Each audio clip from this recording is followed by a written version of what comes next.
Chapter 4:18. When Barney Jr. said this, Samuel looked surprised. He subconsciously took a step back. When he saw his reaction, Barney Jr. snorted coldly. The disaster swords were all stunned. Hood. Klein stared in surprise at Cannon, who was curled up on the floor. He then looked in the direction where the hooded stake had left. Is there really someone in this world who can identify someone through their footsteps that are barely audible? Ricky also stared at Cannon in surprise. He thought about it for a moment and nodded slowly. I think, if you care about something enough, to the extent that you can pour 18 years of effort into it, he shook his head and sighed. Then, there's probably nothing that can't be done. On the other side of the hall, most of the prisoners stood up and approached the bars coldly. Is this true, Samuel? Belden stared at Samuel calmly, then at the disaster swords. His gaze was stern. Are you a member of Shadow Shield now? Nair, who was next to him, mocked him. Wow, this is a good sign, Your Excellency. At least you don't have to feel guilty. Samuel looked at them, then at the other. His breathing was irregular, but in the end, he turned to Barney Jr., who had the scariest expression. He raised his hand and explained, Listen, me and them, those assassins, this is just a temporary cooperation. I also hate that cockroach, but now, in order to come here, but Barney Jr. interrupted him. You don't understand, Samuel. Barney Jr. sneered. I'm not talking about how you're doing now. Who the hell cares? Samuel was instantly stunned. Barney Jr. exhaled and looked down at his palms. I'm talking about Lorden Charlton. That blood chant is very good. In fact, he's very good. He's too good. When he heard this name, a thought appeared in Thale's mind. Lorden Charlton, blood chant? Thale's breathing slowly slowed down. Another name appeared before his eyes. A thin gray figure who jumped down from the cliff of the sky.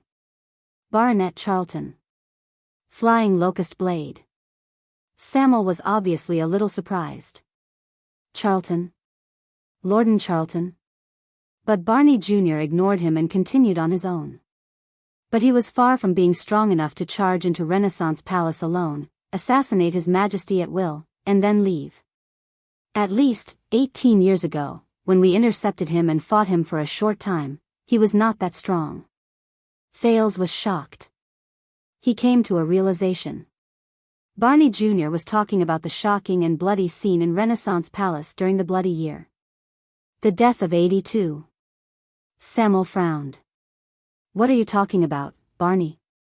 Barney Jr. laughed absent-mindedly. He then put down his palm and said to himself, after the incident, all of us in the Royal Guards, regardless of whether we were free or in prison, were guessing the possible enemies: Shadow Shield, the Assassin's Flower, the Secret Room, the Northlanders, the rebel army in the southwest, the forces of the desert, perhaps the Camians or other people who hated Constellation, and even the great nobles in the country who were at odds with His Majesty before the war. But the only thing we were unwilling to admit was that we were unwilling to admit. His words gradually came to a halt.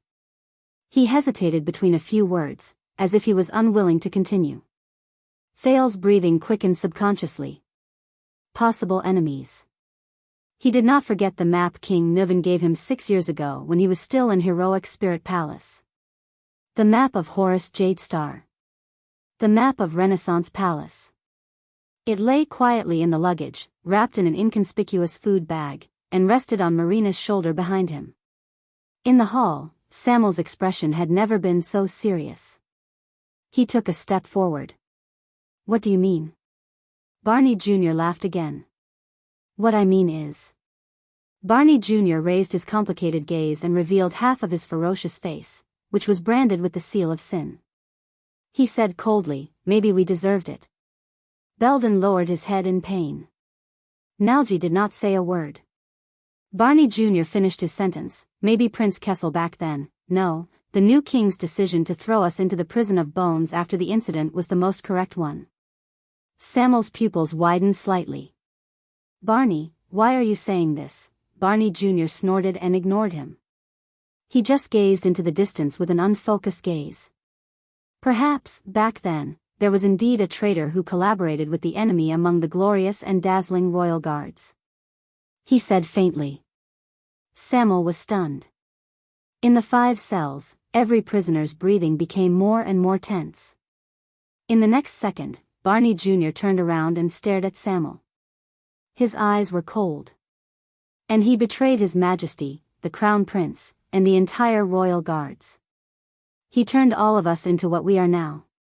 At that moment, Samuel gasped a few times and took a diagonal step forward. No, but Barney Jr.'s accusation was not over. And that traitor. With an enraged expression, Barney Jr. extended his hands again and grabbed the metal bars in front of him desperately, just to get closer to Thales. He must have known Prince Midiar's orders and handwriting like the back of his hand. That's why he could fake the Crown Prince's request for help, exaggerate the riot at the palace gate, and use the late king's love for his son to transfer us away from the Hall of Stars, to go to the palace gate to support Prince Midiar. Thus, he dragged most of the royal guards into a chaotic battle with the rioters and those with ulterior motives. Samuel seemed to be frozen on the spot. He was tongue-tied and could not say a word. At that time, Great Charlton acted against His Majesty in the Hall of Stars with the help of Shadow Shield.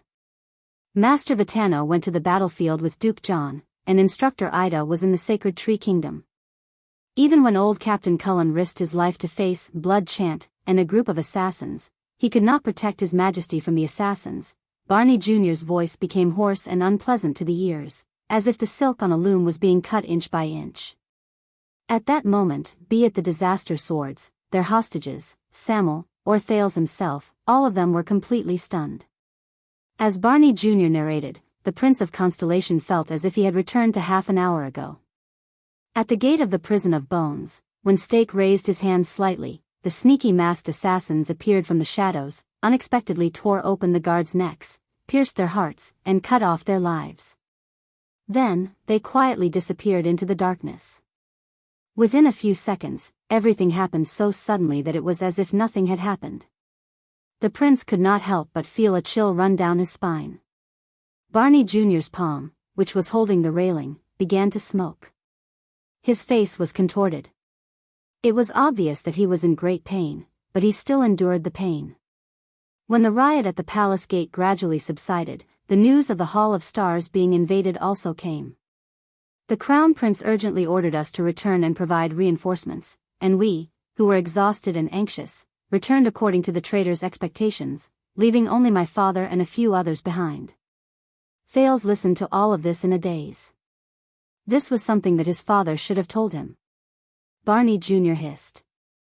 We allowed them to be with Prince Midiar, and at the palace gate, which we thought was already safe, they fell into Shadow Shield's trap. This time, Thales clearly saw an ominous light shining between Barney Jr.'s hand and the railing. When he thought of Midiar's death, Thales suddenly recalled the scene 6 years ago. The man who carried the strange black sword on his back. And his confession. That day 12 years ago, I was indeed the one who personally wielded the sword, and stabbed Midiar Jadestar. And I did it willingly, and I never regretted it. Thales was stunned. Black Sword, Barney Jr., that year, at the Hall of Stars, at the gate of Renaissance Palace, what happened? As he journeyed in this world, he traveled further and further, and the fog in front of him lessened. But there were more and more suspicious points. When all of this was done, both the late king and the crown prince met with misfortune, and the dead could not testify. In addition, the situation was chaotic, and the war had yet to end. That damn traitor escaped punishment just like that. He pretended to mourn and look like he was in pain, but he still lived among us. He lived among the emperor's Praetorian guards, who were supposed to protect the royal family with their lives, and he got away scot-free. Barney Jr.'s expression grew more pained, but Thales knew that it was not because he was holding the strange railing. The muscles on Samuel's arm grew tighter. No one interrupted this scene. Perhaps the secret Barney Jr. spoke of was too important, and no one wanted to miss it. Barney. Belden stared coldly at Samuel, gritted his teeth, and said, "What do you want to say? Why don't you be more direct?" "What I want to say is... Samuel, that year. In the prison cell, Barney Jr.'s hand, which was holding the metal railing, began to tremble in the smoke. But he still gritted his teeth and refused to let go, as if he was holding onto a treasure that he could not give up, a belief that he could not violate, and a truth that he could not ignore. When we gritted our teeth, swallowed our blood, bore the stigma, and stiffened our necks when we were escorted here, why did you run away halfway? What are you feeling guilty about? What are you afraid of? Samuel stared at Barney Jr. in disbelief. Barney Jr. roared at the top of his lungs and shook the unmoving metal railing. And after so many years, when you came back as a fugitive, and why did you hang out with the people from Shadow Shield? Samuel closed his eyes and said laboriously, Barney Jr., tell me. Asterisk bang. Asterisk a loud noise rose, and the metal railing erupted with the most glaring light it had ever produced. Barney Jr. could no longer hold on to the railing. He fell to the ground. His whole body convulsed, his hands smoked, and he roared in pain. But Thales could no longer tell whether he was in pain because of the physical torture, or because he was grieving because of the despair in his mind. Even Nalji, who was by the side, could not help but say, Barney, be careful, that thing is very dangerous. No, Barney. Samuel took a step forward and said while trembling, why would you think this way? But Barney Jr. roared in anger. He forced himself to get up from the ground and said with hatred, why did Prince Kessel insist on throwing us into prison back then? Because he knew that there was a problem with the royal guards a long time ago. He glared at Samuel. Because he knew that after the incident at Renaissance Palace, the assassination of His Majesty, and the death of the Crown Prince, the Emperor's Praetorian Guards, who were chosen from the outstanding descendants of the nobles and swore an oath to protect the throne, could no longer be trusted. Thales watched this scene in a daze. As he listened to the words of these people who had personally experienced the tragedy, he felt an extreme chill around him. Barney Jr.'s accusation slowly turned from an angry and indignant accusation to a wail of pain and despair. After so many years, there must have been many people in the guards who had figured it out. So they, including us, could not eat or sleep, were tormented, and even went insane, and committed suicide. Because the royal guards were bound together for good or ill. Tears slowly gushed out of his eyes. His voice also became intermittent, and he could not speak clearly. As for why it was the prison of bones. Maybe Prince Kessel was just unsure, maybe he just wanted to see if the traitor would jump out on his own. Barney Jr. shut his eyes tightly. Tears slid down his cheeks and wet the brand of the sinner. And in the end, thud. Barney Jr. knelt on the ground. In the end, no, he roared with resentment, you escaped, Samir, you. In the other cells, the former members of the royal guards watched the confrontation between Samuel and Barney Jr. with pale faces. Samuel sucked in a sharp breath and stared at Barney Jr. with a flushed face. He punched his own chest. Yes. I escaped. But it wasn't me. He yelled in a near frenzy and spoke incoherently. It wasn't me. It wasn't me. Barney Jr. did not have the slightest interest in listening to Samuel's argument. That's not all. Samuel, I remember that you have a good foundation in words. You have a good understanding of the way nobles write, use of words, styles, and even the language of the ancient empire. Presumably, you would have no problem imitating handwriting or forging letters, such as His Highness the Crown Prince's warrant. Samuel's words of defense were instantly silenced. He turned to the other prisoners as if to seek their understanding, but they were silent. He just watched coldly from the sidelines. Barney Jr. lay on the ground and gritted his teeth with tears in his eyes. This is also why you were promoted to flag bearer. As he stared at the other party's increasingly unpleasant expression, Barney Jr. said coldly, we, the royal guards, are the reincarnation of the Emperor's Praetorian Guards. In the past 600 years of history, the commander has been in charge of the entire team, the penal officer has been in charge of punishment, the vanguard officer has been in charge of battle, the protector has been in charge of the guards, the logistics officer has been in charge of ensuring supplies, the instructor has been in charge of training the new recruits, and the watchman has been in charge of protecting the legacy. Barney Jr. suddenly raised his head and glared at Samuel with bloodshot eyes. And the flag bearer? Samuel, who was in a daze, jolted. And the vice flag bearer, Sir Colin Samuel, Barney Jr. said coldly. You flag bearers are responsible for the internal supervision of the guards, the exchange of intelligence, and even secret investigations. That's why everyone doesn't like you, second only to the penal officers. But if there's anyone who can discover traitors early, it's definitely you. It can only be you guys. Barney Jr.'s pupils shrank.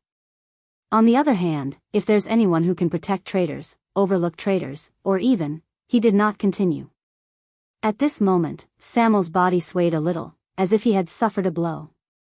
He stared at the ground in a daze, as if he could not come back to his senses.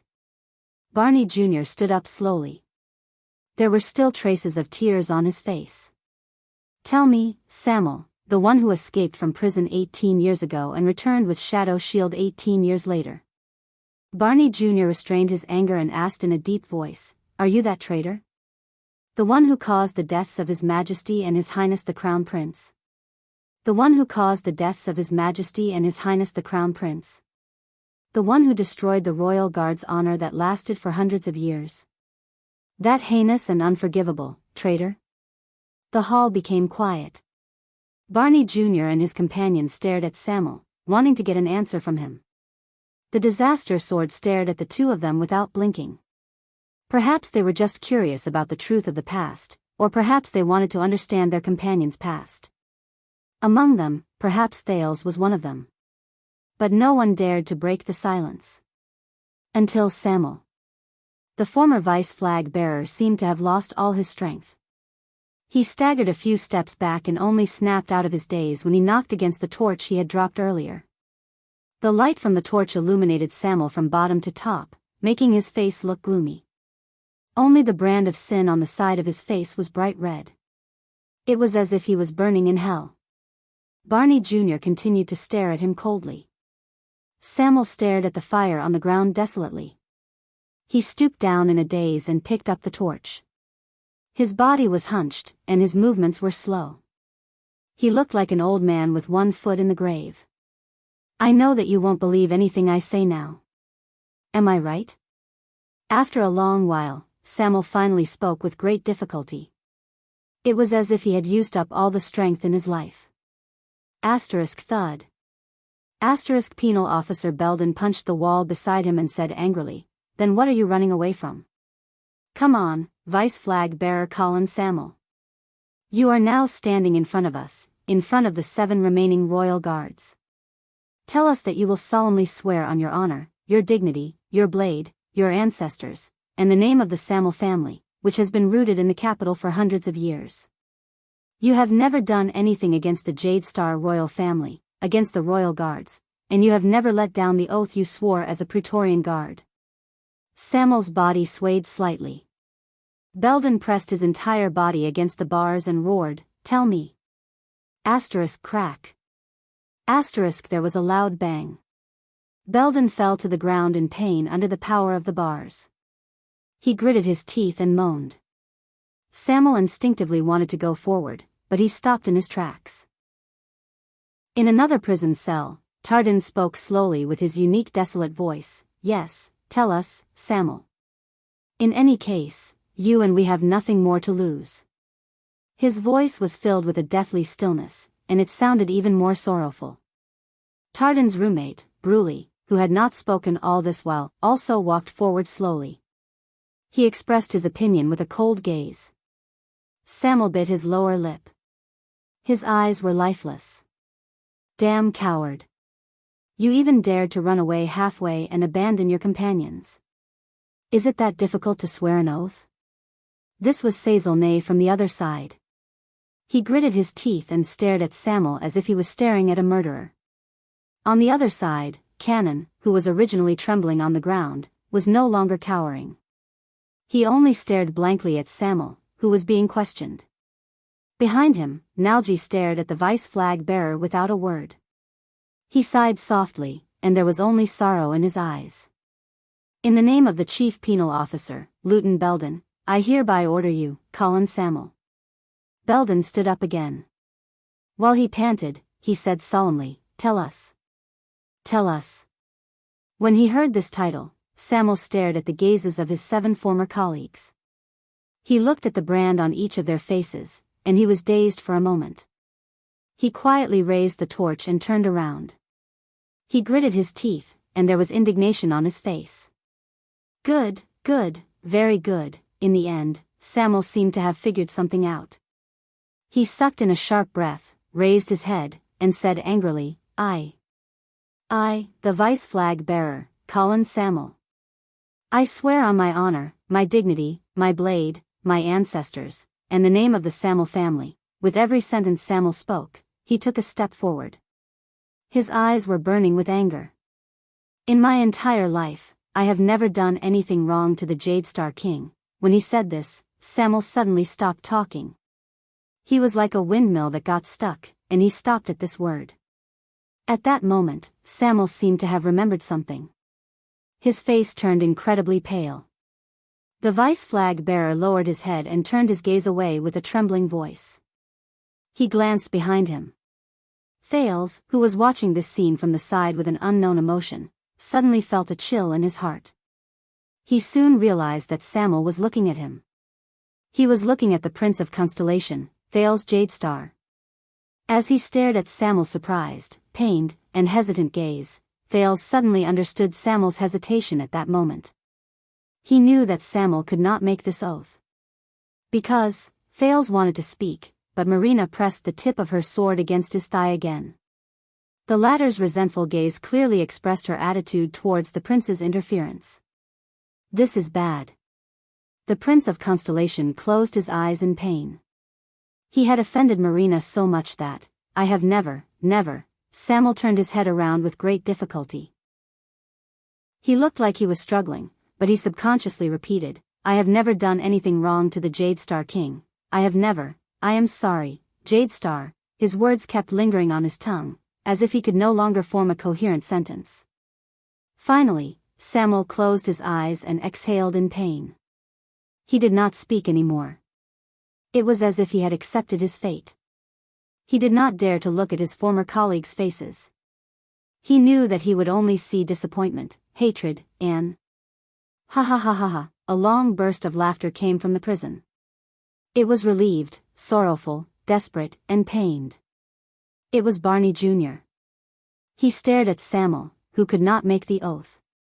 His face was already covered in tears. Why, can't you continue? Samuel was like a lifeless corpse. He raised his head stiffly. I know what you're thinking, Barney Jr., he said with great difficulty. But I can't make this oath, because I have indeed done something wrong to the Jade Star royal family. But back then, it wasn't me, he said in panic. But Samuel could only look at the 7 people in the prison.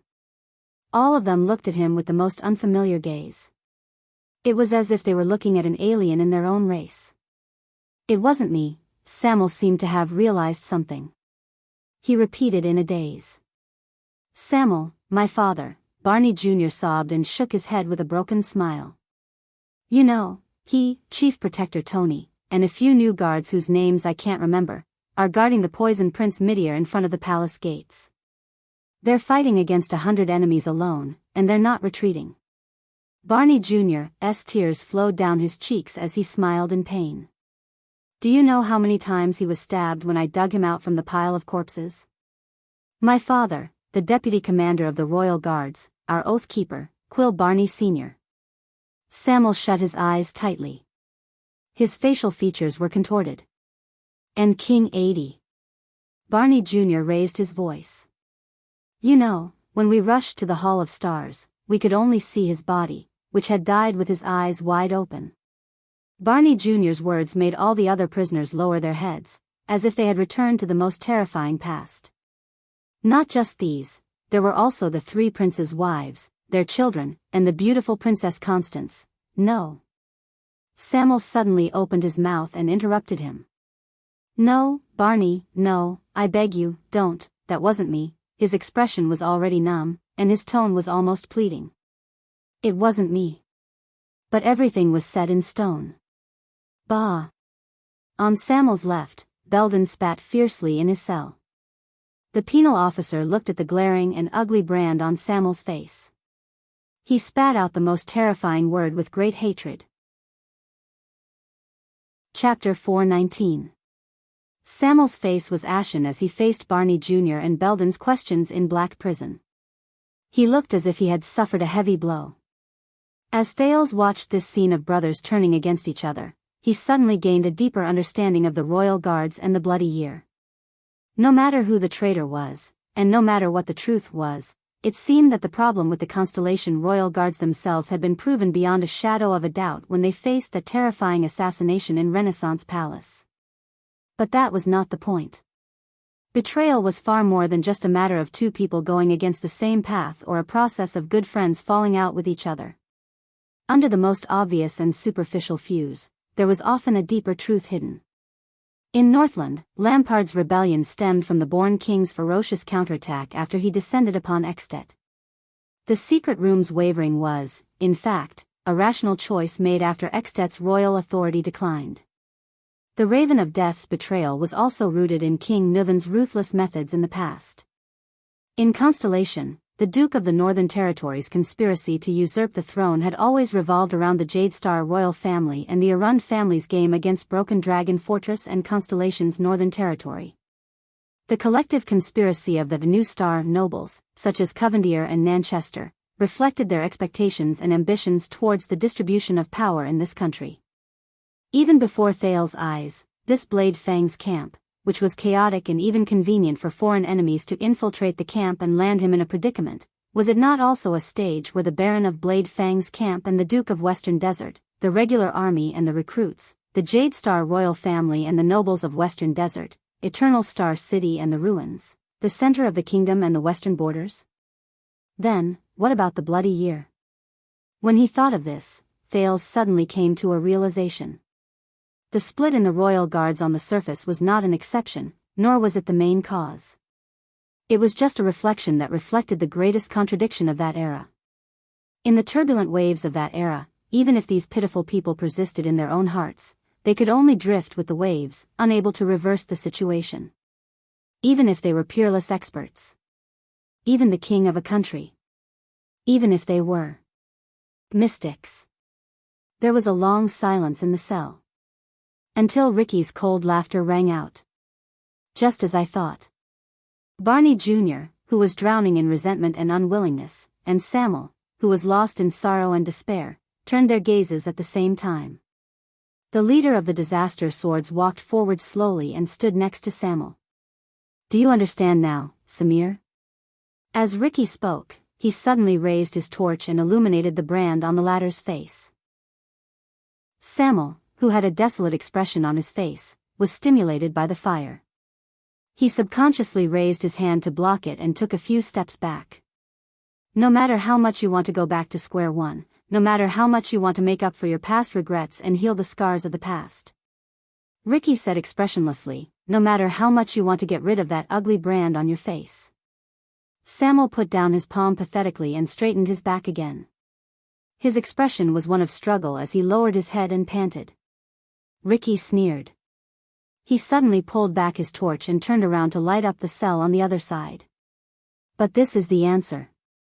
The prisoners behind the bars also dodged the flames that Ricky deliberately approached in a disheveled manner. Only Barney Jr., who was breathing rapidly, stood where he was. He merely turned his face to the side, and his feet did not move an inch. Looking at the few ragged and miserable prisoners, Ricky clicked his tongue and shook his head. This is the answer of the past and yesterday to you. Samuel didn't say anything. He just looked at his once high-spirited colleagues in the prison who were now dirty and disheveled. The past and yesterday. He muttered in his heart. And who are you? Barney Jr. looked at Ricky in disdain. Are you also one of those disgusting scums from Shadow Shield? Ricky stared at Barney Jr. as if he wanted to size him up. But a few seconds later, he just smiled and shook his head. He can't make that oath. Ricky slowly put away his torch, making his face, which looked as if he had gone through many vicissitudes of life, shine even brighter. He gestured at Samuel with his chin. Because just an hour ago, he kidnapped King Kessel's only son together with us. The last of Jade Star's bloodline. When he said this, Thale's breathing froze. As expected, the gazes of the prisoners changed at the same time. What? Barney Jr. spoke slowly. His tone revealed his puzzlement. Jade Star? Thales immediately felt a few gazes pierce through the darkness behind the prison and land on him at the same time. Marina, who was in charge of watching over the prince, felt an inexplicable pressure. It made the disaster swords around him surround Thales even tighter. Did you say, kidnap? Belden's voice trembled slightly. When did this happen? Nalji, who had been humming a little tune, had already climbed up from the ground. He was in disbelief. The new king has a son and a new heir? Outside the prison, Samuel still did not say a word. His expression was one of pain. Kidnap the prince? You? Samuel, is what he said true? Nair widened his eyes. His cheeks twitched as he stared outside the prison in a rather neurotic manner. That teenager with a dejected face is the current Jade Star? Ha ha ha, how interesting. Tardin, who was beaten black and blue by his roommate, looked at Samuel before him, then at Thales in the distance. His laughter was desolate, and the mocking tone became stronger. It's getting more and more interesting. Ha ha ha, outside the prison, Samuel lowered his head dejectedly and closed his eyes gently. Thales was stunned as he watched their different reactions and endured their gazes from the darkness. Barney Jr., Belden, Nair, Tardin, Bruley, Nalji, and Cannon. The former royal guard's gazes were very complicated. The prince could not tell what they were feeling at that moment. Were they stunned, resentful, regretful, excited, or dejected? Thales did not know. He only felt that these people, the former royal guards, were clearly looking at the current him. Their gazes were fixed on him. But it was as if they were looking at the past. They were looking at the past. Ricky, who had just revealed the truth, sized up Samuel by his side. When he saw that Samuel was still dejected, he could not help but frown slightly.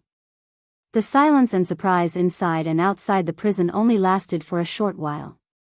So, you really can't swear an oath, right? Nalji sat back on the floor. His expression was calm, and there was a faint sense of relief in his voice. Samuel, I really hope that you know what you are doing. Be it in the past or now. Really? Samuel's expression changed. He raised his head with a slight hint of hope, as if he wanted to find some comfort and understanding. Nalji, but Nalji shook his head. Don't talk to me. Go to Barney. The person with the highest position has the final say. Samuel's words came to a halt. He shut his mouth in disappointment and looked at the vanguard in front of him, Quill Barney Jr. The shock in Barney Jr.'s eyes was slowly replaced by realization and indifference. So, this is the answer. The vanguard stared at the dejected Samuel with a complicated expression. Regardless of whether you betrayed us in the past or not. After so many years, you are still a traitor. At that moment, Samuel's expression froze. So, what does this mean? Barney Jr. sneered and leaned against the wall. He no longer looked at his former companion. Give up on myself? Samuel took a deep breath. He moved his lips, but in the end, he could not say anything. Ricky, who had been watching this scene from the side, chuckled softly. What do you think, Samuel? Ricky threw the torch down gently and let it roll on the dusty ground. Tell them this, Ricky said in a low voice. Then, defend yourself. Tell them that you are not a traitor. Tell them that you are still the good brother from all those years ago. There was a faint hint of sarcasm in his tone. Will this make you feel better? Samuel quietly stared at the torch under his feet. He watched the flames tremble on the ground. I have fulfilled my promise. I have given you the chance to face the shadows of the past. Ricky looked at the 5 prison cells in front of him again. He stared coldly at the 7 former royal guards. But the question is, Samuel, is this really the reunion you envisioned? Samuel's chest began to rise and fall. The light from the fire was reflected in his pupils. It was weak and waning, like the last light in the darkness. His dark back was cast on the wall by the torch on the ground. It danced back and forth, and it drifted about. Ricky took a step forward and snorted coldly. How is it? Is it filled with flowers, excitement, beauty, hope, forgiveness, and understanding? As he listened to Ricky's question, which was as sharp as a knife, Thales only felt uncomfortable. Now, Samuel, Ricky repeated his question coldly. Do you understand now? Samuel stared at the flickering light in a daze. He did not seem to notice it. I can tell. You are not Shadow Shield, my friend. Tardin sneered in the prison. You sound like a brainwashed cultist. Cultist? Ricky was stunned at first. Then, he smiled unexpectedly. He did not respond to Tardin's sarcasm. Instead, he continued to stare at Samuel. The past is gone, and yesterday is hard to recall. Everything is as it was yesterday, is just a dream, a form of escape. Because you can never go back to the past, whether it is the people or the things that happened in the past. Ricky seemed to have a profound meaning in his words. Most of the time, you can't find the answer even if you go back to the starting point. Or if you find the answer, it will only make you more desperate. The torch on the ground was still struggling, but it was getting dimmer. Even Samuel's face was getting more and more blurry. Including the ugly brand. We can only open up a new path and a new future. Ricky sighed. Only then can we surpass the terrible past. Samuel listened to Ricky's words in a daze. The flames in his pupils became smaller and dimmer. But this is our life. Ricky raised his head and looked at the stone pillar in the middle of the hall. He stared at the emblem that resembled an eye. His gaze was slightly dazed. You can't save anything but yourself. You can't grasp anything but the future. In the next second, the torch under Samuel's feet was finally extinguished. It left Samuel's unmoving face and pupils, along with his dazed and pained expression, in the deep darkness. They could no longer see each other. All of you are dressed like mercenaries. Nalji sighed and lit up a simple lamp in their prison. But no mercenary has the courage and means to break into Black Prison. Did something big happen in Blade Fang's camp? Did they slack off to the point where they let you weirdos in? Ricky snorted softly and did not answer. The sharp Barney Jr. quickly reacted. What? Is the main force not here because there's a war going on? Who is it this time? The 8 great tribes of the Orcs or the 3 great tribes of the Baron Bone tribe? Or the Northlanders, or even civil war? No one answered them. A few seconds later, Samuel's figure slowly lowered itself in the darkness. The sound of a torch being picked up rose in the air. With a thud, the extinguished torch was lit up again, and it was so piercing that the prisoners shrank back. Samuel's figure reappeared in the firelight. It was as if he had returned to the bright human world from the darkness of hell. Barney Jr., Samuel's voice rose faintly. You know, when you joined the Royal Guards, many people said that you only got in because of your father's connections. These words floated in the air, and the hall fell silent for a moment. Barney Jr. was first stunned, then he sucked in a deep breath. But Samuel suddenly raised his head and said in a short and forceful voice, and I am one of those people. Barney Jr. was stunned. He suddenly noticed that at that moment, Samuel no longer had that pained and remorseful expression on his face. Instead, it was cold and resolute. Even the brand on his face seemed to have become a lot fiercer. By the looks of it today, they were right all those years ago, Barney. Samuel raised the torch, clicked his tongue, and shook his head. His gaze was cold. You didn't inherit any of Barney Jr.'s strengths. The old captain gave up on you and chose Belden to inherit the position of penal officer. How wise of him. Barney Jr. frowned slightly. Across him, Belden turned his head to the side. Because after being imprisoned for so many years, you are still an idiot, Samuel said softly. His confusion and pain had faded away, and he was like a cold and hard rock, making others feel pressured. You can't see things clearly, and you can't judge people clearly. A lunatic who lost his mind. The guards and prisoners in the prison were all startled. Ricky looked at Samuel and chuckled silently. Ridiculous. Barney Jr. sucked in a deep breath. His resentment and anger accumulated in him again. These words actually came from the mouth of a traitor. But he soon realized that the topic of the conversation had changed. A second later, Samuel said a number coldly, 37. Barney Jr. was dazed. What? Samuel waved the torch, making the flames burn brighter and illuminate the orderly skeletons in the cell. You said that in 18 years, you gave a speech for the deaths of 37 of your brothers. The prisoners frowned. Samuel's face was expressionless. Back then, there were 46 people who were sentenced to be imprisoned in the prison of bones. Barney Jr.'s expression tensed up. Over the years, 37 people unfortunately lost their lives. 7 of you survived until now. Including me, there are only 45. Samuel's voice was emotionless, as if he was narrating someone else's story. There is still one person missing. Behind him, Clay and Ricky both laughed. Thale's eyebrows twitched. Samuel took a step forward and drew closer to Barney Jr. It's him, isn't it? He's not here. Samuel stared at Barney coldly. I didn't see his name on the plate. You came in with him. Where is he? Him. Thale's heart began to race. There's another person. Who is he? The hall sank into an unprecedented silence. The prisoner's breathing became more rapid. I understand now. Barney Jr. stared at Samuel in a hostile manner. You didn't come to rescue us, and you didn't come to see an old friend, did you? Coward, traitor, he said through gritted teeth. As for those people outside, but Samuel extended his arm. The torch passed through the gap in the bars and pointed straight at Barney Jr. Where is he? Samuel asked coldly. Bah. Barney Jr. looked at the flames that almost reached his eyes and spat angrily.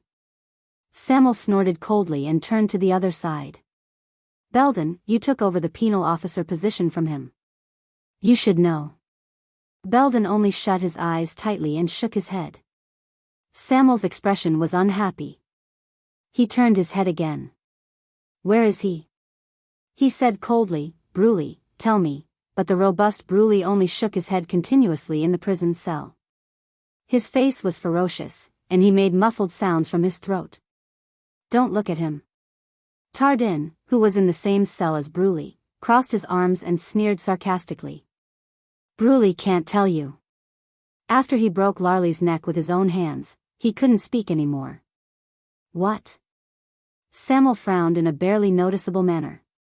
The once talkative Bruley, he stared at the resentful Bruley from afar for a few seconds before he finally averted his gaze and stopped asking questions. You know who I'm talking about. Samuel turned around and raised his voice. Ever since Captain Cullen and your father died during the Bloody Year, he became the most important person among the remaining royal guards. Among us, anyone can die, but he can't. Samuel's tone was cold, as if he no longer had any illusions about brotherhood. Barney Jr. was puzzled. The Bloody Year? Samuel snorted angrily and looked at him disdainfully. Yes, that year was the Bloody Year. From His Majesty, the Crown Prince, the princes, the nobles, and the commoners. All lives were plunged into misery and suffering, and only blood was left. That's what they called that year. The prisoners froze for a moment. Their expressions changed. Thales felt a little melancholic when he saw this. This group of people. They personally experienced the horrors of the Bloody Year, but for 18 years, they did not know what history and the outside world called that year. There was a slight melancholy in Samuel's voice at first, but it soon returned to indifference. Tell me now. The strongest elite of the royal guards in the past, the former penal officer, and the current watchman of the royal guards. Samuel stared at the remaining 7 prisoners without compromising. He said sternly, the night of judgment. Chapter 420. Zacriel? The Night of Judgment? In Black Prison, Thal's eyebrows twitched. Who is this? He sounds familiar. Light flickered in the prison. Shadows swayed, but there was no sound. Then, a languid voice rose slowly. He was imprisoned separately from us. The Night of Judgment feared by all. These words caused the prisoners' expressions to change. Samuel turned to Nalji, who had spoken. Nalji. Barney Jr. reprimanded Nalji, who did not agree with his companions. But Nalji only shook his head. He should know. Even if he has already parted ways with us, he must know. Barney Jr.'s words came to a halt. Nalji exhaled deeply, as though he was looking at the past. Do you remember the day you broke free of your chains and escaped from being escorted, Samuel? Samuel was stunned. Me? Nalji nodded. He was unhappy. That day, in the absence of a higher commander, Zacriel endured the wrath of his superiors. He stood up and confessed that he helped you escape, even though we all knew that it was impossible. The place where he was escorted was 100 meters away from you. Thal's eyes widened. But the higher-ups did not care about that. Angry and humiliated, they only needed an example to warn us, and the higher the status of this example, the better. Samuel moved. He looked a little dazed. As punishment, Zacriel was locked down there, Nalji said dejectedly. In the lowest level of the prison of bones. Solitary confinement. Nalji said bitterly. You know, when we are in the same level, at least we have someone to talk to. As for him, Zacriel? He has no roommates, no conversations, no light, nothing. Samuel stared at Nalji from afar. He did not say a word. That's right. The most powerful elite in the royal guards, a star with a bright future, and the next commander of the guards. Nalji shook his head. His voice was mournful. Just like that, in the bottomless darkness, he did not hear the outside world, did not know time, and did not see anyone else. He endured for 18 years alone. His life and death are unknown. Solitary confinement. 18 years. Joseph frowned a little in the disaster swords. Thales could not help but recall the disaster swordsman's evaluation of the prison cell, who was very experienced in prison. Because of this, Zacriel saved the brothers who were escorted with you. Nalji chuckled. Because of your cowardice, they should have been punished because of you, including Tardin and Bruley. Samuel's breathing quickened. Ugh, ugh, ugh, ugh. Bruley, who was on the other side, yelled angrily. I can translate for him, Nair said sarcastically. Bree said, Samir, you're AF * king coward. That's probably it. Barney Jr., who had the highest status, snorted angrily, as if he felt it was beneath him to say anything else. Silence reigned in the prison cell. Samuel closed his eyes. His breathing was extremely chaotic. A few seconds later, Samuel sucked in a deep breath and turned around to face the disaster swords. Come on, we're done here. His figure looked tired and humble, and his voice was inexplicably cold and gloomy. Let's go find our target. Ricky snorted softly and waved his hand. The disaster swords cast a glance at the dark prison cell with complicated emotions before they turned around. Thales wanted to take a few more glances, but Marina rudely pushed him out of the cell. As the number of light sources decreased, the field of vision in the prison cell became darker. By the way, Samuel. Samuel stopped moving. Nalji's voice came from behind him. It was slow and dazed. I'm sorry to say this, but I really hope that Zacriel has gone mad beyond recognition. Everyone was stunned. I hope that he will tear you to pieces the moment he sees you, Samuel. Nalji's voice slowly became cold, and it sent chills down their spines. Then, you can rest in peace. Traitor, he hissed. The other prisoners either sneered faintly or snorted indignantly. Samuel had his back to them. He did not speak for a while. Then, he sighed faintly. You know, I really want to let you out, Samuel said softly. There was a hint of melancholy in his voice. But in the next second, Samuel raised his head resolutely and walked out of the hall. Behind him, the faint light in Nalji's prison cell could no longer withstand the long period of time. It was extinguished. The black prison, which had once imprisoned 45 royal guards, was once again sent into the bottomless, dark abyss. After experiencing the scene just now, the disaster sword seemed to have been affected by it. Everyone was silent. Only Thales's heart was in turmoil. "Thank you, Ricky." Samuel, who was walking in front, suddenly said these words in the darkness.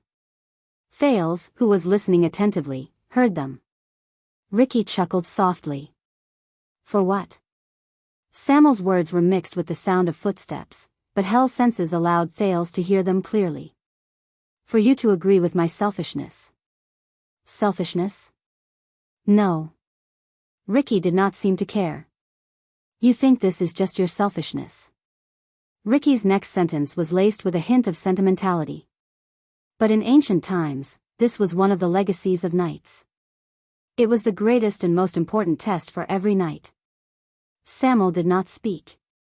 "Including you, many of us are covered in wounds. We are shrouded in the shadows of the past. We are cursed by the ghosts of the past, and we are muddle-headed and unable to free ourselves. Revenge, injustice, anger, pain, guilt, indignation, torture, and so on. These are the reasons why we gathered together. It is also the common ground of the scions outside the tower over the past 100 years." Ricky's voice became softer, and Thales had to use all his strength to hear him clearly. "But no matter how terrifying the past is, no matter how unbearable the shadow it casts and the curse it leaves behind we must face it, accept it, and overcome it. Only then can we finally understand ourselves." Klein's voice came from the other side. There was a hint of emotion in his voice. "Since the first crisis, almost every qualified scion outside the tower has to go through this journey, sooner or later, for a long or short period of time, to understand the meaning of our existence. To truly become a qualified swordsman, to master the most difficult and terrifying power to tame." The middle-aged swordsman from Northland said faintly, "It is unavoidable. Just like the ancient knights during the age of the Empire, they must pass a test that goes straight to their heart. Only then can they finally surpass the limits of skills, power, and willpower, and advance further on the path of knights." Klein chuckled softly and said, "This is what those scholars in the Tower of Eradication call the heart of the sword. Of course, since we are scions outside the tower, you can call it whatever you want." Samuel snorted softly. His emotions were unclear. Ricky's steady voice came again, "Do not underestimate this. At least, this is what the previous Crassus told me. He always believed that, compared to sword styles, tactics, ancient books, weapons, treasures, honor, reputation, precepts, the glory of wielding swords for humans in the past, and even the supernatural powers and the power of eradication that had a far-reaching impact," Ricky's voice seemed to contain a faint firmness. "This is the greatest legacy left to us by the Temple of Knights that perished 1,000 years ago." Temple of Knights. Thales fell into deep thought when he heard this term. Samuel's breathing slowly calmed down. Only after experiencing it will we finally understand that the past cannot be the reason for us to live. We stand together precisely to surpass the irreparable past. Ricky's tone slowly became fierce and resolute. We tear apart the hypocritical present, break the curse of the old world, and create a new future. Samuel, who had been silent all this while, could not help but speak. "Is this possible?" Samuel said hesitantly, "The first Crassus's goal is really to..." Klein's laughter came from the darkness. "Is it possible? My brother from the south, there is a saying in Northland that I would like to pass on to you." Klein's tone revealed a unique pride that Thales was very familiar with. He had sensed it countless times from countless people. Northlanders never ask whether it is possible or not, we only ask whether we will do it or not. The group continued to move forward. Samuel was silent for a while. "Yes. As your guide, Samuel, it is also my duty to let you walk through today's journey," Ricky said faintly. Marina noticed that the boy in front of her, who looked very obedient, suddenly trembled violently. Thal's heart wavered slightly. Guide? Wait a minute. He raised his head in disbelief and looked at Ricky's back in front of him. Guide. Is this word a coincidence? Samuel, remember. Since you have chosen to be reborn, there are many times when you have to say goodbye to your past, Ricky said with a chuckle. No matter how tempting it is and how reluctant it is. Thal's heart skipped a beat again. Say goodbye to my past? He felt like he had heard this sentence somewhere before. Where? Remember, you chose to be stubborn and never turn back, Ricky said coldly.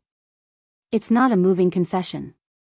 Misunderstanding, framing, stigmatization, and injustice are but the mildest storms on this path. Samuel did not speak, but his breathing became steadier and firmer.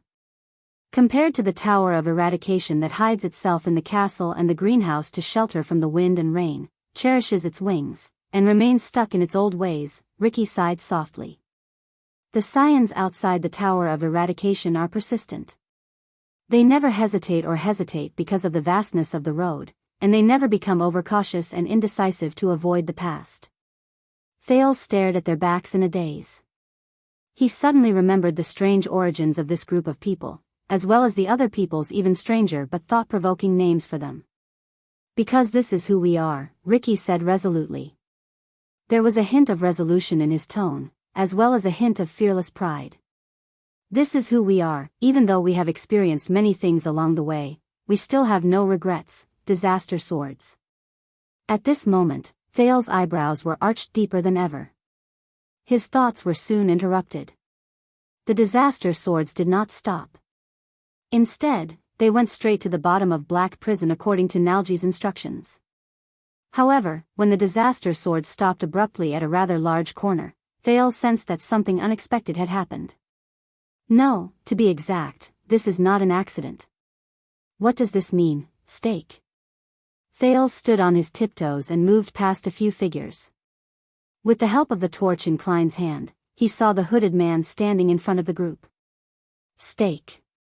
He still had a smile on his face. He rubbed his hands together and stood in front of the dim firelight. Everything around him was dark.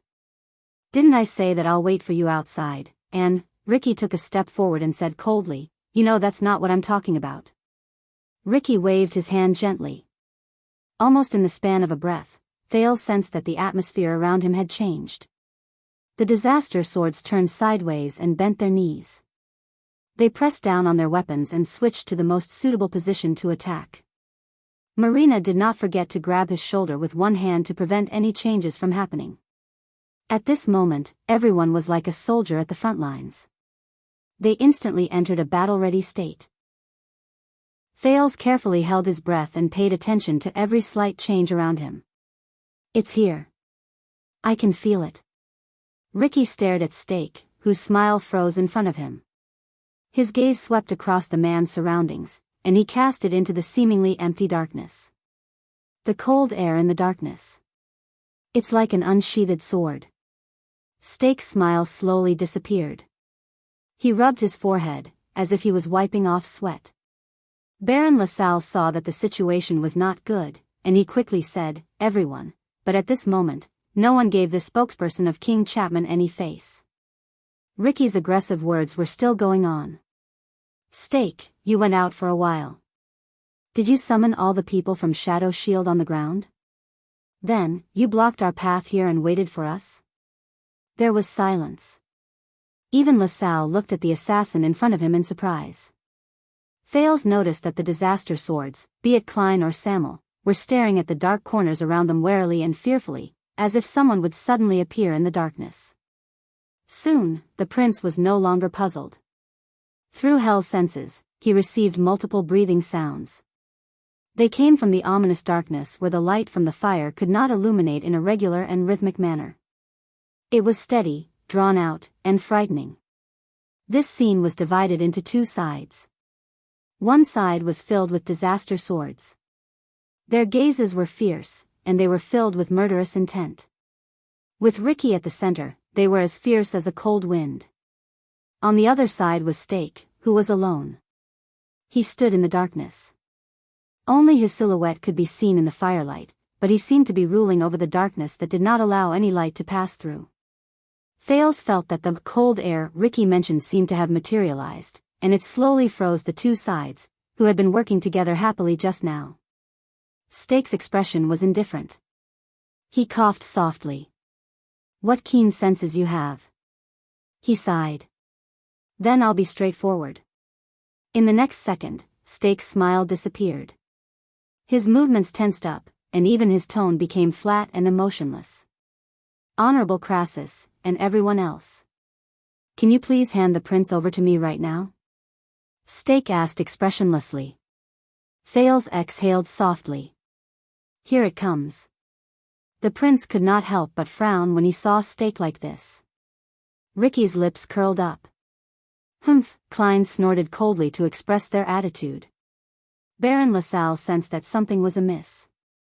"Steak, for his majesty's sake, I can feel that this Crassus is only one step away from his goal. So, perhaps we should not turn hostile at this time." But this time, even Steak, who had always been polite, interrupted him rudely.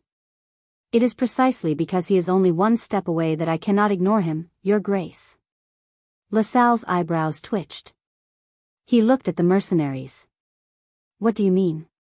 Beside the disaster swords, Ricky's expression did not change. Klein exhaled. Samuel tightened his grip on his sword hilt. Joseph bared his teeth and revealed a malicious smile. "I understand your kindness, Baron." Under the dim firelight, Steak's figure under his robe became cold and forlorn, just like his voice, which was slowly returning to its original form. But the Honorable Crassus might not. Ricky and Steak's gazes met in the air. One of them was cold and calm, while the other was as sharp as a needle. "I originally thought that it would be harmless and foolproof to leave the prince in your hands for the time being," Steak said expressionlessly, "because in Blade Fang's camp, our wariness toward each other and our balance are the best guarantees until we complete our cooperation." His voice did not fluctuate. However, compared to his amiable words and his rhythmic rebuke, these flat and unchanging sentences were filled with an inexplicable chill. "That is why Shadow Shield is eager to help and selflessly contribute." He sounded like the worst actor reciting lines from a script. Completely emotionless. When he heard this, Klein snickered without showing Steak any respect. Why do these words sound so awkward? Steak raised his hand gently and pulled down his hood, revealing his fair face under the shadows. But his expression made Thales' heart turn even colder. "You trusted me with the matters above, regardless of whether it was breaking through the defenses or guarding the ground. I originally thought that you did it to gain my trust. I also thought that you would not turn against me. After all, the people guarding the ground are mine. If things change, we might both die here." Steak continued speaking steadily. His gaze never left Ricky. "But it wasn't until I saw such a breathtaking building that I understood something. You must have been prepared a long time ago to know the wizard's territory like the back of your hand, am I right?" The leader of the disaster swords did not answer. He only twitched the corners of his lips. Steak continued, "I was wondering why you didn't care even though it was clearly a suicide mission. You made up your mind to barge in from the beginning, and you didn't worry about your path of retreat. You even handed over the defense on the ground to us, the shadow shield that you all distrust." Klein cut him off impatiently. "What are you trying to say?" Steak smiled. But this smile made Thales' skin crawl. Because he did not look like he was smiling. Instead, he looked like he was passively twitching his face. There was no life in him. He was like a puppet. And Steak looked at Thales. His smile was terrifying. "I was just chatting with Prince Thales." Steak's words made the prince the center of attention again. "We all agreed that the ventilation in this place is too good. Not only is it not stuffy, you can even light a torch without hesitation." The disaster swords were stunned. "There is only one possibility." Steak still stared at Thales, but his words slowly turned cold. "This place, the Prison of Bones, the Alchemy Tower, the Confinement Research Institute, or whatever the hell it is, there must be another exit. Isn't there?" Once he said this, the entire place fell silent. Baron LaSalle, who was watching the situation from the side, understood something. His face immediately turned pale. What? The silence in Black Prison lasted for a few seconds. The disaster swords looked at each other, but none of them made a sound. Then, Ricky slowly turned his head around and cast Thales a profound glance. It made the latter feel a chill run down his spine. I was just making small talk, Thales said awkwardly. You know, when I was in Dragon Cloud City, the tunnels of the Northlanders were also like this. Because the exit was made, it was ventilated. But his voice became softer, and in the end, he quietly retreated in defeat under Crassus' gaze. Maybe I should have listened to you just now, Ricky said with a chuckle, Marina. Just as Marina frowned, Thales felt a chill in his heart, and both of them thought about the meaning of this sentence. Ricky turned his gaze around and looked at Stake again. In front of him, the person in charge of Shadow Shield shook his head in a seemingly regretful manner. His gaze was as cold as ice.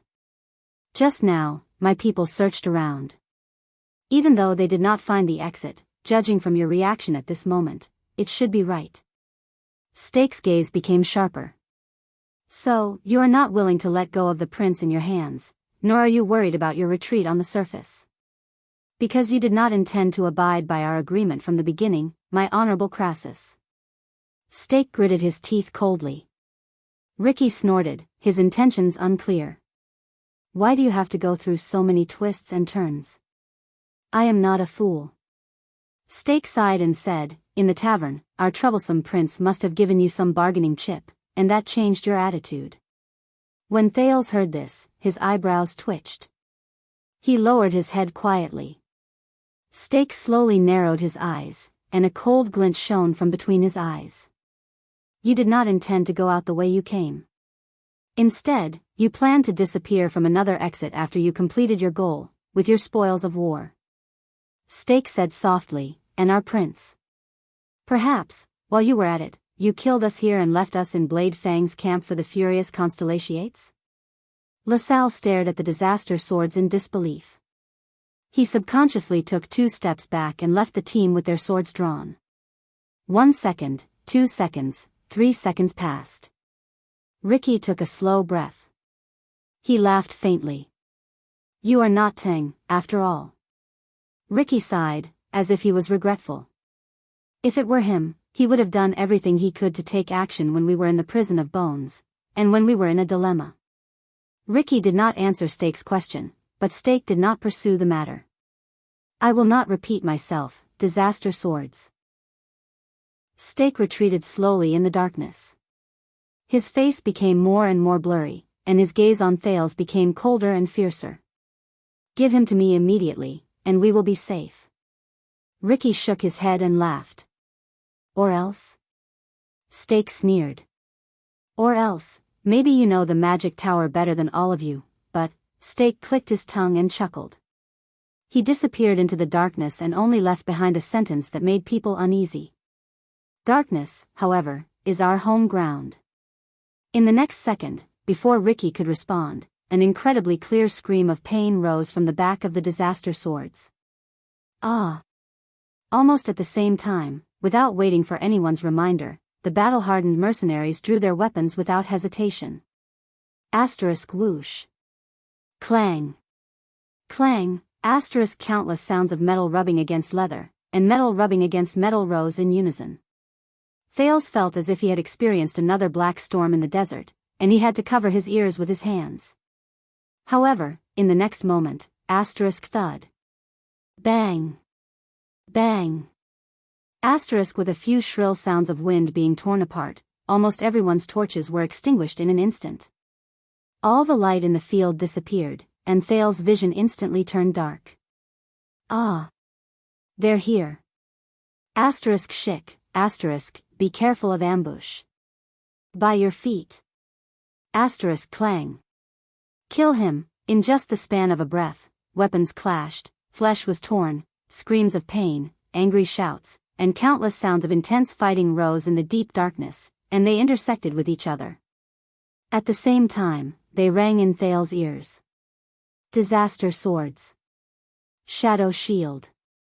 Both sides, who had their own ulterior motives and had been feigning civility, finally tore off their pretense at this moment and broke off completely. Chapter 421. Thales had experienced the bloody and heavy battle between the two armies at Broken Dragon Fortress. He had felt the ferocity and intensity of the White Blade Guards and Black Sand Region's battle to the death in Dragon Cloud City.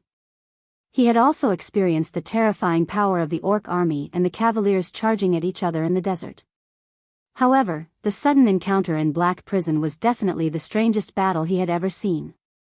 Because this was a battle that happened in the dark, and there was no visual aid. Whoosh, in the pitch-black darkness, Thales had just activated Hell's senses when he heard the howling of the wind. Lower your head. A shout came out of nowhere. Then, with his black and white Hell senses, Thales saw a disaster sword 3 steps away from him fall to the ground in pain. A short arrow suddenly appeared in his chest. The mercenaries beside him raised their swords warily, but they could not see where the threat came from since they were in the dark. Hell's senses gave Thales a lot of advantages, but it also made him, who could see clearly in the dark, feel even more fearful than the mercenaries, who could not see anything.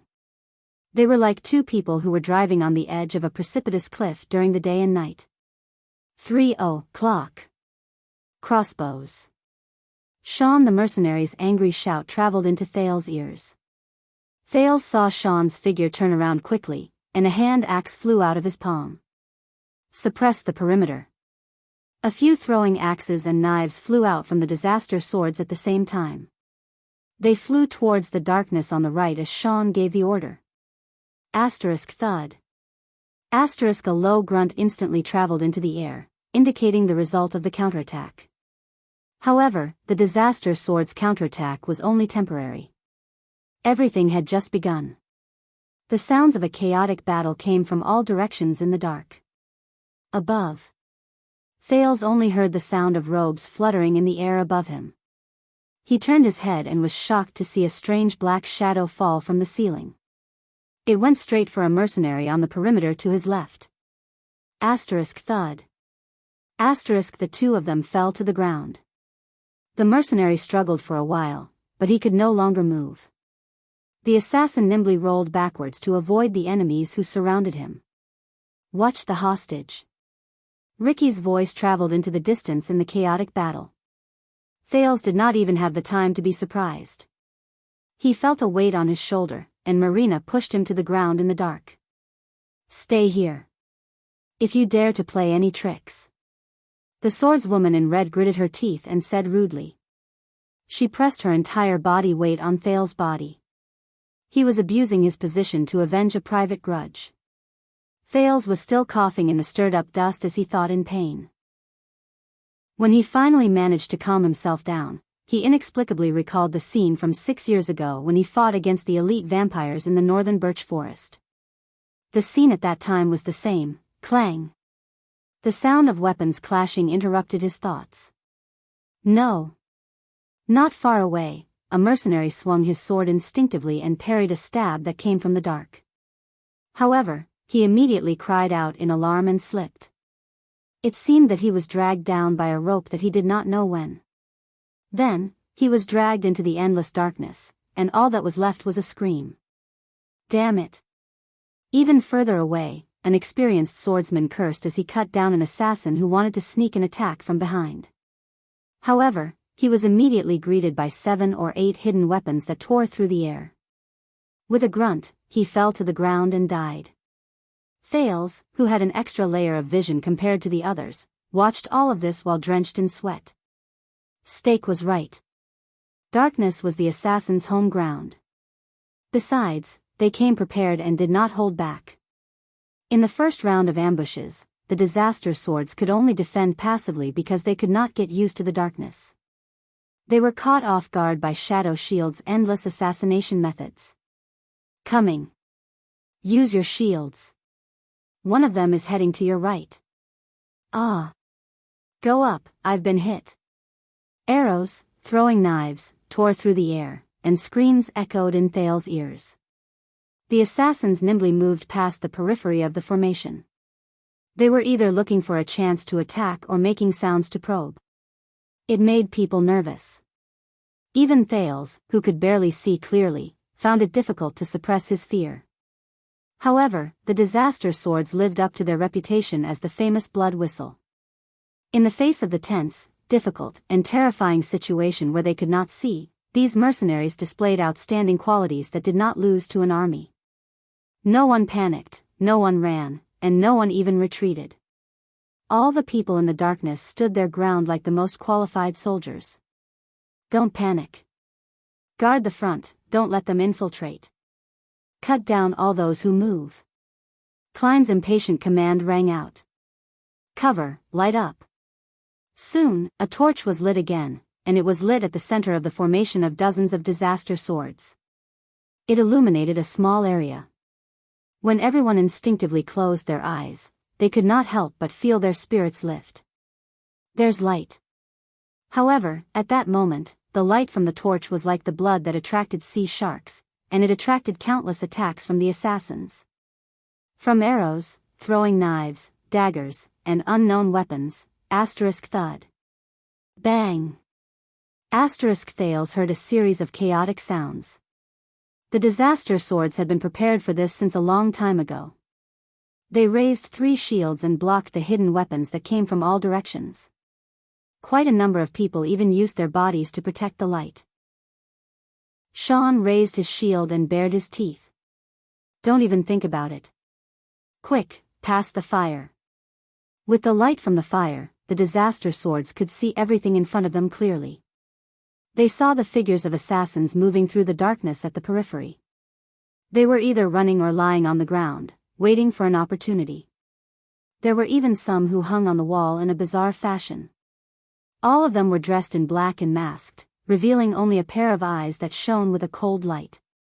Quite a number of assassins subconsciously turned their heads a little, as if they were not used to the sudden light.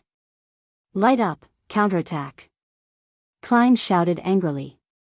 Shortly after the second source of fire was ignited, the first torch was thrown out without hesitation, smashing fiercely onto the body of an assassin in a corner. The assassin was caught off guard. Sparks flew all over his body, and it was incredibly bright. That was the last thing he saw.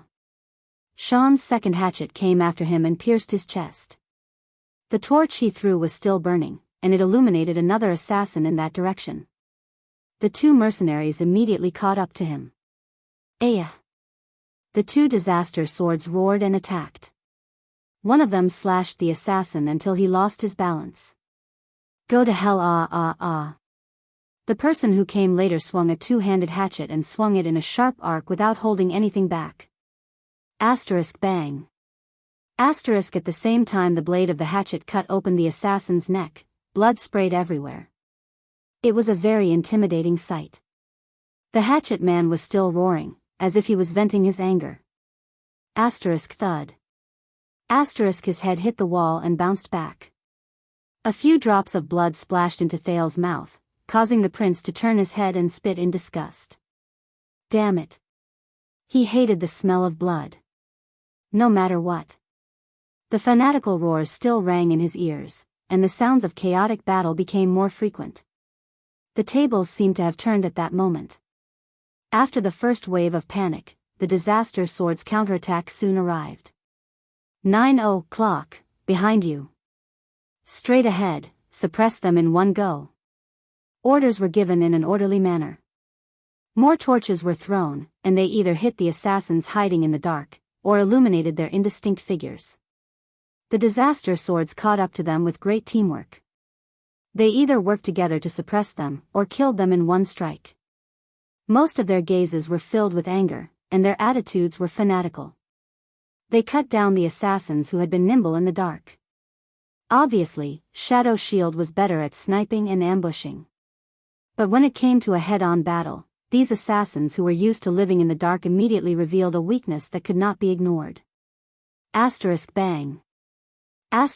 Come on, cockroaches. Joseph laughed angrily. He did not care about the flames on his body. He crashed into an assassin who was accidentally hit by a torch and pushed his opponent against the wall.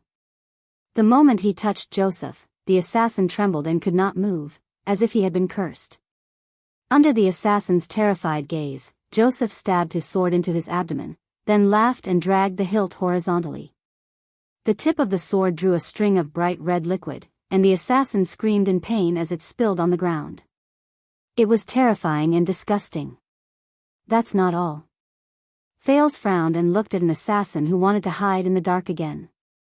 A rope that looked like a horse noose was wrapped around his neck, and he was dragged back into the mercenaries' formation.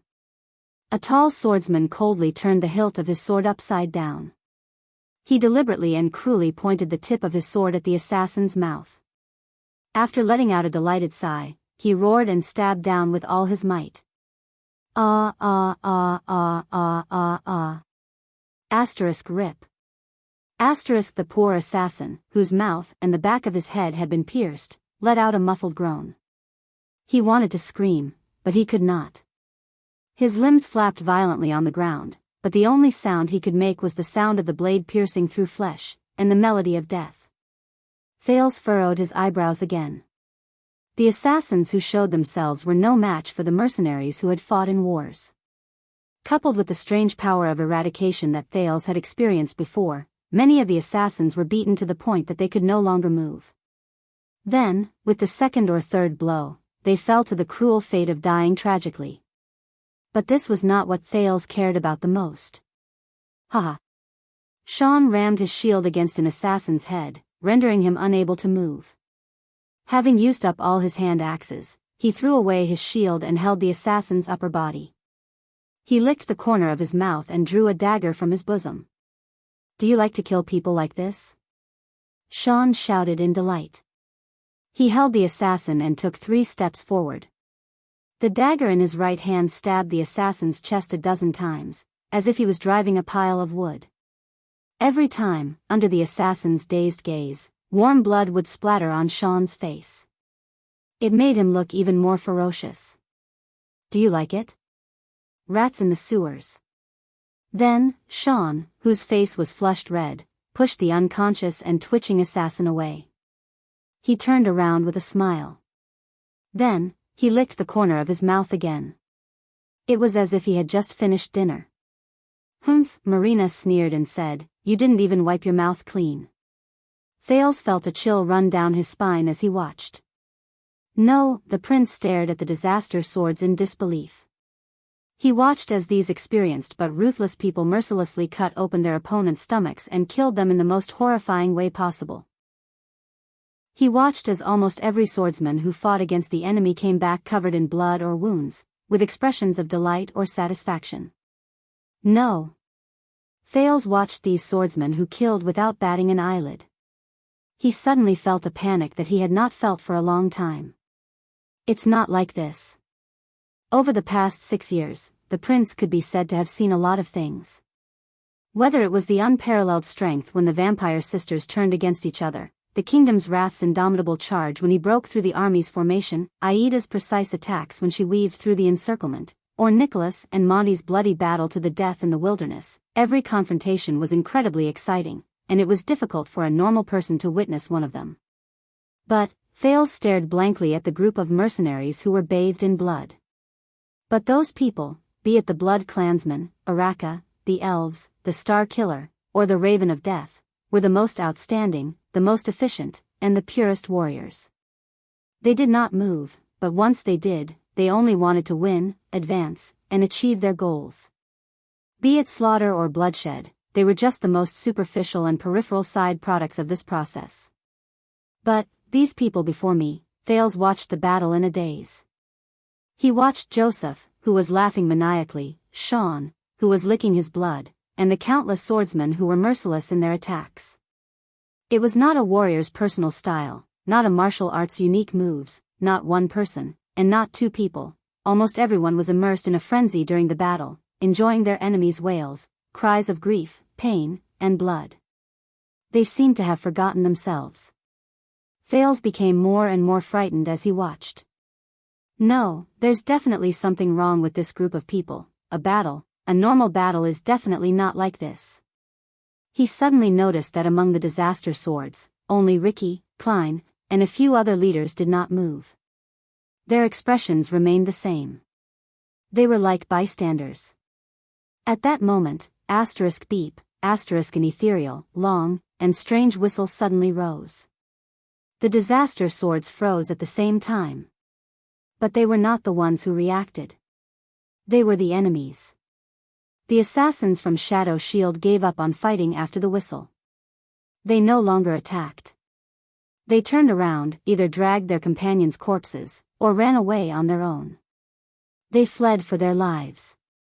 Once again, they hid further into the darkness. The battle ended as quickly as it started. In a short period of time, the assassins disappeared from the people's sight, leaving behind only a few corpses that they did not manage to take away in time. They retreated. Klein grabbed a torch and watched in disgust as the last assassin's figure disappeared into the distance. They went into the corners, the stairs, the forks. Any place that can hide cockroaches. Ricky nodded, but his expression did not relax. Take inventory and report. After the terrible battle, the disaster swords might have chased their opponents away, but it was not as easy as it seemed. Many people fell in the first round of ambushes. More people were injured and sat on the ground to be bandaged. There were even people who were poisoned. They either received treatment on the spot or gritted their teeth and endured the pain. Thales was roughly dragged up from the ground. He rubbed his dusty chin in pain and tried his best not to look at the bloody mess on the ground. Do your people enjoy every battle so crazily and so much? The prince looked at a disaster swordsman who was injured along with an assassin and was lying on the ground in pain as he waited for his companions to bandage his chest. He said intentionally, just like wild beasts. What? Did the bloody scene scare our prince? Marina mocked him without showing him any respect. She dragged the prince to her side and said maliciously, "Don't be anxious. Don't worry, you'll see more." Thales sighed in his heart and shifted his attention to the leaders. They retreated, but they did not give up. Samuel put away his sword. His expression was solemn. The environment here is too dark and messy. It's very suitable for them to hide, snipe, harass, and hunt us down. It will cause us a lot of trouble. We have to do something. But Ricky shook his head as he looked at the messy scene. No, you will never be able to kill all the cockroaches. We can only take care of ourselves. While Samuel was deep in thought, Ricky looked at Klein, who had just finished counting and walked forward. How are the casualties? Who was the first to fall? Ricky was very calm, but the question he asked was very strange. In one round, 8 of us fell, and more than 10 of us were injured. Klein could not suppress his anger. The other side also suffered about the same number, maybe a little more or less. As for who was the first, I can't tell. And the Baron from Extet disappeared. I suspect that he might be with those assassins. Ricky pondered for a while and nodded. But he immediately raised his gaze and swept his gaze across the battlefield. Something is wrong, Ricky said faintly. Samuel frowned. What's wrong? Ricky turned around and carefully observed the place where the assassin disappeared. Stake is not trustworthy, but he is definitely not stupid. For the sake of Constellation's heir, it is normal for him to threaten us in this situation, but to overturn the chessboard and go our separate ways? This is not in line with his interests. This sentence stunned Klein and Samuel at the same time. But Ricky did not give them more time to think.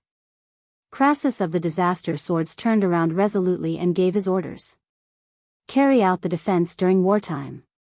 The standard will be the same as during the Purge War.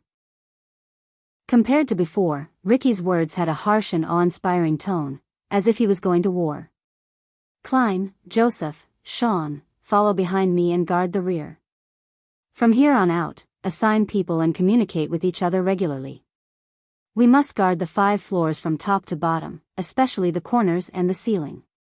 Those assassins will not just walk on the ground. I do not need absolute safety, and it is impossible for us to surround and kill them in this situation.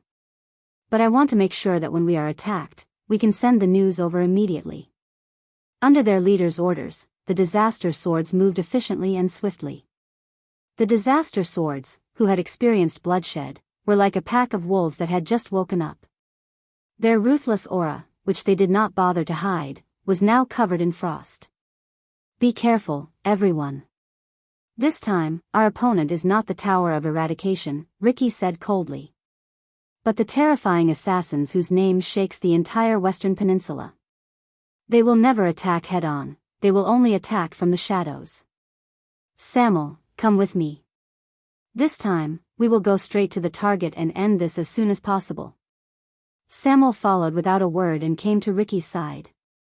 The mercenaries who had seen blood continued to follow Ricky and the others down. They vigilantly observed the darkness around them, and set up sentries at every corner and fork in the road. They guarded the path of retreat and ensured that their Crassus would not have to worry about anything behind him. Soon, under the illumination of the torches, they arrived in front of a unique stone hall. This should be the place. The last floor. The stone stairs end here. What appeared in front of them was still a pitch-black, ice-cold, and spacious hall, making them feel uneasy. However, the strange thing was that this stone hall wasn't as clear and distinct as the previous few floors. Instead, it was divided into 3 paths that led to 3 deep and serene passages. The structure here is much more complicated. Samuel furrowed his brows.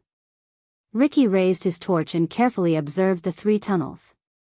According to the information I obtained from the Oracle, this is the place where the Confinement Research Institute developed anti-mystic equipment. Although Constellation's Secret Intelligence Department later converted it into a prison, the general structure could not be changed much. Crassus soon found the emblem of an eye. Ricky pointed at one of the tunnels. This leads to the original storage room. I guess, his expression suddenly changed. What is that sound? His words made everyone nervous. Even though they had taken a lot of precautions before this, many of them still turned around and vigilantly paid attention to the path they came from. But Thales also furrowed his brows. He had heard the sound Ricky mentioned. It seemed to be coming from the other side of the tunnel, buzzing. The sound from Hell's senses became clearer, but it also made Thales more puzzled. Ricky listened attentively for a while, and a puzzled expression appeared on his face. It sounds like someone is praying. The disaster swords held their breaths and listened. As expected, faint human voices came from the other side of the dark tunnel. No. Samuel spoke. His expression changed slightly as he stared at the other end of the tunnel. It's not praying, but there's no doubt. Samuel gritted his teeth. His torch illuminated the first half of the tunnel from which the mysterious voice came. Our target is here, at the other end. The disaster sword's spirits were lifted.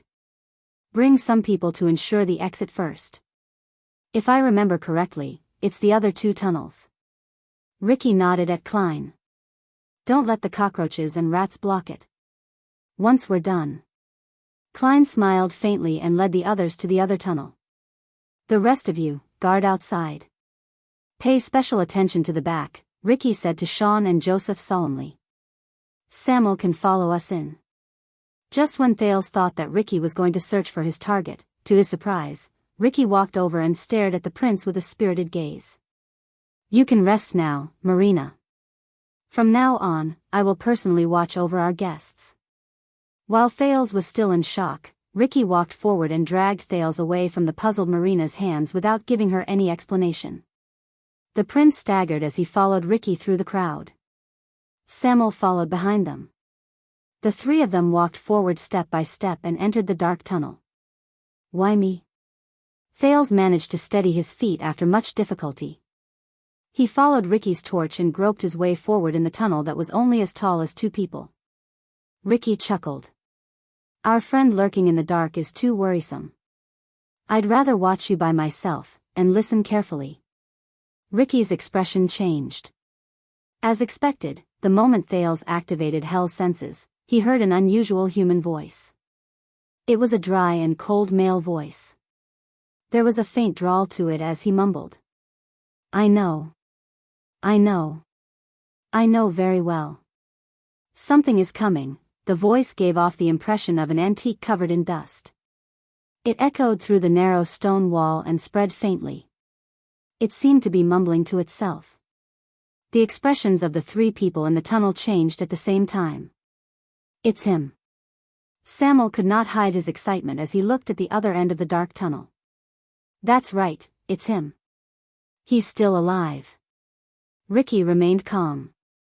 Continue. But compared to the other two, Thales had the help of Hell's senses, so he could hear more. He heard the voice at the end of the tunnel continue quietly. I know that your appearance is not without reason.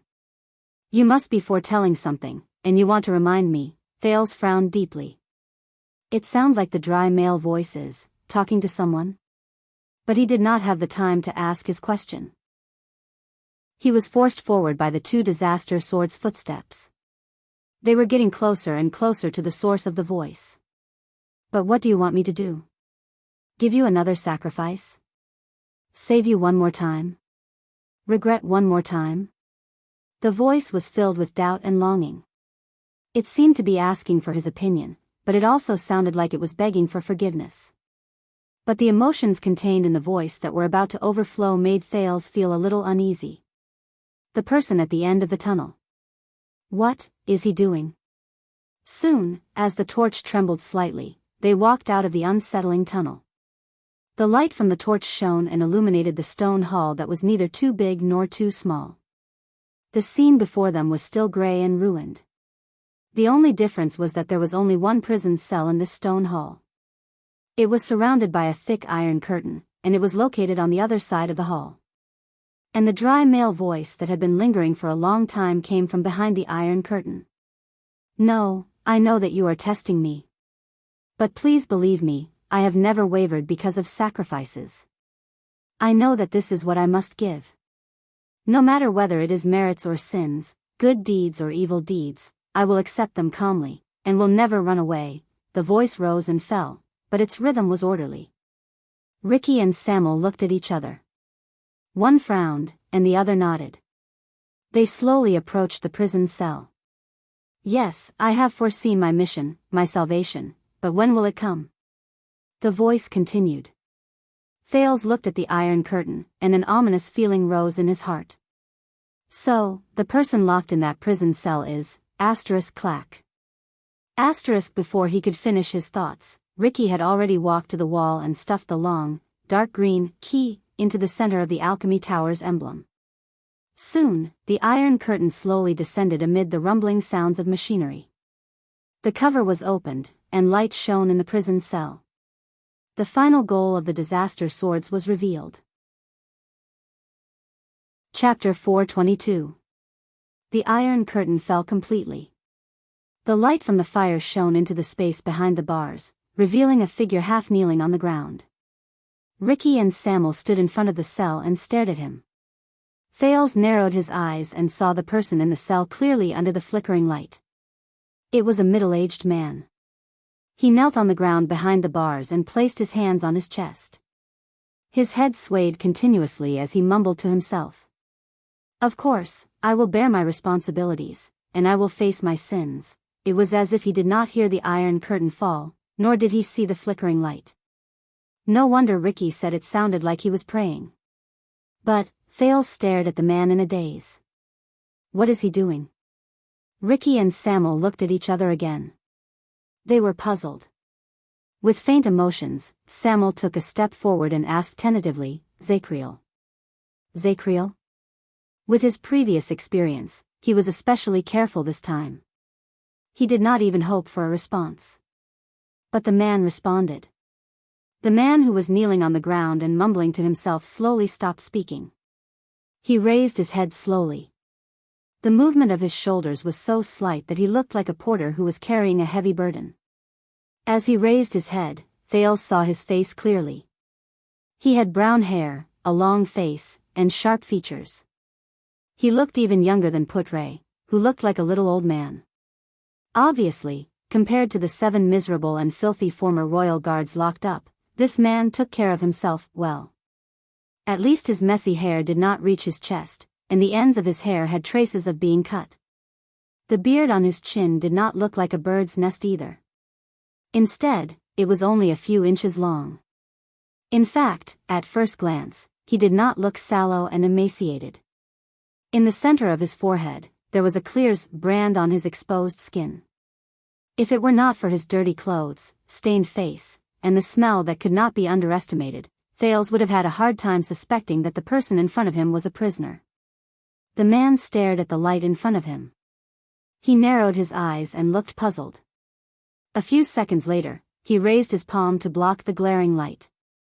He seemed to have just come to his senses. Light and sound? The middle-aged man revealed a dazed expression. He seemed a little slow. There's someone else? But very quickly, the man hid his face behind his palms again.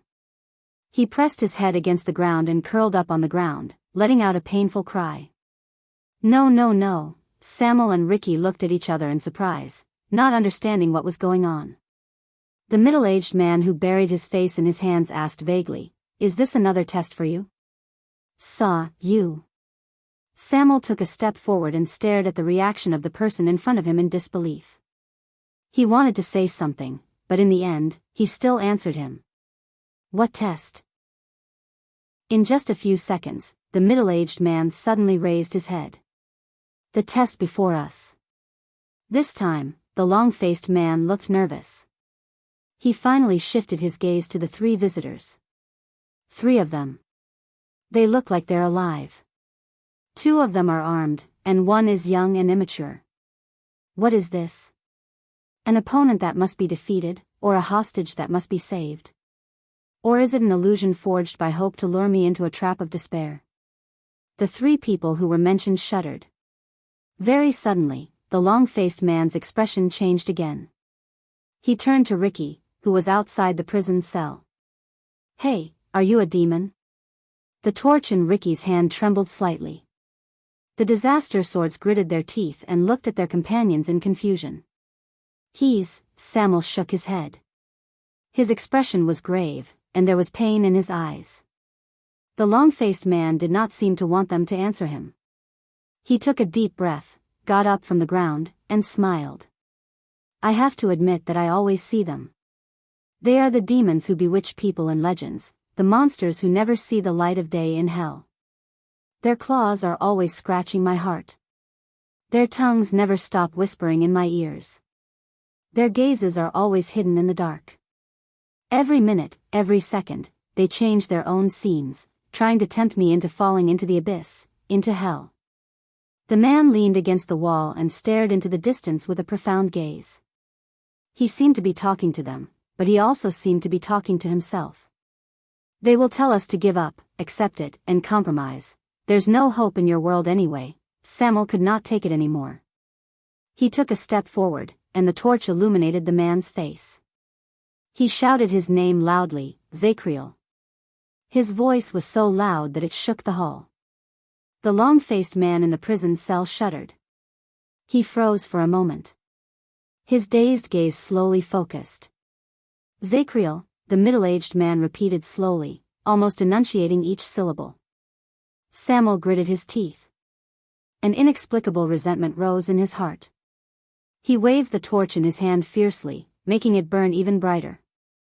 Yes. Samuel hit the bars with the torch, and sparks flew. It's me. Samuel. Wake up. Zacriel, the Night of Judgment. The man named Zacriel froze. He breathed slowly and asked in puzzlement, the Night of Judgment? But immediately after, Zacriel shook his head and laughed out loud. In the past, yes. Over the endless years, the demons in my heart always liked to use this to bewitch me. The glory of the past, the regrets of the past, and the remorse of the past. But those were all fake. They lied to me, and wanted me to believe in them. As he spoke, Zacriel seemed to have sunk into a mumble. Maybe I'm not perfect enough. Maybe I'm not determined enough. Maybe I'm not strong enough. That's why they're taking advantage of me again. They're trying to defeat me and defeat me. But at least I'm glad that I'm aware of their existence and that we'll have to fight each other. The communication failed. Samuel stared at the person in front of him in a daze. Beside him, Ricky let out a faint sigh. Ricky suddenly noticed that Thales was staring at the man who did not seem to be in his right mind. His eyes were fixed on him. He seemed to have remembered something. But as Zacriel spoke, his expression slowly changed. But yes, I will pull myself together. I will remember that I once fought to the death against the most powerful enemy, and I once sacrificed myself for the noblest ideals. Everything before me is just a fork in the road when I am lost. The middle-aged man's smile slowly disappeared, and his breathing quickened. He seemed to have remembered something. He grabbed his hair with both hands and knelt on the ground again. The man's lips trembled, and his entire body trembled. Wait, Zacriel, Zacriel, Zacriel? The people outside the prison looked at him, but they did not know what to do. Suddenly, Zacriel's eyes lit up. Yes, Zacriel. Flames burst out of the man's eyes, and his expression instantly became incredibly savage. Ayaha! Zacriel roared furiously. He grabbed his hair, threw his head back, and shouted. Get the hell out of my head! His roar was very loud, and his movements were very loud. The three people in front of the prison had no choice but to subconsciously take a few steps back. But Zacriel's madness did not end. Filthy, filthy monster. Despicable, despicable *tch. Sneaky demon. What a crooked trick. The man in the prison scratched his head with all his might. He knelt on the ground, raised his head, and shouted in pain. I am Emmanuel Zacriel, the glorious Redalian. I am the noble descendant of the great empire, who walks the land of chauvinism. I was born in the vanguard of the ancient knights under great Emperor Camelot's command. Thales stared at the man's madness. He did not even pay attention to the words he shouted. Then, Zacriel clenched his fists. A great force erupted from his muscles, and he punched the ground. Dong! Zacriel became crazier and lost his composure. His roars echoed in the hall, causing Samuel and Ricky's expressions to change. I am Constellation's royal knight and honorary lord. The penal officer of the royal guards, the watchman, the guardian of the throne, the keeper of the royal treasury. Dong! Dong! Dong! He pounded his fists again and again, and his eyes seemed to contain an unbearable anger. The world has given me the title of Knight of Judgment. I will definitely punish those who commit crimes severely, and I will punish all who commit crimes. Zacriel cried out in pain. After a while, he seemed to be slightly tired, but he only stopped pounding the ground. Instead, he stood up and threw himself against the fence. What are you? How dare you encroach on my spirit and will? Gritting his teeth, he stared at the empty, dark void. His hands, which were gripping the railing, could not stop trembling. Ah! You're delusional enough to think you can destroy me. The three people outside the cell looked at the crazy scene of the prisoner in fear. They looked at each other and didn't know what to do. I will definitely defeat you, and destroy you. I will not hesitate to perish with my enemy. Zacriel's madness seemed to have reached its peak. He held the fence and roared hysterically. Finally, the light smoke between the fence and his palm turned into a bright light. Bang. After a loud bang, Zacriel, who seemed to have gone mad, fell to the ground and stopped moving. The hall became quiet again. The three people outside the cell held their breaths. They did not come back to their senses for a long time. I thought that Barney Jr. and the others were serious enough. Samuel turned his head around laboriously. But I didn't expect that even such a strong warrior like Zacriel would become, he couldn't continue. Ricky snorted softly and looked at the cell in disdain. He stared at the unmoving figure on the ground and finished Samuel's sentence. Become a lunatic. There was silence. Then, a slightly childish voice broke the silence. Not a lunatic. Ricky and Samuel turned their heads around in surprise and looked at Thales, who spoke.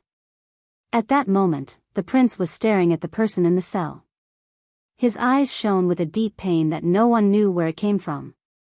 He just just lives in another world, a world different from ours. Thales said laboriously. His emotions were complicated. Ricky cast the prince a few strange glances. He was locked up in solitary confinement for 18 years. Samuel sighed. That's not his fault. However, a few seconds later, a dull voice that they did not expect rose from the cell again. Even if you lock up a coward for 18 years, he won't become a brave man. Compared to before, this man's voice was firmer and more dignified.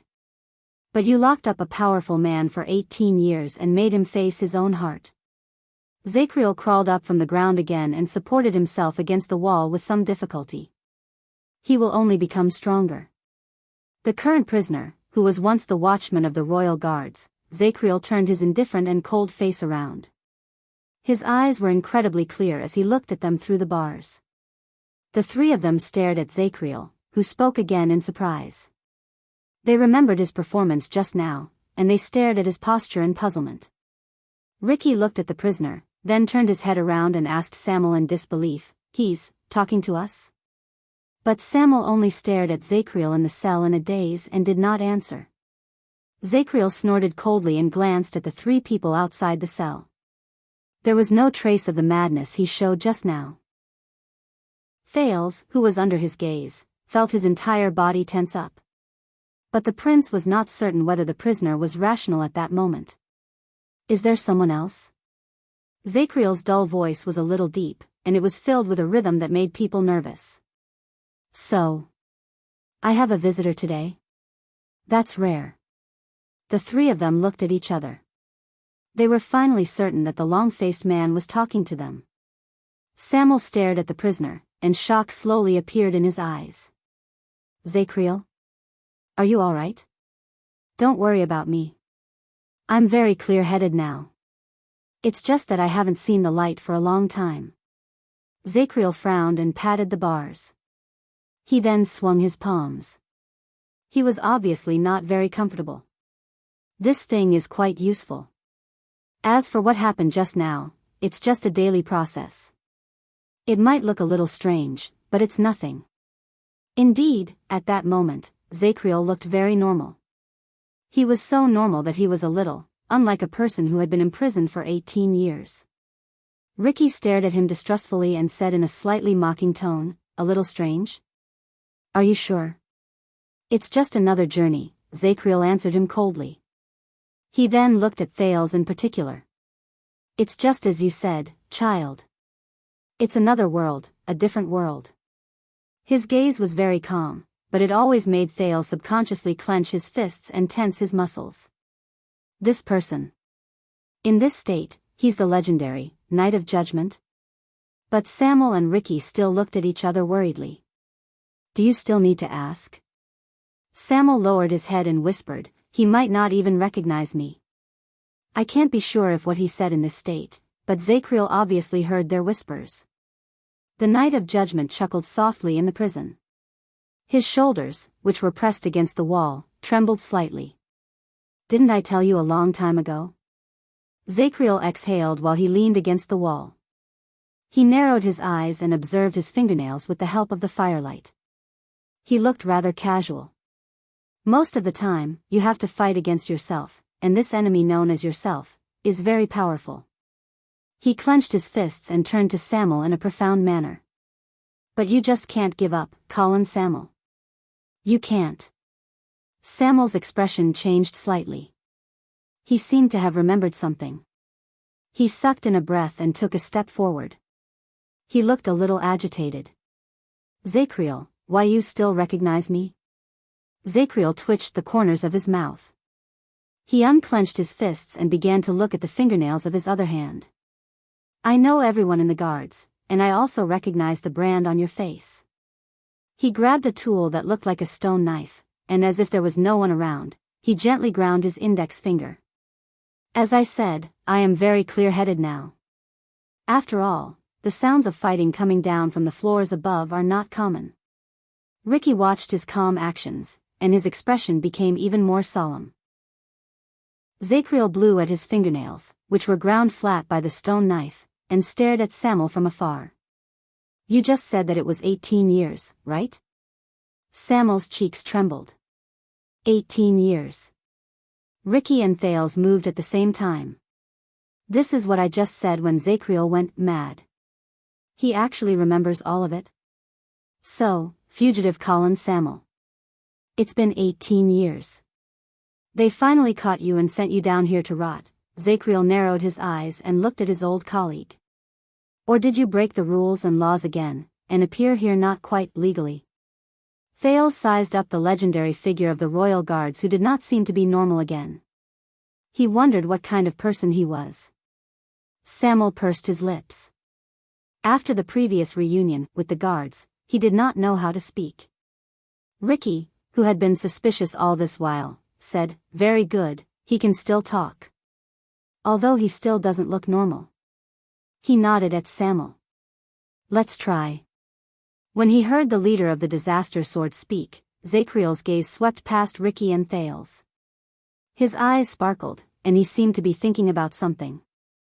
Samuel took a deep breath and said in a tactful but serious manner, "Zacriel, listen, it's been 18 years. You shouldn't be trapped here. We came here because," but Zacriel quickly cut him off. "Prison break, rescue, treasure hunt, revenge, suicide, atonement, and answer questions." The former prisoner of the royal guard sneered. "There are only these few reasons why you came here." He propped himself up from the wall and turned his head.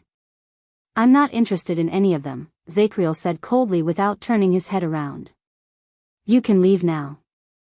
At that moment, Ricky and Samuel were stunned. Both of them were rendered speechless by his uncooperative attitude. However, Zacriel did not even look at them. He only showed the people behind him his heavy and dull back. The three people outside the prison looked at each other at a loss. In the prison, Zacriel stroked his rough chin and said softly with slight regret, maybe." Chapter 423. Listen up, Zacriel. When he saw that Zacriel did not buy it, Samuel, who had received Ricky's signal, became slightly anxious. "It was not easy for us to come down here. We did not come here just to catch up with you, but, then don't waste time." Zacriel caressed his stubble nonchalantly and raised a small stone knife in his hand. "Unless you have a razor? This one is a little blunt." Zacriel turned his head and looked at Ricky's waist. There was contempt in his eyes. Your sword is not bad?" Ricky snorted coldly and pressed his hand against his unique saber. He was filled with hostility. At that moment, Thales, who had been silent all this while, suddenly said, "Here, a razor. For you." In the next second, as if he was performing a magic trick, the teenager took out a sheathed dagger from his shirt and passed it to Zacriel. Zacriel was stunned for a moment before he reacted. He instinctively took Thales' dagger. Ricky and Samuel's expressions changed when they saw JC's dagger return to Thales' hand at some point in time. Samuel looked at Thales in disbelief. "When?" Thales laughed faintly. "During the scuffle just now, Marina pressed me down on the ground. She pressed me down so tightly that she did not feel my hand." Ricky frowned, then smiled as if he had come to a realization. "Good lad, you actually managed to steal the dagger. You really made your ancestors proud." Samuel looked at the prince with a displeased expression. "It's a pity that you didn't become a pickpocket." "Yes. I think so too." Thales sighed softly in his heart. Zacriel chuckled and shook his head. He looked at the dagger in his hand with great interest. He touched the sheath and turned it over and over again, but he did not draw it out, much less shave it. He cast a sidelong glance under the firelight and muttered a sentence that did not make any sense. "A king is not respected by his bloodline? Is that so?"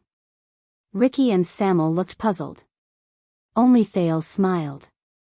Under the other two's puzzled gazes, the prince took a step forward. "Who is that?" Thales smiled faintly. "Zacriel, who was the person you were talking to just now?" Ricky and Samuel frowned again. They seemed to be very displeased with the prince's interruption. But others didn't think so. after so many years, someone finally asked. Zakriel's gaze was fixed on the dagger in his hand for a few seconds. Then, the corners of his lips curled up slightly. This means that you're not hallucinating. Are you? Thales smiled. Of course I am not, the prince said faintly. But the person you're talking to, is he? Samuel's expression turned sour as he listened to the conversation he couldn't understand. But Ricky shook his head at him, stopping him from interrupting. Zakriel smiled. That person, his gaze was a little unfocused, as if he was about to return to his previous state of nervousness. When I first came here, everything was fine for me, Zakriel said absent-mindedly. I treated it as another solitary training session, but it was a little longer, the light was a little dimmer, the room was a little emptier, and I didn't have Bruley's big mouth to nag me every day. How nice was that? He muttered, and the coldness in his words made Samuel unable to bear to lower his head. Then, after an unknown period of time, Zakriel suddenly laughed without any rhyme or reason. He's here, that man. Samuel's expression tensed. What? Who's here? Zakriel was once again immersed in his own world. One day, I saw him talking. He was on the other side of the prison cell. He pointed at a corner beyond the bars, and his expression slowly stiffened. He was sitting there, smiling, talking. Him. Zakriel said in a daze. Ricky and Samuel glanced at the place he pointed at. It was a dusty corner that had obviously not been touched for a long time. But Zakriel's gaze was frozen. His expression was numb, as if he had seen something. He was like a statue. When he saw Zakriel's expression, Samuel understood what was going on and sighed indignantly. Him? Look carefully, Zakriel. There's nothing there, and you're the same here. There's no one, and there's no light. Samuel's words were laced with faint accusation. Zakriel, listen to me. I know you don't want to look back on all the torture you went through in the past, but no matter how terrifying it is, what you see is not real. I've seen Barney Jr. and the others. It's all because of this damn prison. And you've been trapped here for 18 years. There's only darkness and loneliness. When he heard Samuel's words, Zakriel snapped out of his motionless statue state and sneered. I've been trapped here for 18 years, and what about you? Zakriel fixed his gaze on Samuel. His eyes shone with a cold glare. You've been trapped in your own heart for 18 years, haven't you? The Knight of Judgment shook his head in disdain. In this regard, there's no difference between us, Vice Flag Bearer Samuel. Samuel was stunned. Thales sighed in the slightly stiff atmosphere. So, this is... Zakriel. You said that you saw him here and talking? The prince stared at Zakriel with a complicated gaze. Who is this him you speak of? Zakriel lowered his head. And who are you, young man? The prisoner of the royal guards narrowed his eyes. I don't think you came here voluntarily to tour the prison of bones with these people, did you? Samuel frowned. He wanted to go forward and pull Thales away, but Ricky stopped him. Thales shook his head. He did not answer. You saw him talking, but you couldn't see his words, the prince said with a sigh. I think you saw him first, and then you heard him speak. Zakriel stared at him for a long time. He seemed to be deep in thought. But his answer was still bold and imaginative. That's not important, is it? The former star of the royal guard's gaze was unfocused, as if he was immersed in his memories. Sometimes, I saw him, and his voice traveled to me. Sometimes, I would hear his words first before he appeared in front of me. It's all the same. There's no difference. After he said this, Zakriel's expression froze again. The four people in the hall fell silent for a moment while they listened to this exceptionally strange conversation. This is meaningless. He's already gone mad. Samuel shook his head and gave Ricky a look. But the leader of the disaster swords ignored him. On the contrary, he listened to the conversation with great interest. Is that so? It's all the same. Thales forced himself to smile. So, he is talking to you? Zakriel's face became a little sad. Yes, as usual, he talks, smiles, and even gives me orders. Zakriel seemed to be absent-minded. He stared at the corner he had just pointed at. But I know that sometimes, he's real. At that time, I'm very happy. In the next moment, the muscles on Zakriel's face tensed up. He gritted his teeth, as if he had seen something evil. But I also know that sometimes, he's someone else in disguise, just to lure out the weakness and darkness in the depths of my heart, and then destroy me. Thales's eyebrows twitched. Something else? When Samuel saw this, he sighed and whispered into Ricky's ear. Another meaningless, crazy talk. But Ricky was obviously not bothered. As long as he can speak. Zakriel ignored the whispers of the other two. He focused on his conversation with Thales. Yes, those things that want to harm you. The long-faced, middle-aged man stared at the empty space. His words were filled with emotion. You know, he's not bad, but those things are very cunning. At first, it was very difficult for me to tell the difference between them. As Zakriel spoke, he seemed to be lost in thought. He seemed to be talking to himself. They would tell me about the past. The training when I was young, the selection when I grew up, the duty in Renaissance Palace, the diplomatic mission to Northland, the expedition to the desert, the expedition to Blade Edge Hill in the south. Of course, there were people. Father, mother, brother, sister, His Majesty, His Highness, the old captain, Barney Sr., the old smoker, Glover, and of course, her. Then, when he said this, Zakriel shuddered slightly. Thales watched him attentively, encouraging him to continue. Those things are especially despicable. They like to whisper in my ears when I sleep. Zakriel seemed to have returned to his previous state. He gritted his teeth, and his expression was ferocious. Then, they would show me something else. They tried to destroy me. He stared at the dagger in his hand. His gaze was deep and cold. What was it? Thales asked softly, as if he was guiding a child to learn. What did they show you, Zakriel? Zakriel raised his head swiftly and gritted his teeth like a wild beast. His eyes were bloodshot as he stared straight ahead, as if his mortal enemy was there. Sometimes, I can see rotten skin with maggots and flies on it when I open my eyes.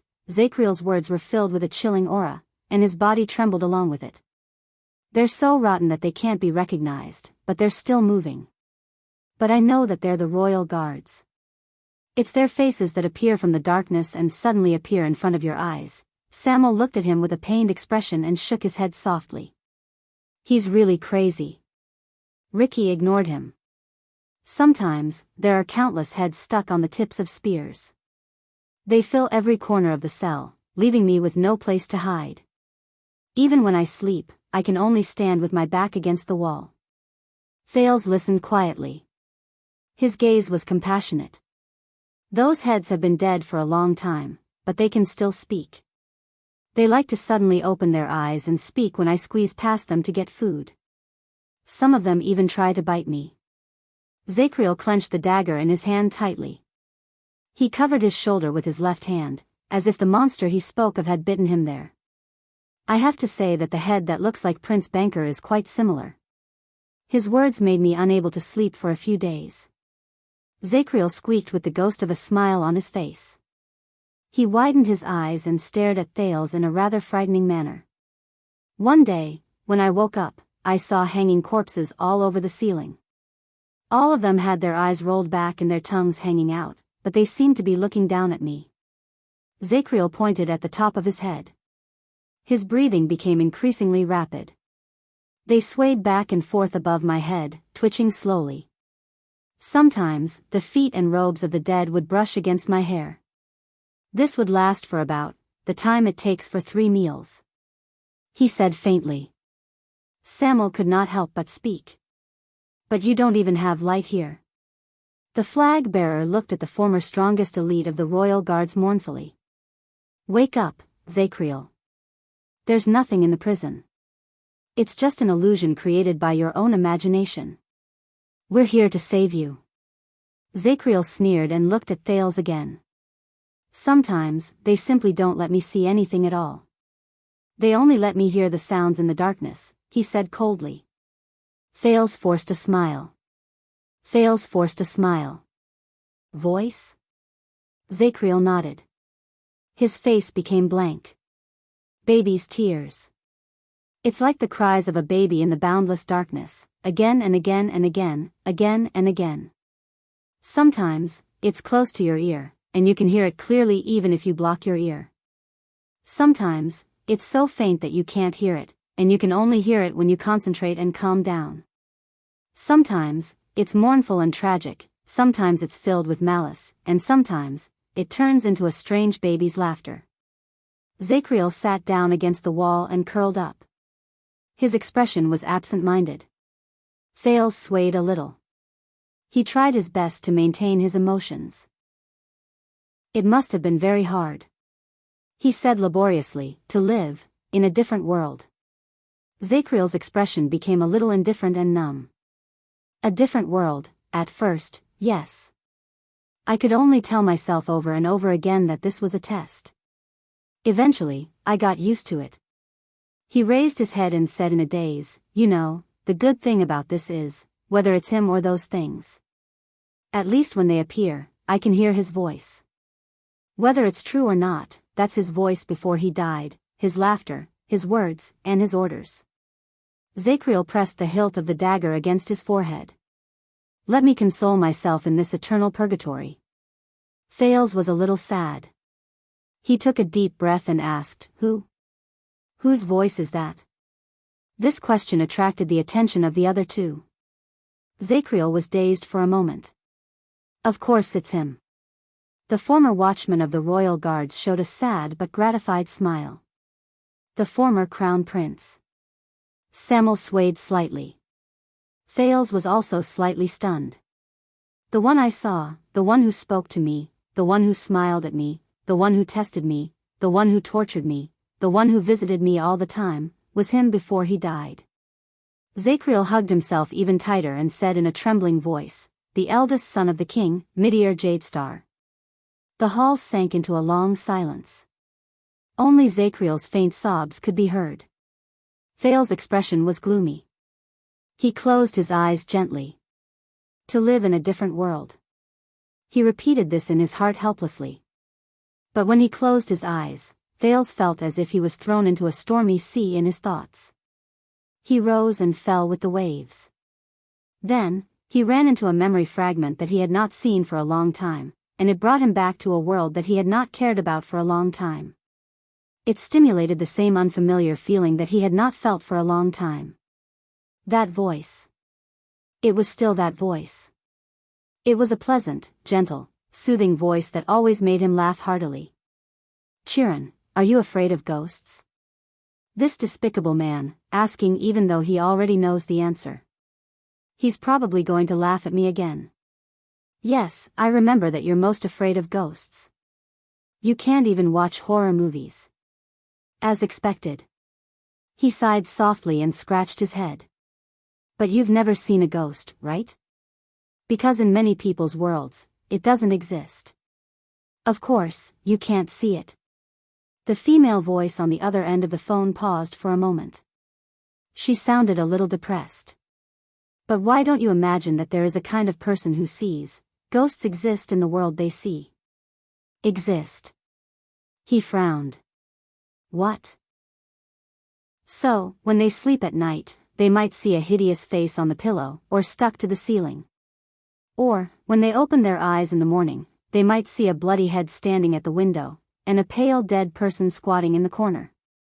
When they walk, they might see a faceless little girl dressed in red, and when they eat, they might see a bloody eyeball. At any time, they would feel," the female voice was a little low, trembling, and intermittent, as if she was trying her best to suppress some emotions. Hey, don't scare me, my lady. You know that I'm most afraid of these things, so. The voice trembled. He felt an inexplicable sense of unease. So, for this kind of person, ghosts are real. At least in their own world, they are real. Really, they can see. But they can't tell whether they're real or not. In their eyes, they really see ghosts. The female voice seemed to be unable to control her emotions anymore. Countless negative emotions gushed out like a broken dam, along with her frail and fragile voice. They don't want to either. They're also very afraid, but they're not watching a horror movie. They're actually living in a horror movie. They can't struggle out of it, they're really powerless. They're really seeing the most realistic, living, ferocious-looking, ghosts in their lives all the time. He was puzzled, confused, and uneasy. Other than that, he was also a little anxious. What's wrong with her? Is the signal bad? Wait, why are you crying? Did you see something? Hey, don't cry, it's okay. No matter what strange things happen, I'm here. Don't be afraid, don't be afraid. Chiron, I'm begging you, don't be afraid of me, I'm not. I am not. I'm begging you, I'm just, sob, I'm just living in a different world from you. The gentle voice was filled with panic and fear. Her sobbing voice trembled. This made him extremely flustered. What did she mean, by a different world from him? He did not know. He could only try his best to comfort her. Come, take a deep breath with me. Don't be afraid, there's nothing to be afraid of, right? If anything really happens, at most, we'll look for a Daoist, a witch, or a superpower expert. Feel better, right? Come, tell me, what's wrong? Why did you suddenly say? A faint sobbing sound came from the other end of the phone, but it was calmer than before. Chiron, today, the doctor told me the diagnosis. The female voice was much more dejected. There was even a hint of despair in her voice. He wanted to say something, but the words were stuck in his heart. He could only say 3 words. How is it? The female voice laughed. Have you heard of schizophrenia? A sudden wave of fear seized his brain. Schizian, and phren. The Greek roots for schizian and phren are disjointed and split, as well as mind and thought. The doctor said that this is the disjointed and separation between perception and thought. So, some people translate this as mental disorder. The voice sobbed softly, as if she was forcing herself to laugh. She wanted to laugh, but could not. It made his heart feel as if it was covered in a haze, and he felt incredibly sad. He could only remain silent. But here, we have a more common translation. He gulped. What is it called? The female voice snorted and spoke weakly. Schizophrenia. At that moment, Thales opened his eyes abruptly and broke free from the boundless sea of memories. He returned to the dark and silent black prison underground, drenched in cold sweat. He panted heavily and looked at Zacriel, who was rooted in the prison like a wooden statue. He felt an emptiness in his chest. Chapter 424. The silence in black prison lasted for a long time. Zacriel leaned against the wall like a child who had lost his soul. He did not make a sound. Samuel lowered his head for a long time. His body was stiff. Thales stood where he was, on the verge of collapsing. He was in a daze. Then, Ricky, who was outside, sighed softly and attracted everyone's attention. Zacriel slowly stood up from the ground. Thank you for your question, child. The former Knight of Judgment moved forward dejectedly and passed the JC dagger in his hand through the gap between the bars. And your razor. This is a good knife. It should not be used to shave a sinner. The fence cast shadows in the firelight and carved black marks on Zacriel's face. Thales, who had a lot on his mind, took a deep breath and forced himself to stay awake. He nodded with a forced smile and took the dagger. Zacriel's hand was rough, and the calluses on it were so hard that they did not seem like skin. Thales took the dagger back with his mind in a mess. But when he turned his head, he saw Ricky looking at him expressionlessly. Crassus of the Disaster Sword slowly extended his right palm towards the prince. He curled his palm. Thales was slightly stunned at first. He then looked at the dagger in his hand and exhaled in resignation. He took a step forward in frustration and placed the JC dagger in Ricky's hand. Ricky then showed a faint smile that said, "You're so sensible." The leader of the disaster swords lowered his head and flipped his hand over. He saw a line of words on the black sheath of the dagger. A king is not respected by his bloodline.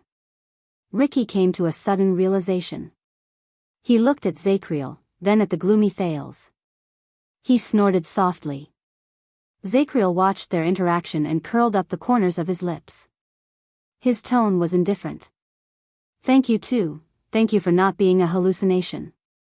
Thales snorted with the ghost of a smile. He tried hard to dispel the inexplicable gloom that haunted his heart.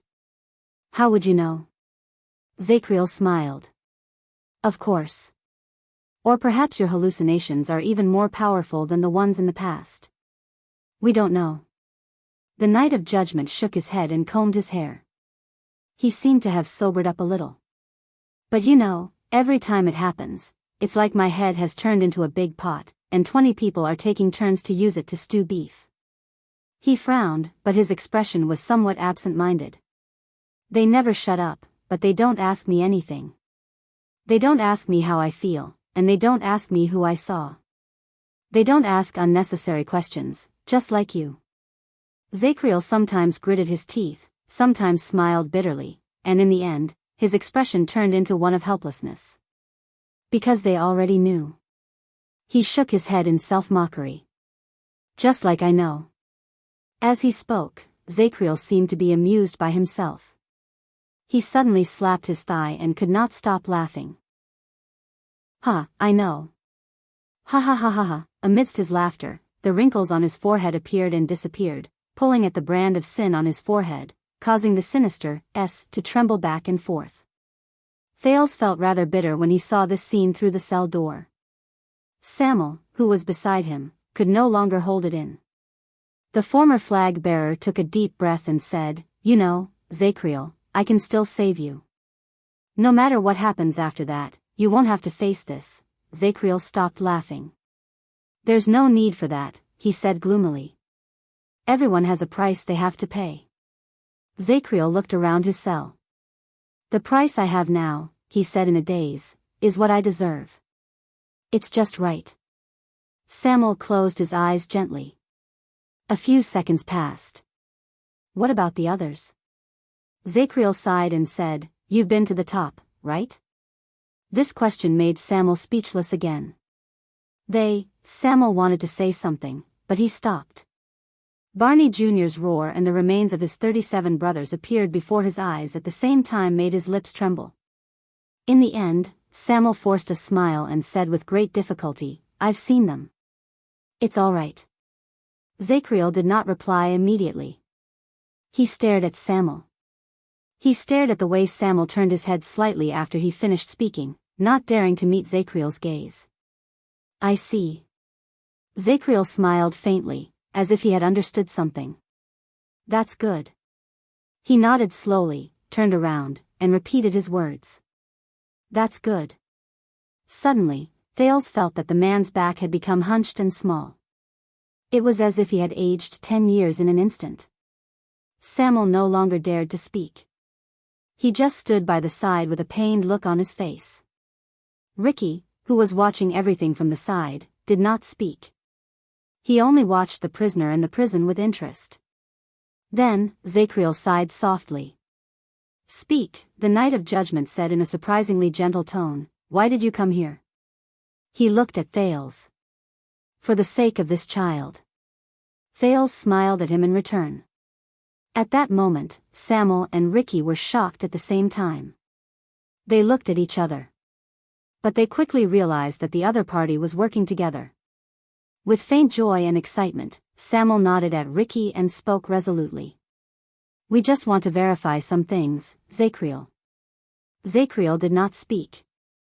He only lifted his chin slightly. Samuel cleared his throat and furrowed his eyebrows slightly, as if he was recalling his own question. But the first one to speak was Ricky, who took a step forward.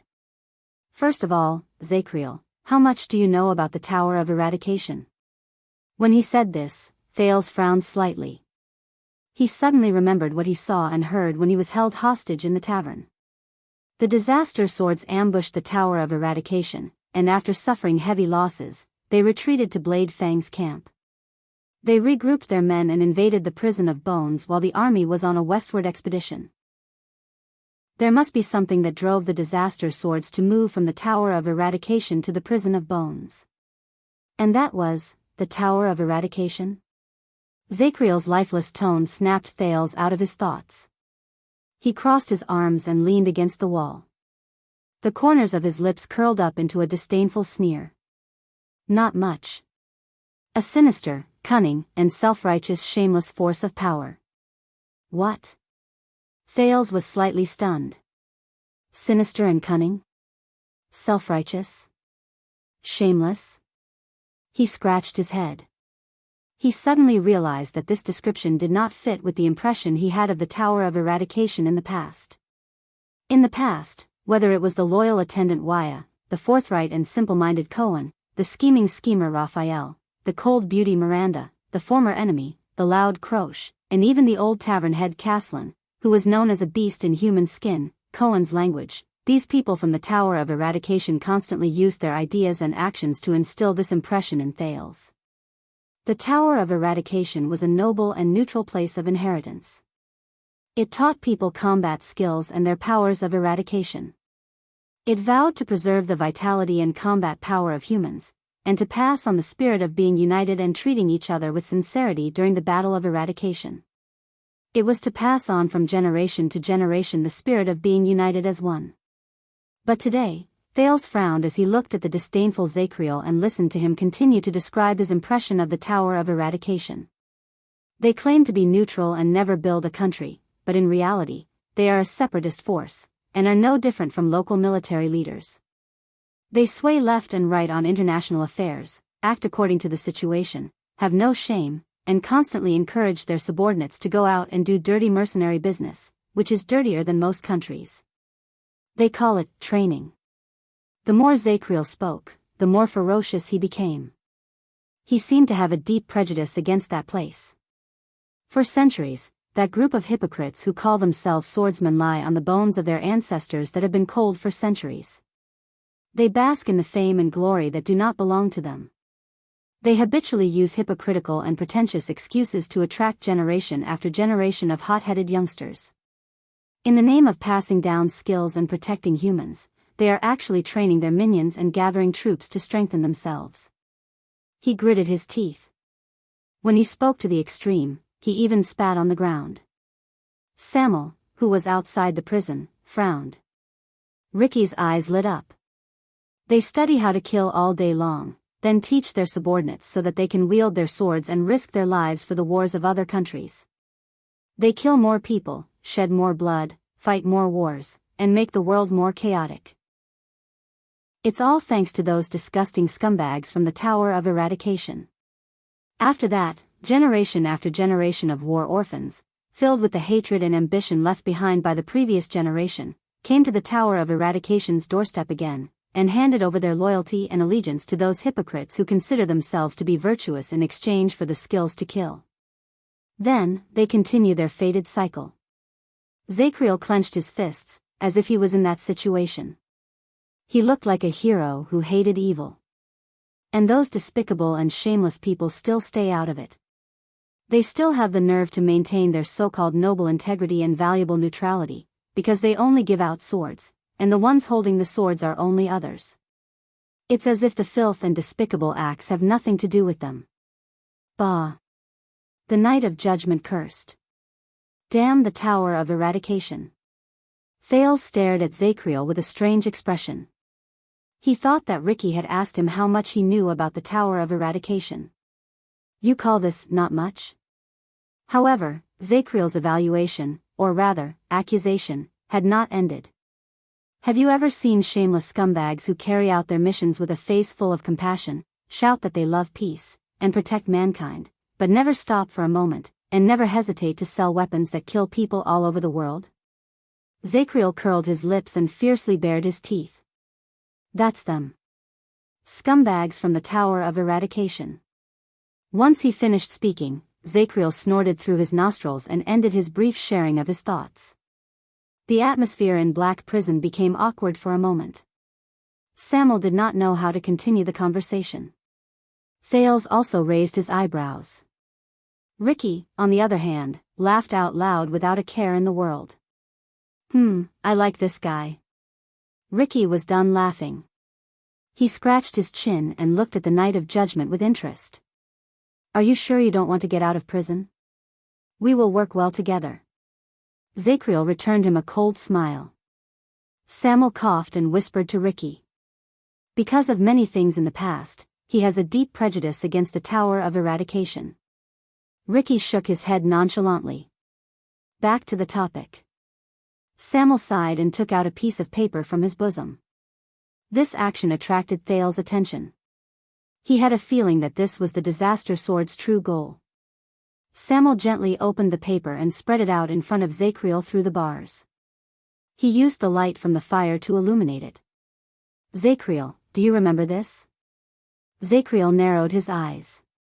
At first, he shrank a little because of the approaching firelight, but as he gradually got used to the light, he walked forward slowly and stared at the paper in Samuel's hand.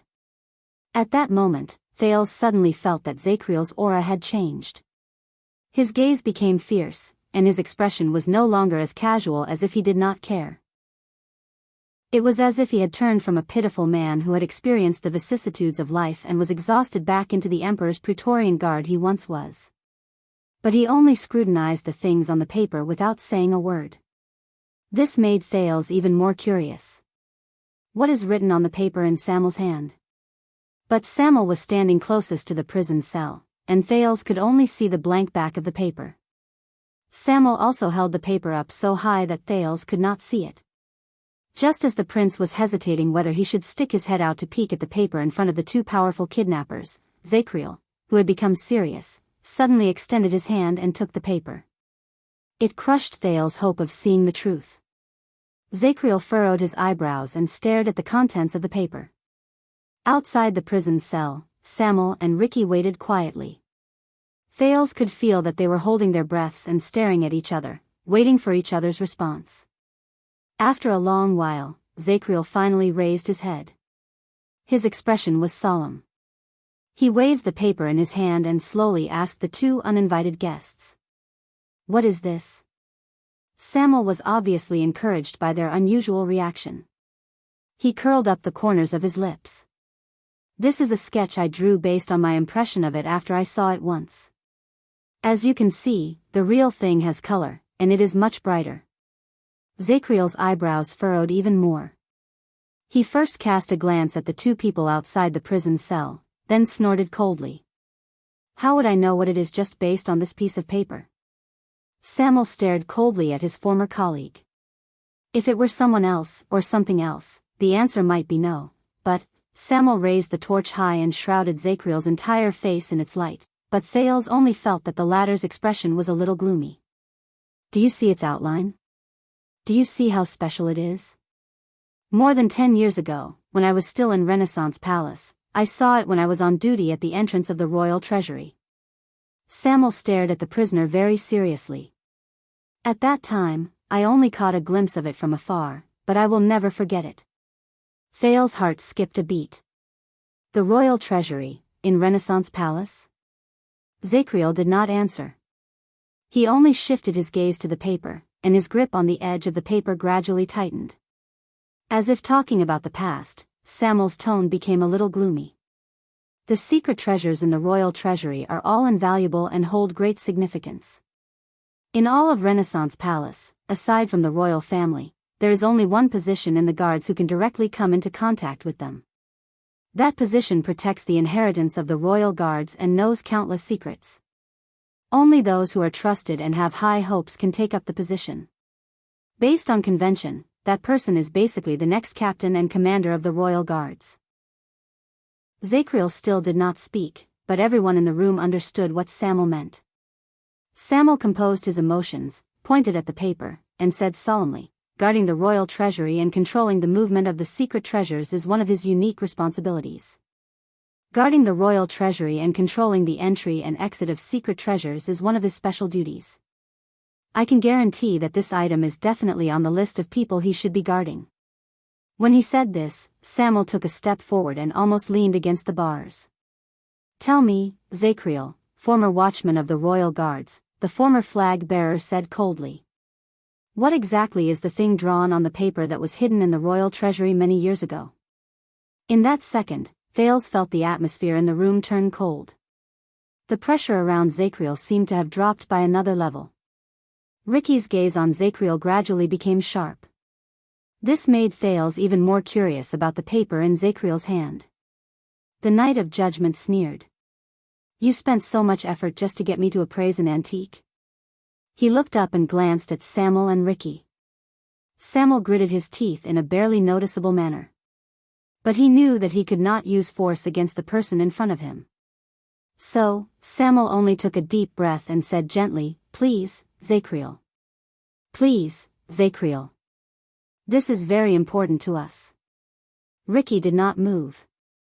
Zakriel stared at the contents of the paper for a few more times. He asked faintly, Why are you asking this? Did you find it somewhere? Samuel exhaled and frowned. Zakriel, I am the one asking the question. But Zakriel only shook his head. The value of information lies in the circulation of information. It allows both parties to take the next valuable action while receiving feedback and gaining benefits. If you do not tell me more information, I will not be able to give more accurate answers. He raised the paper to eye level and waved it between them. Samuel was about to say something, but Ricky interrupted. Not long ago, we found this in the House of Legacy of the Tower of Eradication. The three of them turned their heads together and looked at Ricky. They said calmly, It is their top secret in recent years. Thales' eyebrows twitched again. The Tower of Eradication's top secret? The Tower of Eradication? Zakriel's expression finally changed. He looked like he was deep in thought. I'm guessing you weren't invited to visit, right? The House of Legacy is their core area. Zakriel pondered for a while, then revealed a gloating smile. By the way, well done. But Ricky only shook his head. We did not get it. The Tower of Eradication has always protected it very tightly. Even though we paid a terrible price, we could only get a glimpse of it. Samuel's expression darkened. He nodded quietly. And according to the information, the master of the Tower of Eradication, the old Far Easterner, values it very much. Ricky looked at Zakriel with a serious expression that was rarely seen. According to him, this may be the key to changing the world. Zakriel frowned. Shall. His face was filled with disgust. That stupid, old fool of a gray-robed sword guard? Thales did not listen to Zakriel's disrespectful words about the Tower of Eradication, but his attention was attracted by Ricky's words. The Tower of Eradication has the key to changing the world? What is that? Thales stared at the piece of paper curiously, imagining what was drawn on it. Now you have the information you wanted, Knight of Judgment. Ricky gestured at the piece of paper with his chin. We found it in the Tower of Eradication, and Samuel was the only one who recognized it. This brought us here, to you. Even if it's for the sake of us barging in to relieve your boredom. Zakriel, answer us. What is this? He focused his gaze on Zakriel's calm and dark face, as if he was trying to see something from it. Zakriel was silent for a long time, staring at the piece of paper. But Ricky and Samuel seemed to be very patient. Until the former watchman of the Royal Guard spoke faintly. 300 years ago. Samuel's expression froze. What? Under the illumination of the fire, Zakriel walked closer to the bars, revealing his half-glowing, half-dark face. The ferocious brand on his forehead was very clear, and the lower half of his face was completely dark. But his eyes were full of life. He swept his gaze over the guests outside the prison cell, and his eyes shone like swords. He did not look like a person who had lost his mind at all. Zakriel continued to speak. In the year 349 of the calendar of eradication, Ixora Yarrow married into the Jade Star royal family and became the queen of Midir IV. Thales, who was listening carefully, was instantly stunned. Midir IV. Isn't that? Ricky was still frowning and confused, but Samuel, who was familiar with Constellation's history, had his expression change slightly. Yarrow. You mean, the only elf queen in Constellation's history, Queen Ixora? Zacriel nodded slowly with a serious expression. And the thing on this piece of paper that you claim to have found in the Tower of Eradication is one of the dowries that Queen Ixora brought into Renaissance Palace from the Sacred Tree Kingdom. His voice was steady, and his tone was solemn.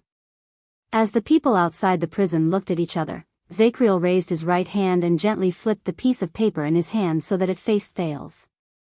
At the moment the light from the fire illuminated the paper, the prince was first slightly confused, then he was greatly shocked. The outline of a short sword was carefully drawn on the paper. A strange counterweight ball.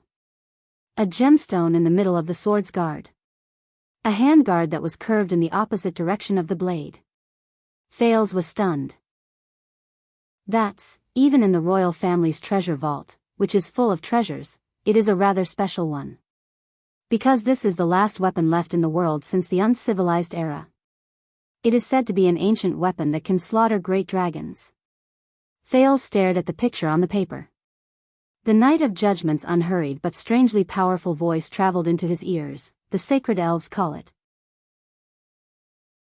Chapter 425. Blade of Purification. This name, which he had not heard for a long time, echoed in Thales' mind again. How could it be? He stared at the dragon breaker on the piece of paper. He had countless questions, and his emotions were a mess. Previously, when he was in Heroic Spirit Palace, Thales obtained the Precious Against the Heavens book from Saroma. It described the dragon breaker, which was exactly the same as the Blade of Purification. But Thales did not expect that these strange-looking weapons would be so close to his family name and bloodline. Dragon breaker. Blade of Purification. Is this a coincidence? Or is this the weapon that sealed Giza? So, this is just Queen Ixora's dowry. Samuel stared at Zacriel with a puzzled expression, snapping Thales out of his memories. When the Night of Judgment mentioned the past, he seemed to have entered a dazed state again. Not only that, it is also a testimony to a period of history. Every item in the treasury is of great significance. Samuel and Ricky frowned and looked at each other. Zacriel gently touched the bars of black prison. Before it could take effect, he quickly left his hand. He was deft and skilled. That was probably one of the most tense times between Constellation and Extet. The former watchman's gaze was lost. The Nightwing King's invasion and the disaster of the Third Peninsular War broke the political balance, causing countless small and medium-sized forces to perish. The big countries that survived the disaster did not have it easy either. The Western Peninsula welcomed another round of reshuffling. Hence, the struggle for supremacy in the Western Peninsula and the conflict between the descendants of the Empire and the Dragon's children reached its peak again. 2 of the 3 heroes of Dawn ascended to high positions. Chara the hero became the regent of Dragon Cloud City and the actual ruler of Extet, while Midir Jade Star was crowned as the 4th King Midir in Constellation's history.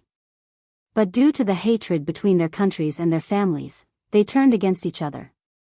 Samuel and Ricky looked at each other. They seemed to be dissatisfied with the prisoner's rambling and aimless words.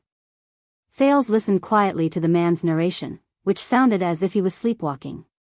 He remembered the poem Putre sang in the Black Sand military camp 6 years ago. When Dawn Rises. He still remembered Putre's tune, as well as the 3 main characters in the song. In fact, the Prince of Constellation did not attend to his proper duties, and learned to play the lute and sing bardic poems. It was one of the few pleasures in the palace of the Northland nobles, who lacked entertainment. After the Night of Dragon's Blood, the Star Killer, who was not that amiable to begin with, became even more extreme. He treated any stranger who entered Heroic Spirit Palace as a potential assassin, and the bards who entertained the banquets were no exception. Zacriel continued to speak. The political chess game between the 2 countries has begun again, and it's even better than before. Under such circumstances, Due to political needs, the Sacred Tree Kingdom and Constellation realized a royal marriage that was rare even in the history of the elves and humans. Zacriel picked up the paper in his hand and stared at the outline of the strange short sword on it. His expression was mournful, as if he was reminiscing about the past. Hence, after the disappearance of the great dragon, this weapon, which had been lying around for an unknown number of years, became more of a treasure than a battle treasure, and more of a souvenir than a practical weapon, was intentionally given as a political gift. It followed King Ixora to Constellation and entered the royal treasury. Zacriel looked at the sketch in his hand and spoke softly. The Dragon Breaker. A few years later, the large fortress built beside Cold Castle between Black Sand region and the Northern Territory was named after it. For the next 100 years or so, Constellation and the Great Dragon used that fortress to attack and defend against each other, until Queen Erica defeated the Extension Alliance army 6 times in the famous Three Pockets battle. She finally seized Cold Castle and forced the Northland barbarians to retreat to the northern plains, causing Constellation's might to reach its peak. Under the dim firelight, the Night of Judgment's words floated in the dust-covered black prison, which had been abandoned for a long time. One could vaguely hear the excitement and loftiness of that era. Zacriel gently loosened his fingers and let the paper fall to the ground. He slowly retracted his gaze from the void. His gaze became clear again. Of course, perhaps one of the reasons why Constellation's ancestors brought this weapon was because they were worried about the legendary Queen of the Sky.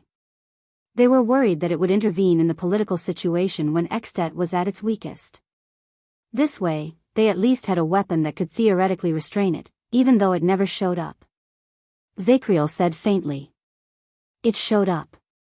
Samuel, who had been silent for a while, said softly, that legendary dragon was in Dragon Cloud City 6 years ago. This sentence made Zacriel tremble slightly, and Thales sank into deep thought. On the night of King Niven's death. Samuel sighed and said, that dragon, which we all thought was a character in the story, descended from the sky and destroyed a calamity before Dragon Cloud City was reduced to ruins. There was a long silence inside and outside the prison cell. Then, Zacriel closed his eyes and exhaled. It seems that I have indeed missed a lot over the years. Ricky seemed to be unable to listen to Zacriel's rambling and erratic narration. He took a step forward and asked straightforwardly, but what I don't understand is, how did the secret treasure of the royal family in Renaissance Palace end up in the Tower of Eradication? Zacriel snorted and shook his head. Who knows? The Night of Judgment's attitude toward strangers was not as good. He looked indifferent. More than 10 years ago, many of the items in the treasury were conscripted for the king's wedding. Perhaps this item is also on the list. Who knows? Wait. Thale's ears twitched. The king's wedding? Which king? Is he talking about Kessel V? The wedding when he was still a prince? Anne. Queen Kia. A beautiful figure holding a doll appeared before Thale's eyes. He felt sad. So, we can confirm it? As he watched the paper fall to the ground, Samuel turned to look at Ricky, as if asking for his opinion. More than 10 years ago, under the king's orders, the Dragon Breaker was moved out of the treasury. But Zacriel only looked like he did not care. He leaned against the wall casually. Is it important whether it is or not? Samuel was about to retort, but Ricky was faster than him. Very well, then let me change my question. The leader of the disaster sword still looked relaxed. He had the ghost of a smile on his face, but Thales could vaguely sense the seriousness hidden in his tone. What is so special about the Dragon Breaker? Does it have no other secrets? Zacriel changed his posture. The light from the fire drew a long shadow on the wall. Then what do you want to know? His words gradually showed his impatience. According to the records, this ancient weapon has been covered in dust for a long time in the Sacred Tree Kingdom. Even the sacred elves themselves know very little about it. That's why they sent it as a political dowry, let alone us, who have reached the end of our lives. The Night of Judgment said coldly. Ricky stared at him carefully, but his expression gradually changed. It was as if the air around them had started to become oppressive. Zacriel. The last trace of warmth on Ricky's face disappeared. Do you really not know, or are you playing dumb? Zacriel narrowed his eyes and stared at the stranger outside the fence through his slits. I'm tired. You should leave quickly. The Knight of Judgment did not show any intention of cooperating with the other party. Instead, he said coldly, before the guards show up. Samuel looked a little anxious. He looked at his old colleague's unmoved expression. Just as he was about to say something to ease the situation, Ricky sneered. But Thales could feel the chill in his laughter. Do you know why we paid such a huge price to come here and ask you these questions, Knight of Judgment? The leader of the Disaster Sword spoke slowly with a cold smile. Because what we really want to know is, Zacriel still leaned against the wall without moving. As if he was distracted, he started to observe his nails again. It was as if he was indifferent to everything. That was until Ricky asked his question. 18 years ago, this was the so-called dragon breaker that Samuel saw. You personally guarded it. Ricky said softly. Is it a legendary anti-mystic equipment? Ricky's soft words echoed in the hall. At that second, the light from the fire flickered slightly, but the inside and outside of the prison fell into absolute silence. Soon, Thales' breathing became chaotic without him realizing it. He had to rely on the sin of Hell's River to stabilize it. What did he say? He said, legendary anti-mystic equipment. Thales stared at the piece of paper by his feet and slowly picked it up. That means, the blade of purification that sealed Giza 6 years ago, the dragon breaker in Saroma's book, the black sword that the mercenaries in the tavern were interested in, the dragon breaker that Zacriel spoke of, the dragon breaker the Disaster Sword saw when they met Black Sword not long ago. He stared at the familiar yet unfamiliar picture on the paper. In just a few seconds, the events, elements, and clues were pieced together in Thales' mind. But at that moment, someone lost his composure even more than Thales did. Asterisk bang. Thud. Asterisk an explosive sound, followed by a muffled thud, brought Thales back to reality. He turned his head and was shocked to see Zacriel, who had leaned against the bars at some point in time. He fell heavily to the ground in a cloud of smoke. But the Knight of Judgment did not care about the pain he suffered. He only struggled to get up. There was shock and fear on his face that Thales had never seen since he saw the man. What did you say? Zacriel gritted his teeth and stood up straight. He stared at Ricky, who had a cold expression on his face outside the prison cell. There was a rare tremor in his voice. What equipment? It was as if he saw the end of the world. When he saw Zacriel like this, Thales, who should have been the most shocked, calmed down. He sensed that something was happening. And the people in front of him were the ones who knew about it. Aha! Outside the prison cell, Ricky's tone was filled with faint smugness and slight surprise. Your expression. I understand. Ricky and Zacriel, who had lost his composure, stared at each other quietly. The coldness on his face was slowly replaced by solemnity. I see. It seems like you really don't know. On the other side, Samuel was obviously not aware of the situation. He looked at Zacriel, then at Ricky. With the same question as Thales, he asked, "What's wrong?" But neither Zacriel nor Ricky seemed to care about his idle mood. The former's breathing became faster, and the latter muttered to himself. Zacriel's chest rose and fell. His breathing was incredibly rapid, but this could not compare to his uncharacteristically anxious attitude. Tell me. The Knight of Judgment gritted his teeth. The brand on his forehead was incredibly obvious. Did you just say, what legendary anti-mystic equipment? Tell me. Ricky stood where he was with a slight frown on his face. A few seconds later, in the face of Zacriel's anxious gaze for an answer, he nodded at Samuel. Tell him. Zacriel immediately looked at Samuel. His gaze was sharp, aggressive, and vaguely ferocious. Samuel cast a strange glance at Ricky, but he still spoke quietly. According to the information we obtained from the Tower of Eradication, Zacriel, this so-called dragon breaker, is a legendary anti-mystic equipment. Samuel seemed to be a little hesitant and did not seem to understand. In that second, Zakriel's stubbled face turned incredibly pale. No. He stared at the empty space in front of him and muttered to himself.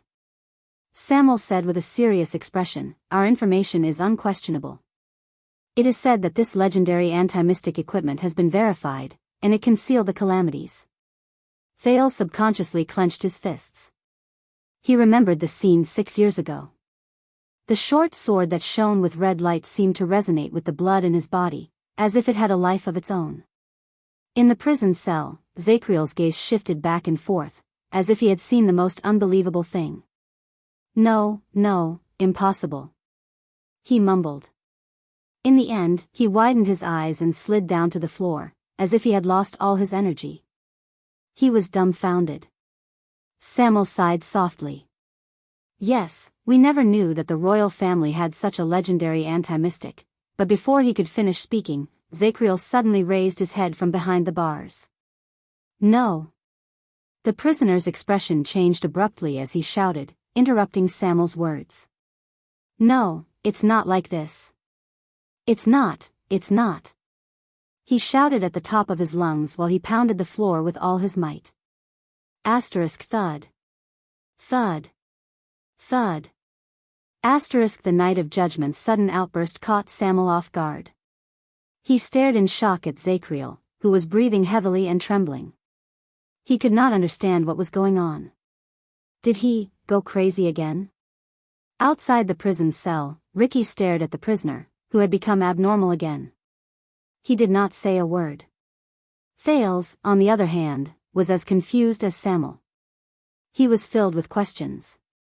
"No." Finally, Zakriel stopped pounding the floor with much difficulty. In a daze, he supported himself against the floor. "Dragon Breaker. Dragon Breaker?" He shook his head in disbelief, as if he wanted to ask for help from the people in the void. The light from the fire dimmed slightly. The air was filled with the shock of the few people outside the prison cell. Ricky sighed softly and said something profound. "It seems that you understand as well, don't you?" Zakriel's expression changed a few times. All sorts of emotions surged within him. A few seconds later, the prisoner in the prison cell seemed to have figured something out. His shocked expression slowly faded away. His shoulders began to tremble. In the next moment, the long-faced man raised his head. His face was filled with panic and helplessness. He laughed loudly as if he had gone mad. "Ha, ha, I see." For a full 10 seconds, Zakriel's laughter echoed in the hall. Ha ha ha ha, his laughter was filled with sorrow after he was relieved of his burden. It also seemed to contain pain that could not be resolved. It made the puzzled Thales feel uncomfortable. Ha ha ha, in the end, Zakriel's broken laughter slowly disappeared. He knelt on the ground, slowly closed his eyes, and let out a cry filled with regret and pain. "Your Majesty! Your Majesty!" Thales furrowed his eyebrows tightly. He did not understand. Zakriel's laughter died away, but another one followed. Ha ha ha ha, 82nd, what a great king of eternal rule. Compared to the Night of Judgment's pain and panic, this laughter was filled with boldness and grandeur, as if it was the excitement and desire of someone who had seen through the truth. What a courageous king. The prince and Samuel turned their heads in surprise and looked at Ricky, who suddenly laughed. They saw the rare excitement and ecstasy on his face. 82nd? King. Thales' puzzlement became more complicated. "Ricky?" Samuel asked tentatively. But the leader of the disaster swords ignored him. Instead, he was immersed in a rare moment of joy and pleasure. His laughter was sonorous. Whether it was the king of Renaissance, the Dragon Knight King, the king of vanguards, or senior cattle, these so-called peerless heroes in human history, their achievements, courage, and heroic spirit were not even 1/10,000th of yours. Ricky laughed so hard that he slapped his thigh in delight. It was a stark contrast to Zakriel's pained moans and trembling in the prison. 18 years ago, 18 years ago. What a pity, what a pity. A rare excitement shone in his eyes, and he said loudly, "Why wasn't I in the Western Peninsula that year? Why didn't I witness this magnificent and crazy scene that made people's hearts surge with excitement? Ricky turned around and looked excitedly at Thales, who did not know what was going on. He extended his arm and pressed down on the prince's shoulder. Thales grunted. He felt that Ricky did not hold back at all, as if he was so happy that he forgot everything. The torch shook violently in Ricky's hand, and sparks flew out. Child, you should be proud of this. Ricky's breathing quickened. He was like an emotional bard who watched the rise and fall of history through the ages.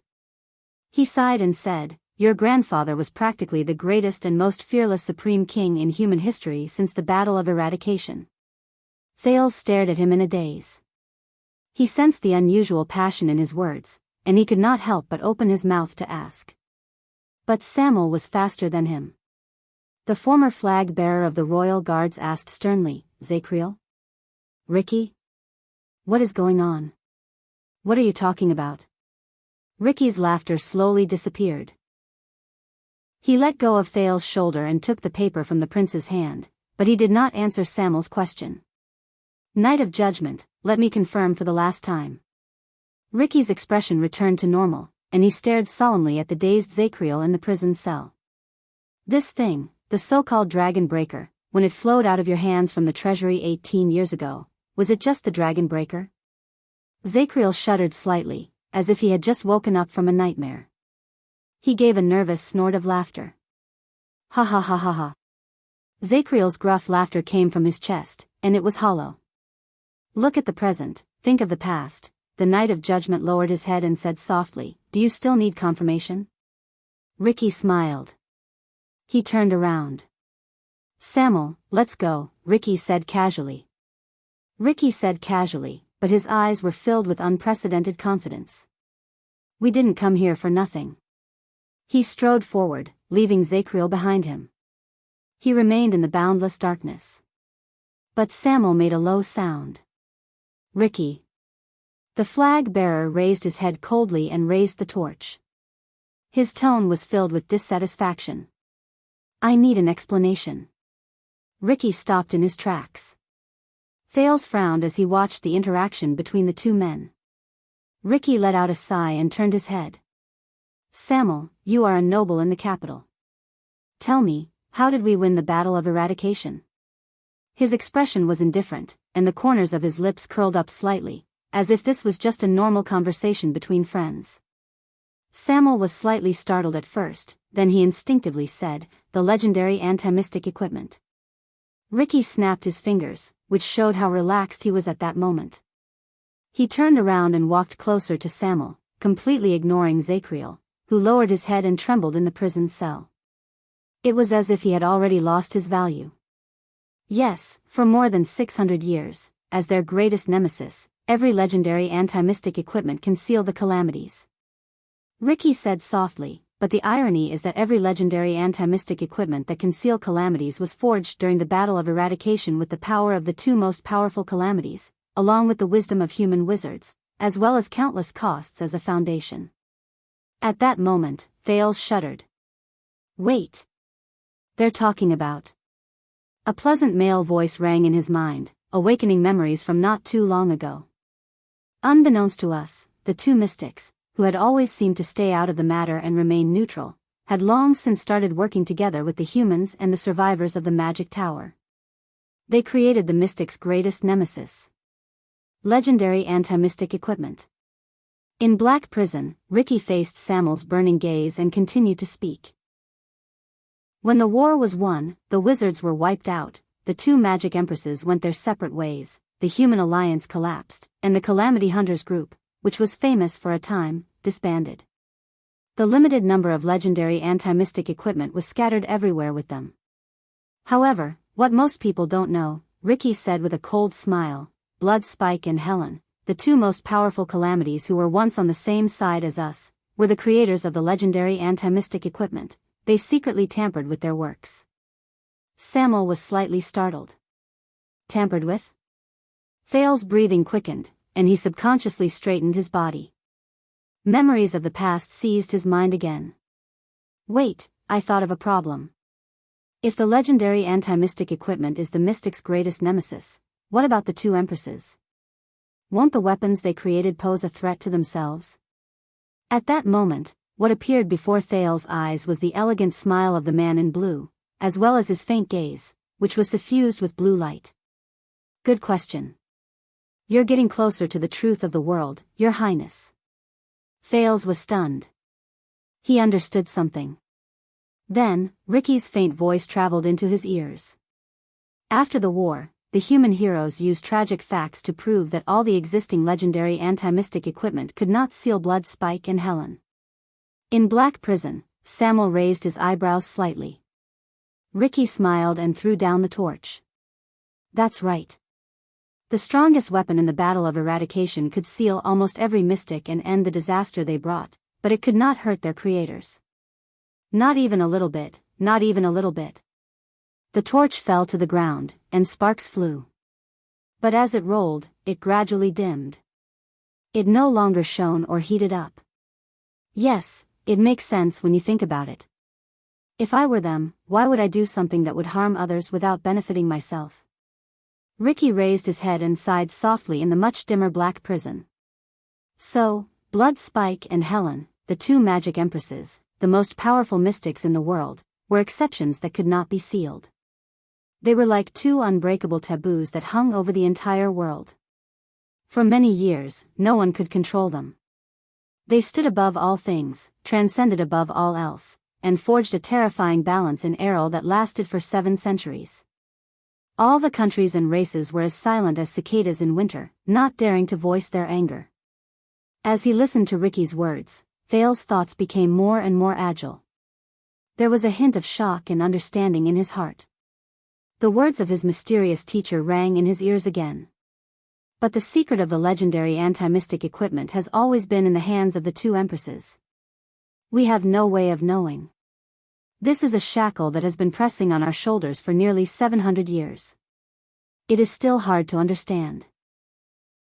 At that moment, he felt that a lot of the fog that had surrounded him since he came to this world had suddenly cleared up, and many mysteries were easily solved. He was not the only one who had this thought. Samuel's cheeks twitched slightly. He seemed to have understood something, and he suddenly raised his head. Wait, the Dragon Breaker was not a legendary anti-mystic 18 years ago. That means, Samuel's words stopped at the tip of his tongue, and they froze along with his expression. Ricky threw his head back and laughed. His laughter echoed in the hall. Yes, although we don't know the details, if our guess is correct, Ricky took a deep breath and lowered his head. His eyes reflected Samuel's torch in the darkness, and they instantly became sharp, like a beast on the hunt. Ricky gently let go, and the paper with the Dragon Breaker on it slowly slid down. 18 years ago, the first and only legendary anti-mystic equipment in history that did not come from the hands of the Empress of Magic, in Constellation, on the foundation of this Dragon Breaker, it was just barely forged. His voice was like a bard sitting by the fireside at night. The rhythm was orderly, and the tone was mysterious. Samuel's entire body froze.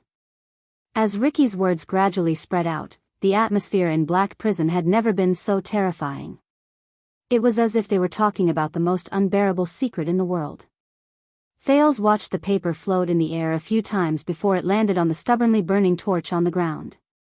18 years ago, the King of Eternal Rule, 80 Jadestar II, and the constellation under him recreated the miracle of our ancestors in the Battle of Eradication. They created a forbidden weapon that had never been seen before. Ricky's voice became fierce and solemn, and there was a faint chill that went straight up Thale's spine. A legendary anti-mystic equipment without any trace of the two empresses, without any restrictions or restraints. Tongues of flame licked the Dragon Breaker on the paper, dyeing the rather clear sketch into an unsettling, scorched black. It was darker and darker than the hue in Black Prison. A secret weapon that can completely seal Blood Spike and Helen. Ricky's voice was cold. Ricky's voice traveled out coldly. Every word was accompanied by the soft sound of the paper being burned. A weapon that can completely end the terrifying haze that has haunted them for 7 centuries, the perfect anti-mystic equipment. Asterisk click.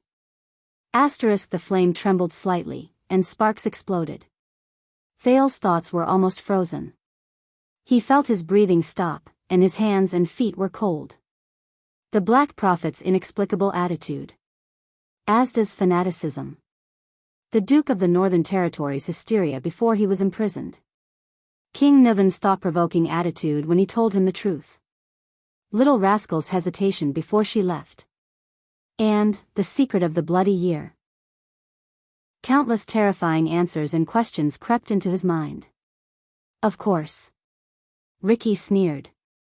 It was also during the bloody year, before the Jade Star royal family went to Hell's River, the ferryman's bell. In the darkness, the Knight of Judgment's trembling voice rose slowly. No, Thales suddenly felt that his surroundings were so dark, so still, so cold. Ricky chuckled, and his voice was accompanied by Zakriel's faint sobs. It's hard to imagine that 82nd was such a mediocre king who, in the eyes of the people, had neither merits nor demerits, and was almost incompetent. Ricky's face was covered in layers of shadows in the darkness.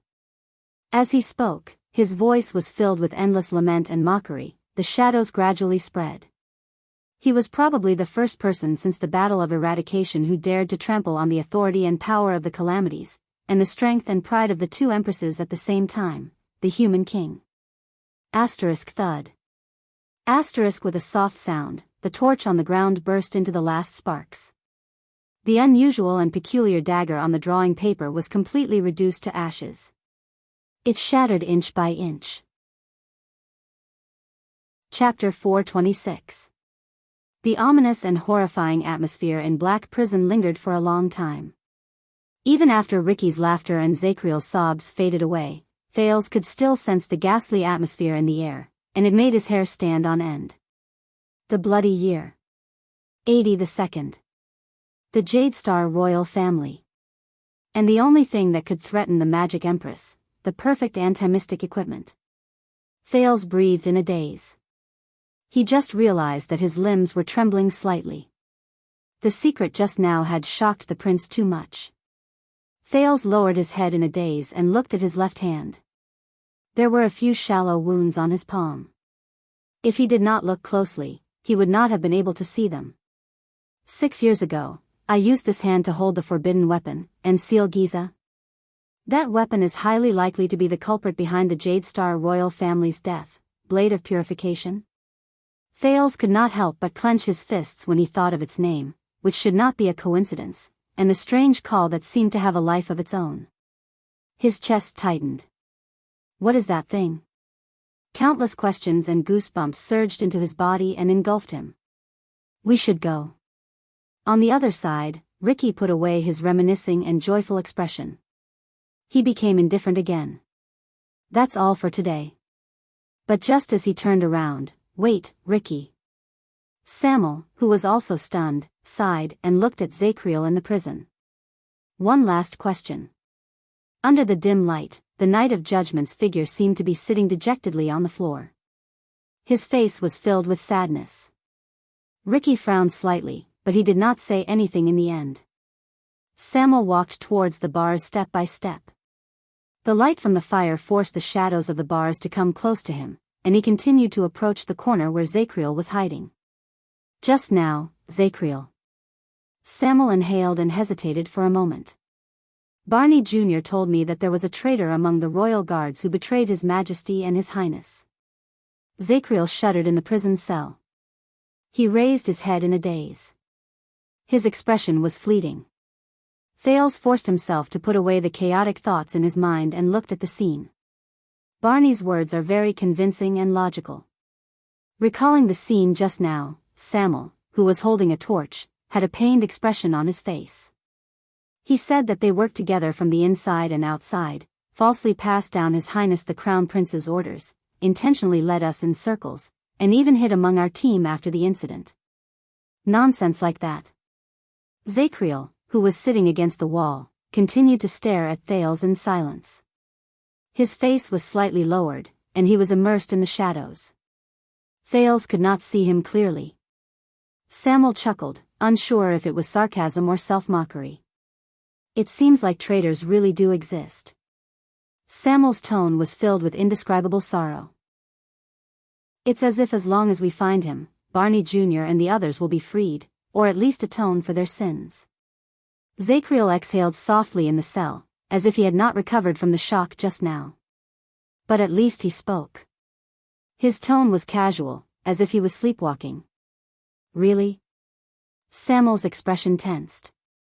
He seemed to have made up his mind. He gritted his teeth and said firmly, "So, Zacriel, I have to ask you this. Was it you? The so-called traitor back then, was it you?" This question caused Thales and Ricky to have different expressions on their faces. The former was silent, and the latter was indifferent. Zacriel was like a slow-witted old man. He only reacted to the question after a few seconds. He slowly raised his head and stared at Samuel in a daze in a dark corner where even light could not reach. That year, when the situation was urgent and we were surrounded by enemies, as Samuel exhaled, he gritted his teeth and said with slight difficulty, whether it was at the palace gate or the Hall of Stars, whether it was Captain Cullen, Barney Sr., or Tony, they handed over the elite main force of the Royal Guards to you. The 46 people who were later sentenced were among them. They either watched you leave, or hoped that you would come to their aid. He clenched his fists subconsciously. Because they knew and believed that no matter how powerful the enemy they faced, as long as the Knight of Judgment led them and the next captain of the Royal Guards whom they thought highly of, they would be able to turn misfortune into fortune, and everything would be fine. Samuel turned his head away, as if he could not bear to hurt the traumatized and wounded man in front of him. Unless he was a traitor. The flag-bearer closed his eyes gently. Was it you, Zacriel? Both Thales and Ricky listened to him quietly. In the prison cell, Zacriel took a few breaths and slowly raised his head. Was it me? He repeated in a daze. His eyes were filled with bewilderment. Samuel opened his eyes slowly. Even though he could not bear it, his tone was still firm. Zacriel, you may not be good at forgery or spying, but you are the trusted aide of the Crown Prince's guards. You are also the best in combat, not to mention that you are also the chief flag-bearer. Zacriel twitched the corners of his lips with the ghost of a smile. Thales could not see the exact expression on his face due to the limited light. Was it me? He repeated faintly. Samuel sighed, as if he was not confident in Zacriel's condition. But he paused for a few seconds before he spoke resolutely. Zacriel, I know that your mind is not clear. The flag-bearer gritted his teeth and said fiercely, but it's okay. I believe that, like many people and me, there is only one thing in your memory that will never fade. Asterisk thud. Asterisk Samuel raised his fist and smashed it against his chest. The three people in the room could not help but look at him. Swear, Zacriel. Swear before me, before the Jade Star bloodline. Samuel said resolutely. A cold glare flashed in his eyes. With your honor, your dignity, your blade, your ancestors, and the name of the Zacriel family, the noble descendants of the Redalians who have been loyal to the minister since the age of the Empire, I solemnly swear this oath. Finally, when he heard these words, Zacriel shuddered. The Knight of Judgment stood up slowly. His branded face was revealed in the dim firelight. His eyes slowly regained focus. Ricky was deep in thought. Samuel's breathing quickened. With a pained expression, he continued, Swear, Zacriel, that in your entire life, you have never betrayed the Jade Star royal family, the Royal Guards, or the Praetorian Oath. Zacriel's expression slowly became solemn. Thale's breathing gradually became softer. Tell me with your own mouth that you are not a traitor, Samuel said softly. There was a hint of helplessness in his tone. Tell me. But Zacriel did not answer. He only stared at Samuel from a distance. His gaze was slightly cold. For a time, only the breathing of the four people could be heard in the air. But in the next second, asterisk thud. Asterisk Samuel took a fierce step forward and grabbed the bars of Zacriel's cell. Ricky's expression changed slightly. I beg you. Samuel's back was facing Thales. His expression was unclear, and he sounded as if he was gnashing his teeth. But Zacriel still did not make a sound. He only stared at him. I beg you, answer me, penal officer. Once again, Samuel's words were tinged with a pleading tone. This is too important. His hand, which was holding the bars, began to tremble. Finally, Zacriel snorted softly. His unfocused gaze regained its clarity. Too important? Why did Barney Jr. question you, Samuel? He curled up the corners of his lips and shook his head quietly. To question whether you are a traitor or not. Samuel's face paled. He did not know whether it was because he could not bear the pain or because of other reasons, but he subconsciously let go of the bars and took a step back. His palms trembled slightly. The Knight of Judgment smiled. And you? Do you wish that I am a traitor, or do you wish that I am not? There was a long silence in the air. Samuel lowered his head deeply. However, soon after, a quiet sigh came from the darkness. Unexpectedly, Zacriel's voice gradually rose. It went from low to high, and from light to heavy. I swear, he said faintly. Emmanuel Zacriel, I solemnly swear on my honor, my dignity, my blade, my ancestors, and the name of the Zacriel family, which has been loyal to the minister since the age of the empire. Samuel seemed to have been inspired by something. He raised his head with a complicated expression. I will spend my entire life, and I will spend it all. As he spoke, Zacriel's tone became more and more solemn.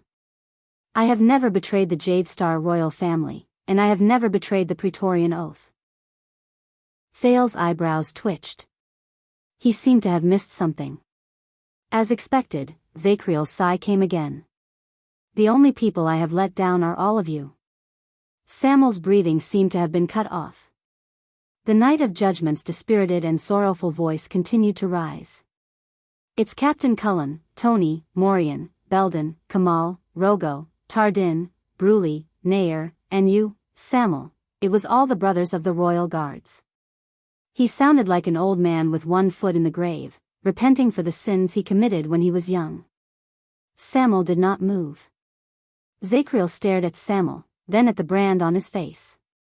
He said in a daze, as a person who had high hopes placed on me, in that storm, I was unable to protect you, help you, lead you, go through the obstacles, and get through the danger with you.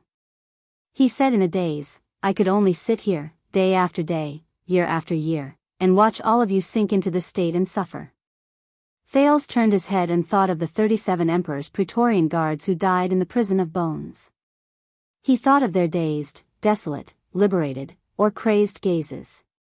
He then looked at the unshaven Zacriel, and for a moment, he did not feel good. Zacriel closed his eyes gently and squeezed out the words he had kept in his heart for many years. I'm sorry. There was another period of silence. Samuel's expression did not change for a long time, but he slowly turned his head away. So, the traitor is not you. The flag bearer trembled slightly. Or, the traitor has already died in prison. Or, there is no traitor at all. No one betrayed His Majesty and his family. Samuel turned his head around abruptly. There seemed to be a faint pleading tone in his voice. Everything. Everything is just the conjecture of that schemer Barney Jr.? Zacriel did not answer him immediately. Instead, he paced around in silence and returned to his original seat, which was filled with a desolate atmosphere. After a long while, a faint sigh rose in the air. Perhaps there is. Samuel was slightly shocked. What? Zacriel leaned his head against the wall. His eyes seemed to have lost focus again. I think there should be traitors. When he said this, Samuel, Thales, and even Ricky's expressions changed. Then, he continued speaking. But they are not just a certain person, nor are they a certain face or a certain name. Samuel frowned. What do you mean? Zacriel shook his head with a resigned and hollow smile. The brothers of the royal guards came from various noble families in the capital. He looked above him, as if he saw the past there. The rhythm of his voice also rose and fell, but it was rhythmic. Barney, Belden, Samuel, Tardin, Zacriel. The old captain was even born in the Sun Sword and Shield, one of the 6 great clans. He was the younger brother of the guardian Duke of Eastern Sea. All of them have a very high sense of honor and responsibility, and even a sense of mission. They are proud of being constellations, proud of being descendants of the empire, and see the kingdom as their eternal home and home. As he listened to the Knight of Judgment's words, Samuel was lost in thought. But Zacriel changed the topic. You heard what the man said just now. It's about the secret of the dragon breaker. His expression became sad and pained. It's about what happened in the past. The other three were stunned. Zacriel's breathing became irregular for a moment. A bitter expression flashed across his face, but it immediately turned into a light chuckle. Ha ha ha ha ha, no one spoke. Actually, there were signs of everything a long time ago. I knew it. I should have known it a long time ago. From the decree to restrict the power of the nobles, from the decree on trade, from His Majesty's wedding, from the advisors who frequently entered and exited the palace, from the meetings that were called from time to time, and from the vassals' increasingly intense appearances before the king, I should have seen that doubt was planted in the eyes of my brothers and others, and it was slowly sprouting.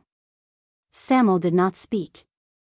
Look at His Majesty's actions, look at the path he took, look at the battlefield he stood on, and look at the enemy he chose. The prisoner still looked at the ceiling with a complicated expression. His laughter was filled with bitterness and regret. Look at the future he stubbornly chose for the millions of people in Constellation. Thales listened to him quietly and imagined everything that the former 82nd had to face in that era. Zacriel exhaled hoarsely. When he remembered the blade of purification and the secret he just learned, Thales could not help but frown.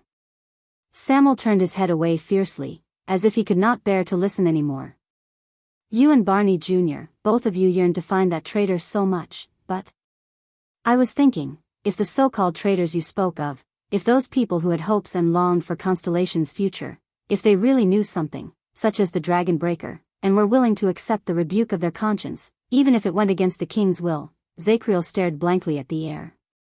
He was immersed in his own world, and his words became increasingly incoherent. If they can no longer distinguish between betrayal and loyalty, this is not impossible, right? Samuel was stunned. However, Zacriel continued to speak absent-mindedly. The problem is, Samuel, from what standpoint should we take to be able to rebuke them without hesitation? Is it the disdain of the loyal towards the traitors? Is it the rebuke of the loyal towards the disloyal? The air inside and outside the prison seemed to have frozen. The prisoners and the prison breakers tasted different kinds of bitterness in it. In the end, Samuel's expression changed, as if he had been in a different world. I don't understand, he said faintly. Zacriel smiled. I don't understand either.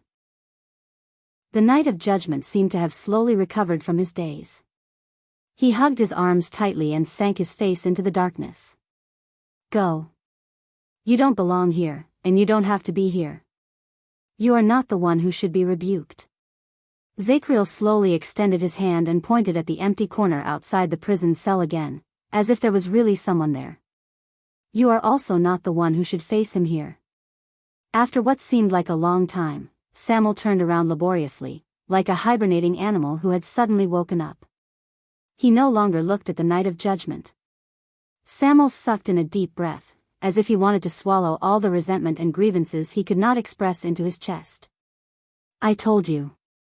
Ricky tapped his sword hilt lightly on the other side, as if he did not care. Those who face the past will not find the answer. Finally, under Ricky's gaze, Samuel moved. He walked back the way he came, but no one knew whether it was regret or relief. He left Zacriel's prison cell behind. Thales stared at his back and frowned. What are you waiting for, Your Highness? Ricky chuckled, as if he was calling a child to eat. The show is over. Against his expectations, Thales did not follow him. Instead, he raised his eyes, which had become vigilant at some point in time, and stared at Ricky. So, this is your goal? This secret? Thales bent down and picked up the extinguished torch from the ground. He stared at the substance that still had some warmth left on it. He could vaguely make out thin, flaky ashes. Ricky frowned in a barely noticeable manner.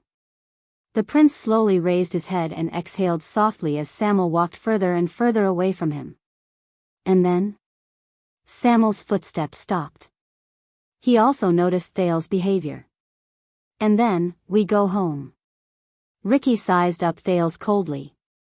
He was not very satisfied with the latter's uncooperative behavior. Unless you still want to drink and chat with Steak, the one who killed your uncle?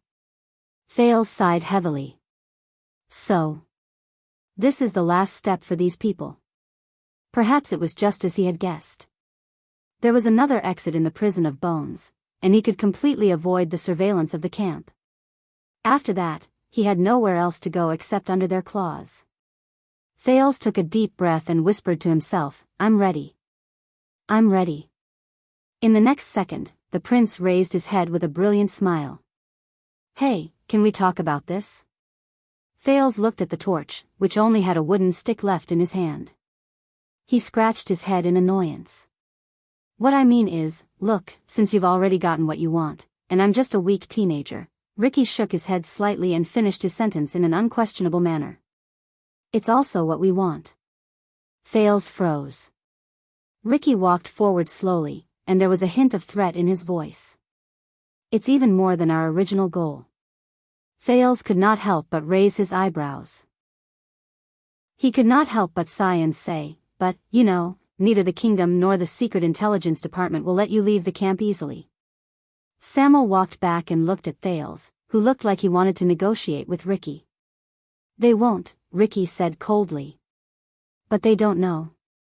Thales flashed a helpless smile and spread his hands. "But what if they know?" Under the illumination of Samuel's torch, Ricky frowned slightly. "What do you mean?" Thales flashed his white teeth and smiled bashfully. "What I'm trying to say is, what if the kingdom's secret intelligence department knew everything about your operation from the beginning to the end?" Ricky was slightly stunned at first, then his expression darkened. "You." Chapter 427. Blade Fang's camp, prison of bones, not far from the surface exit. In the dark night, a slightly plump man stood in a short alley and quietly watched the huge hemispherical fortress in front of him. It was the most famous prison in Western Desert and even all of Constellation. He rolled up his sleeves and stared into the darkness. He smacked his lips and clicked his tongue. A slightly heavy footstep came from behind him. "No matter how many times I look at the prison of bones, it's just like Ghost Prince Tower." The plump man did not even look at the scene behind him because he knew who it was. He only sighed and said, "These two things are equally annoying." The slightly heavy footsteps stopped behind him. The plump man yawned in the darkness and cold wind. He still did not turn his head around. "You're out, so fast?" The person behind him seemed to nod. A slightly rough voice traveled faintly. There was a hint of coldness and alienation in it. Around 10 minutes ago, their security on the surface was lax. The chubby man shrugged as he listened to the unapproachable tone of the man. But he knew that the person behind him had always been like this, so he did not mind. Then, the plump man turned around and glanced at the person behind him. That one glance scared him out of his wits. He jumped up from the ground and jumped 3 feet horizontally. He wanted nothing more than to stay as far away from the person behind him as possible. "Oh my God. Norb." The plump man desperately suppressed his voice. He placed his hands in front of him and looked at his colleague beside him in shock. He looked at the latter's revealing and alluring attire. He looked at his colleague's eye-catching makeup with red eyelashes and bright lip gloss. Looking at the other party's slender figure and charming movements, she nonchalantly tugged at her loose shoulder strap. The exposed skin on her shoulder, along with the bulging view of her chest, were all covered by the gauze-like material. But, the plump man could not stop his body from trembling. He pointed at Norb with a trembling finger. "I know this is a job requirement. I have to disguise myself and sneak into the crowd, but, he looked at his colleague in horror. "But do you have to dress up and act coquettishly like a prostitute who solicits customers on the streets?" Norb turned his head away, allowing his thin clothes to flutter in the cold wind, almost unable to cover his body. This made the slightly plump man shudder. Is there a problem? His tone was light. The slightly plump man forced himself not to look at him and forced a smile. Of course there's no problem, except for one thing. The fatty sucked in a sharp breath and told the truth in pain. You're AF * King Burly, men. The man named Norb deliberately lowered his voice as he screamed in pain. He only glanced at his sturdy body that was covered by a thin veil. Is there a problem? Fatty almost fainted.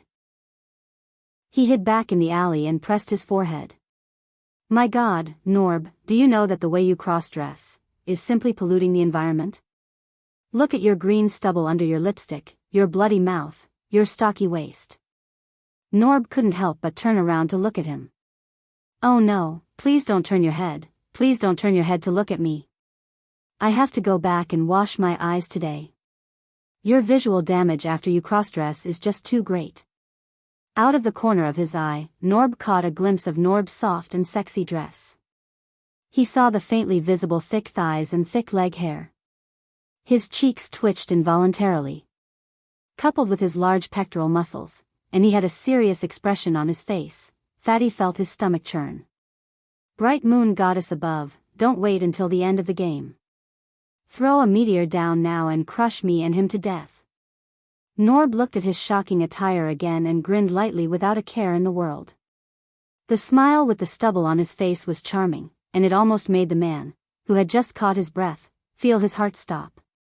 This is the essence, Gomez, just like how you're reacting right now. Norb spoke to Gomez with faint confidence. After I dress up as a woman, the ugliness and discomfort brought about by the intentional contrast will make people subconsciously turn their heads away and avoid me. You won't be too interested in whether a lousy male prostitute with a fetish for cross-dressing has other secrets, such as whether he's someone with ulterior motives who deliberately lurks in the shadows. As Norb spoke, he habitually extended his hand and combed his non-existent fringe.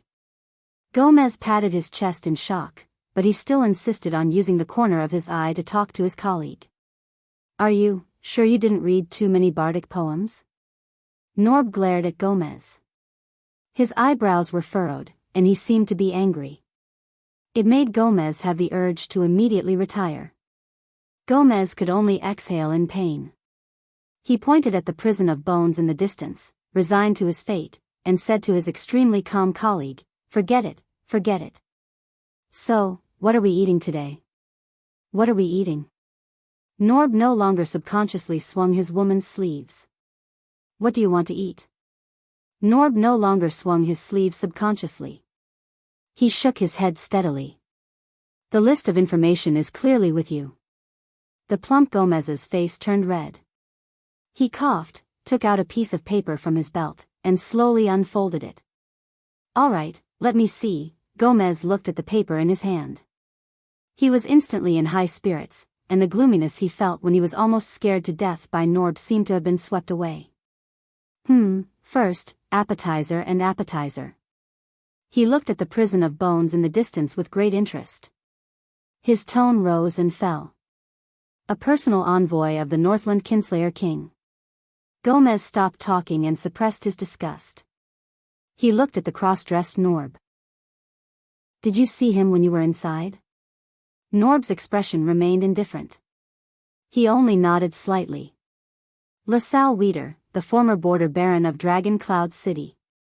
Witness confirmed. Norb was as calm as ever, but there was a rare hint of seriousness in his eyes. 6 years ago, I followed him to carry out surveillance until we entered Eternal Star City. Gomez nodded in satisfaction. He extended his short index finger and tapped LaSalle's name heavily. That imposing manner made him look like a suzerain stamping his personal seal. Gomez said eerily in the cold wind, This former baron may not be eye-catching, but he is the most important. His status is the most special, and he is the key that connects everything. His lordship has instructed us to find out his relationship with the secret room. Perhaps we can even get rid of the secret room spy. Not bad.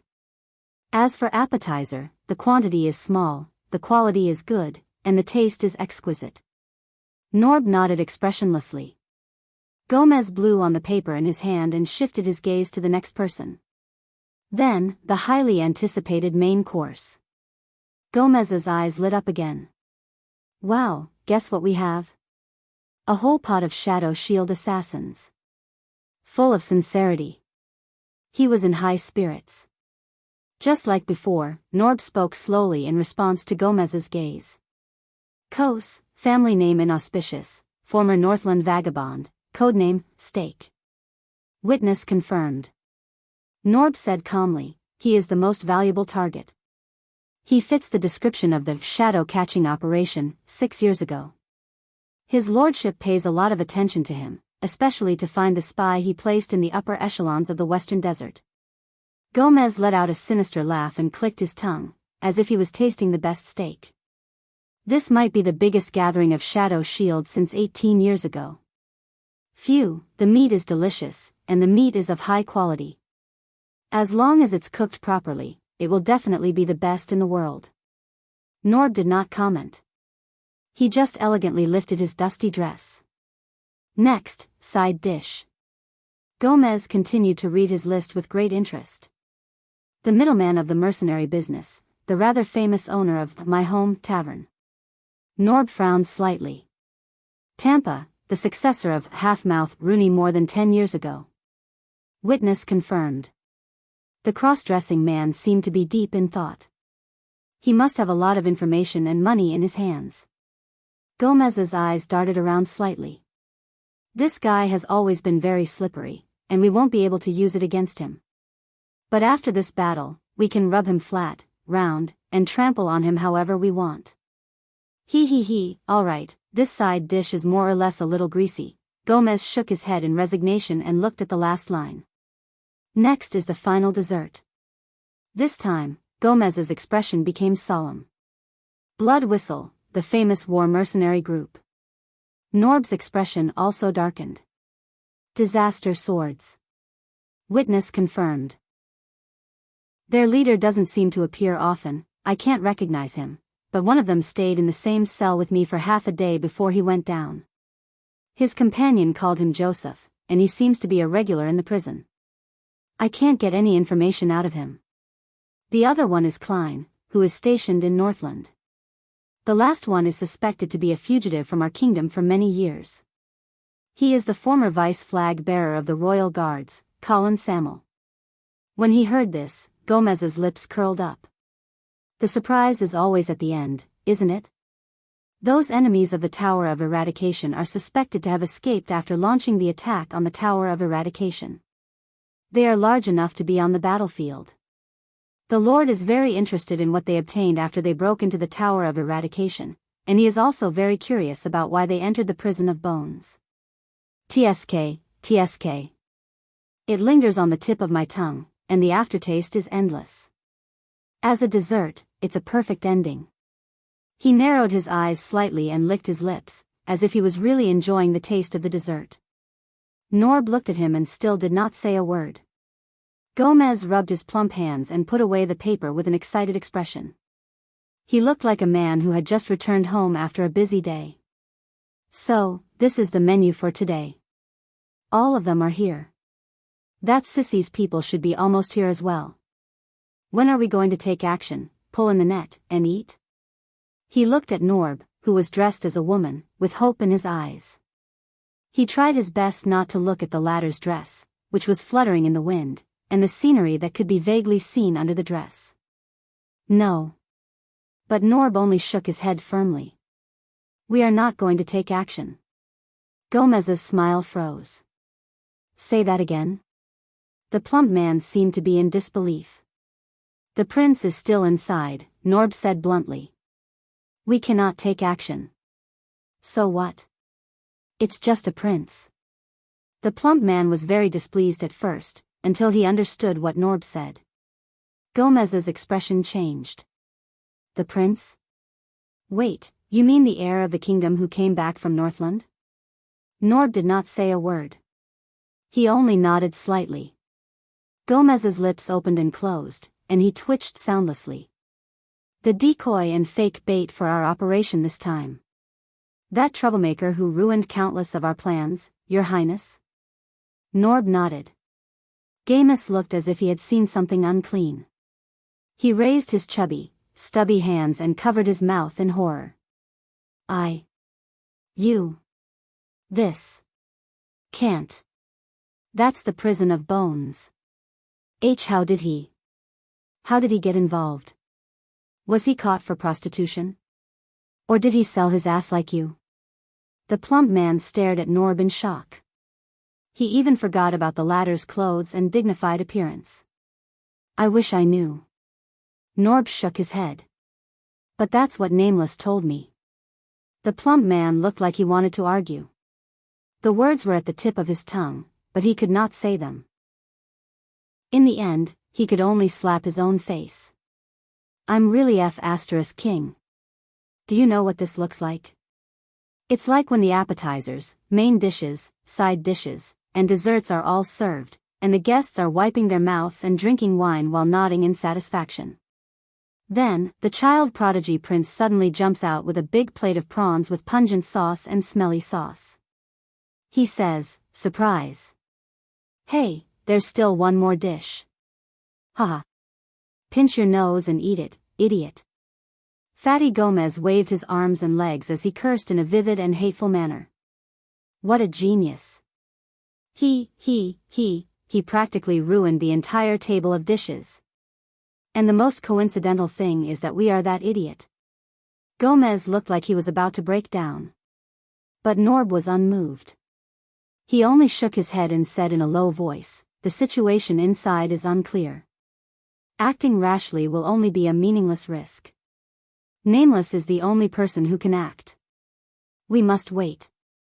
Gomez finally calmed down. He gritted his teeth and said, what's going on down there? I didn't ask much, but Nameless, you know. Norb lowered his head cautiously. He doesn't talk much either. That's great. Missions related to the Nameless are always thrilling and exciting. Gamus was full of sarcasm. And we can't do anything now until that troublemaking prince is obediently rescued by the Nameless? Norb tugged at the hem of his dress and nodded quietly. Gomez spat on the ground. It's hard to imagine that our menu now depends on that arrogant Nameless who's like a lunatic. Norb furrowed his eyebrows. Be careful with your words. That Nameless, the cross-dressing man said softly, he's not from the department, but he's been able to act with us more than once. He's even able to grasp the key points of the situation so that we have to cooperate with him. Do you know what this means? Norb pointed coldly upwards. Gomez's expression froze. He ground his teeth and said, damn nepotism. Norb did not speak.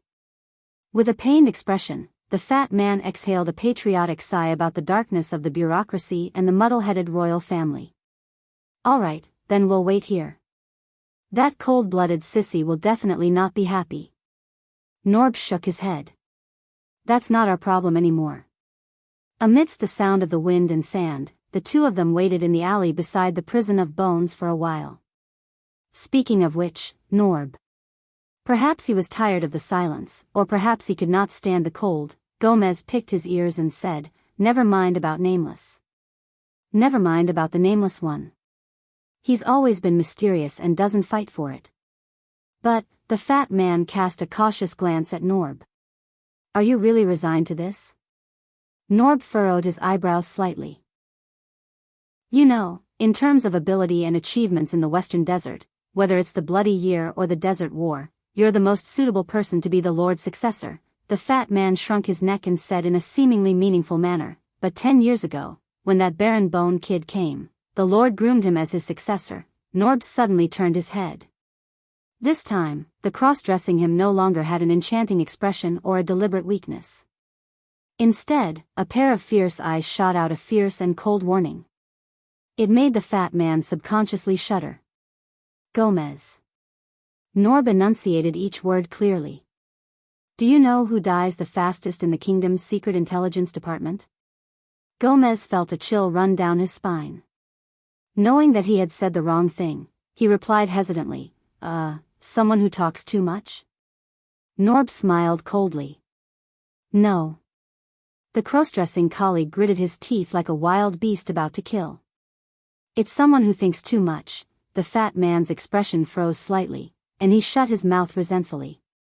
The atmosphere became very tense. Until Norb added the last sentence with a chuckle. And the fat man. Gomez's expression froze. He looked at his slightly plump body, then shrugged in embarrassment, waved his hand, and said, "Forget it, you're the boss. As long as you're happy." The two of them returned to their previous silence. They quietly stared at the dark horizon of the desert. After a while, I say, "Norb." That.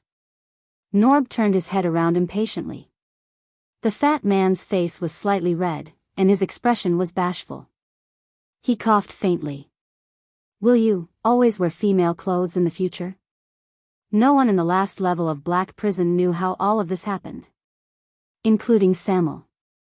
In that fraction of a second, the former flag bearer of the Royal Guards only saw a flash of darkness under the light of the fire. It gradually appeared in front of Ricky.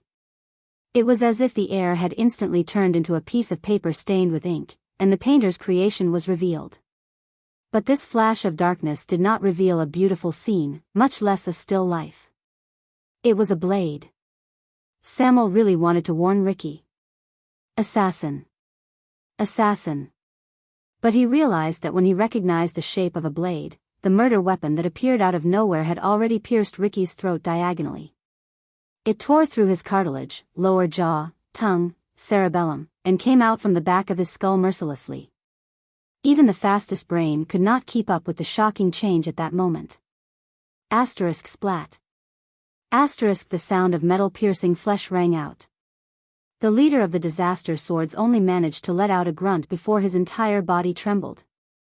Ricky widened his eyes in disbelief as he stared at the figure that appeared along with the blade. It was an assassin who stood face to face with him. His movements were indifferent, and he only thrust the blade forward with one hand. But it was already too late for him to reverse the situation. Under the piercing of the blade, the disaster sword's Crassus could only hear the gurgling sounds of blood coming from his mouth and his limbs trembling uncontrollably. It was as if he had lost his mind and was unaware of anything. The assassin nimbly pulled back the dark blade and shook off the blood on it. Asterisk thud. Asterisk Ricky fell to his knees and his upper body fell to the ground. He convulsed and lost his life in a pool of blood that gushed out from his neck. His eyes were still open, and he could not close them even if he died. Impossible. This was the next thought in Samuel's mind, which was almost completely blank. A person as powerful as Ricky. Shadow Shield's trick, how could it work? In the next moment, the assassin's figure disappeared again, like a piece of paper that was stained with water drying up in an instant. It was also in a fraction of a second that Samuel instinctively drew his sword. At the same time, he was prepared to shout. Asterisk whoosh. Asterisk but aside from the sound of metal rubbing against leather, another attack came from the darkness, bringing with it the sound of a strong gust of wind. The former flag bearer executed a perfect sword style. With a backhand slash, he deflected the flying hidden weapon. Asterisk thud. Asterisk it was only then that Samuel saw clearly that it was a torch that had been extinguished for a long time. In that direction, Thales, who was still in the position of throwing the torch, stared at him coldly. But what surprised Samuel the most and made him pale with fright was that not only was the torch thrown by the prince at a tricky angle, it also had a strange spinning force that made the long sword in his hand tremble slightly. Impossible. In that fraction of a second, Samuel stared at the indifferent Thales in a daze. Why? Even though he was not skilled enough, lacked strength, and his method was not very orthodox, but he's right. That method.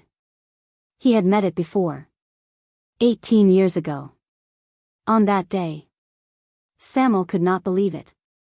Why? Why did the Prince of Constellation, he actually used the infamous assassin's flower, and the knife-throwing technique unique to the Charlton family. Assassination knife. Samuel's absent-minded state only lasted for a fraction of a second. But that was enough. In the blink of an eye, the dangerous ink that once took Ricky's life appeared behind the former flag bearer again. His murderous aura was so strong that it made Samuel's hair stand on end.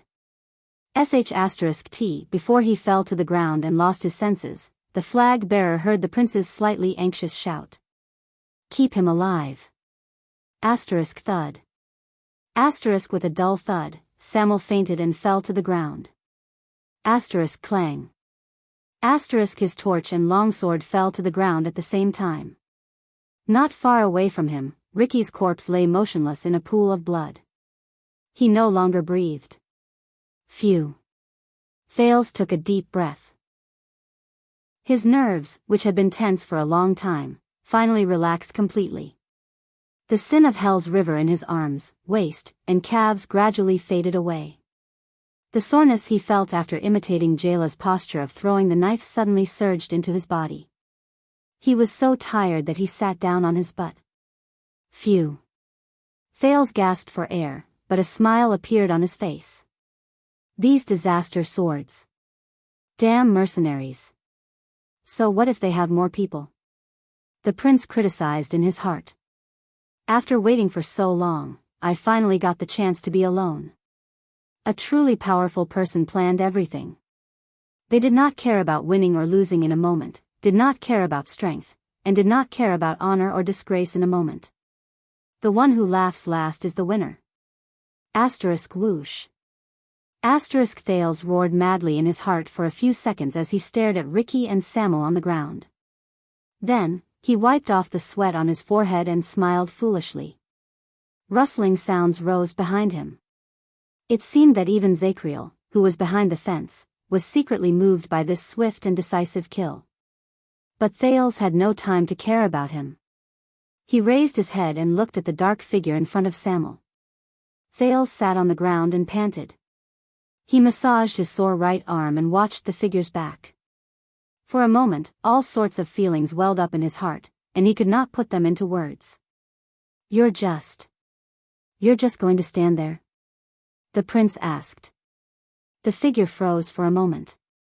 Finally, the figure slowly bent down, picked up the torch Samuel left behind, and turned around. He walked towards Thales step by step. His footsteps were light. As if nothing had happened. Thales quietly watched the figure's appearance under the light of the torch. It's still the same.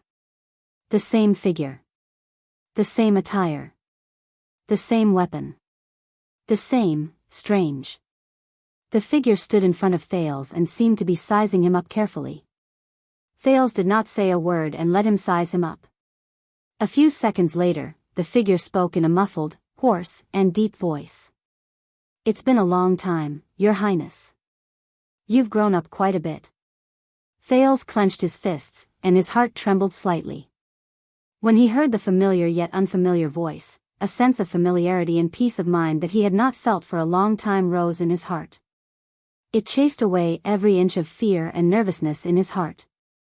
It was as if from this moment onwards, the outcome had been decided.